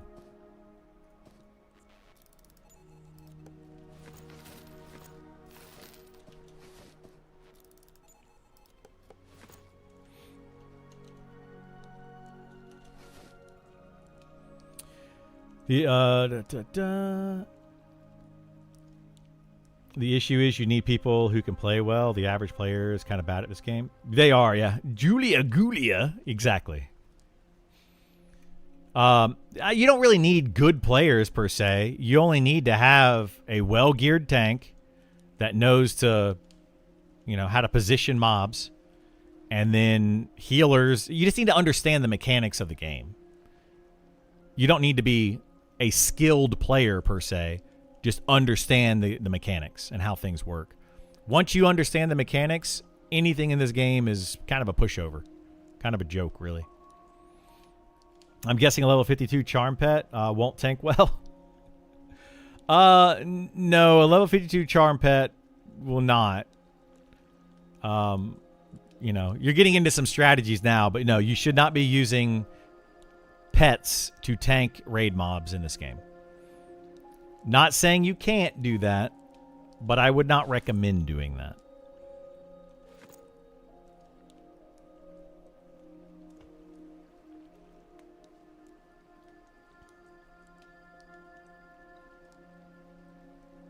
Because the thing is, what would happen in that situation, if you have a charm pet tanking it, if the charm breaks for any reason, now the mob is going all over the place, and it's going to go after your healers, it's going to go after your DPS, and it's going to absolutely slaughter them. So, yeah, you would have to have, like, a bunch of charm pets on it. If you took, if you took 18 charm pets and threw it at the boss, yeah, you could probably kill it. Probably pretty easily. It probably wouldn't be hard at all. Just throw 18 charm pets at it. Charm pets will hit it. They will. We have a lot of charmers. Just spam charm pet. You could probably do it. It would probably work. I mean, I don't know.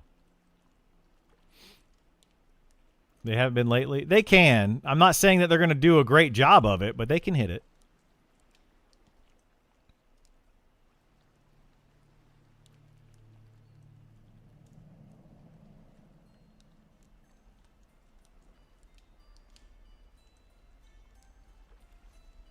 Yeah, I strongly recommend having a level 60 geared tank and several healers to do any of the raid bosses in this game. If you don't have a level 60 geared tank and several healers, don't even attempt the raid bosses. Like, there's no reason to attempt it.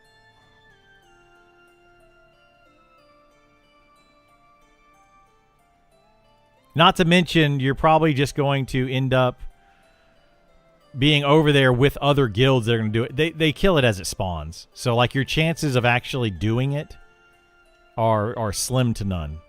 Because there's a couple guilds that literally sit on top of the raid boss as it spawns. So trying to like bring charm mobs over there and set that whole thing up, it's not gonna be worth your time. It's not worth it. You don't need to meet a certain threshold of DPS now. There are no DPS checks whatsoever in the game currently.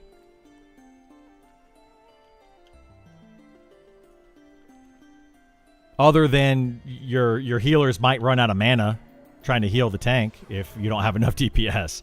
That would be the only DPS check.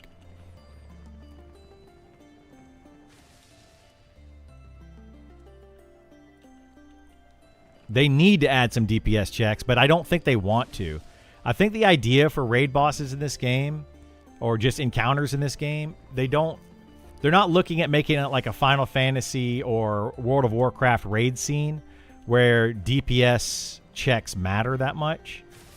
The idea, I think, is more, if you know the strategy and you understand how the game functions, then you can do the content.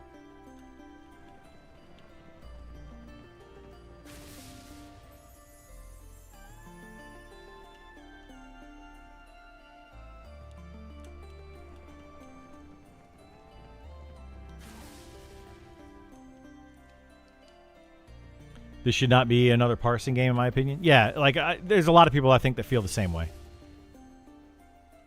Like they don't want people just sitting there looking at damage numbers all the time. Like, are you doing enough damage? Are you not doing enough damage? What's your rotation? All that kind of junk. There's a lot of people that don't want to deal with that.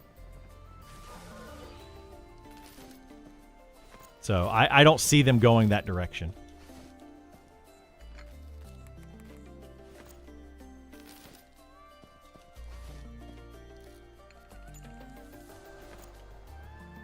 It's just right now. It's more about knowing. It's more about knowing what the bosses do or the mobs do in this game. This goes for anything, not just raid mobs, but it goes for literally anything in the game. Knowing what the mob can do, like ability wise, and then knowing like the best place to take them to tank them at, positioning, things like that. That's really all you need to know. And then what different spells and abilities do between classes. Like knowing that a shaman has a slow and you want to slow the attack speed of the mob that you're fighting and debuff them. Like just knowing that and doing it is all you need to do. Knowing that spell blades and rangers have ice procs that will slow their secondary slows. So they can get up to like a 10 or 20% or whatever it is slow on the mob while the shaman is trying to get their 50% slow on the mob. And then once you have the 70% slow, the mob becomes kind of a joke, and you can just sit there and face tank it. Almost anyone can tank it once it's debuffed. Any mob in the game, once they're debuffed, except for maybe the dragon that spawns.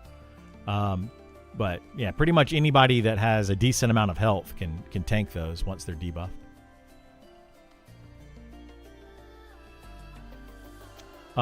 These are tier 3 disenchants. So this is the arcane powder. That's what you get here.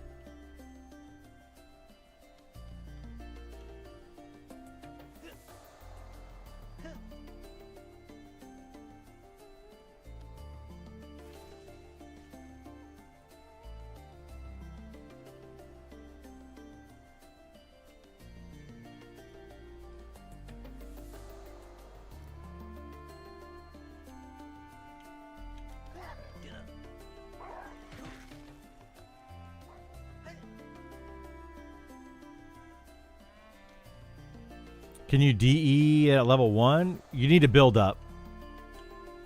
Like you can try it at level 1, but it will fail a lot. But yes, you can come here at level 1 if you want to and level up your disenchanting. Sure.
All right, let's go back to town.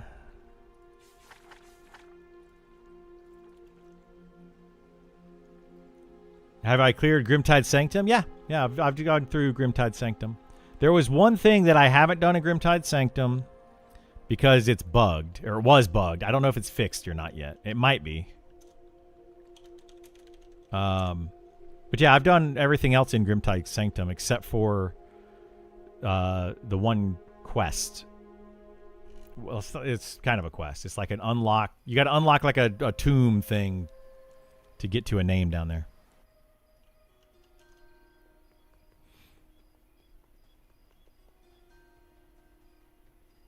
But I think they may have fixed that because they did say in their recent update that they fixed something in there to work properly or whatever. So they may have fixed that.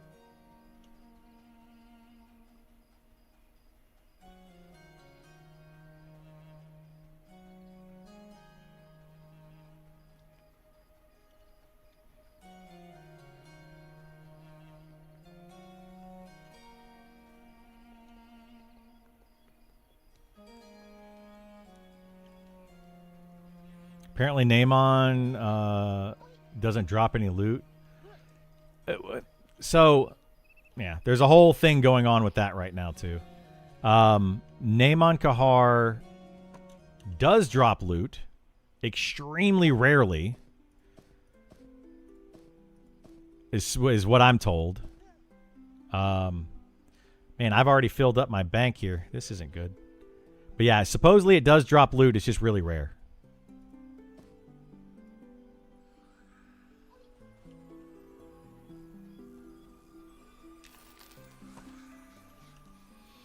Friend killed him 3 times, no loot. Yeah.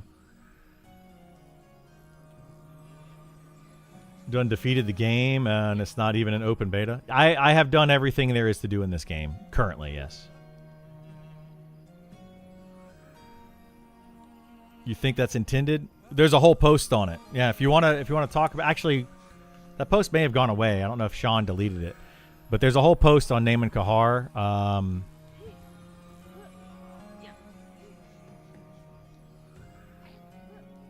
There was. It may have been removed. But yeah, he knows about it. So they're going to look at it and do whatever they're going to do with it. I don't know.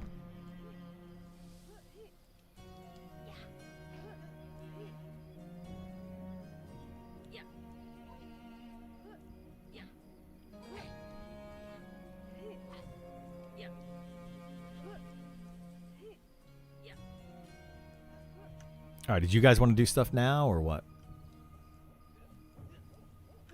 Okay, I can do that. So it's 2 o'clock. I'm gonna be done streaming today. We're gonna end a little bit early. I'm gonna go do some secret stuff, some top secret stuff.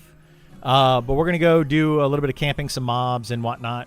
But I also kind of just want to turn off my brain. I'm gonna watch some of my show. I've been watching From lately, and I'm really into it. So I'm kind of ending my stream a little early. Yesterday and a little early today, and I enjoy like watching TV shows while I play the game. So I'm gonna do that. Plus, I just filled out my bank with a bunch of the powders, so I need to go through all of those. But yeah, so I'm gonna stop here for today, and I'll be back on though tomorrow morning. What's today? Today's Thursday, right? Yeah, today's Thursday. So I will be back on for sure tomorrow morning. We'll be doing some more of the wizard. I'm probably going to take my wizard up to level 50 there. I may only go to 49 there. It's still moving, but I may go up to level 50 there. Then I have some other places that I think I'm going to take the wizard to quad kite. So we'll see how that plays out. Hopefully we get some new content coming next week as well, and maybe we can start doing that. But anyway, thank you all for being here. I do appreciate it. It's been fun. It's been awesome. Hopefully I see you all tomorrow. Bye.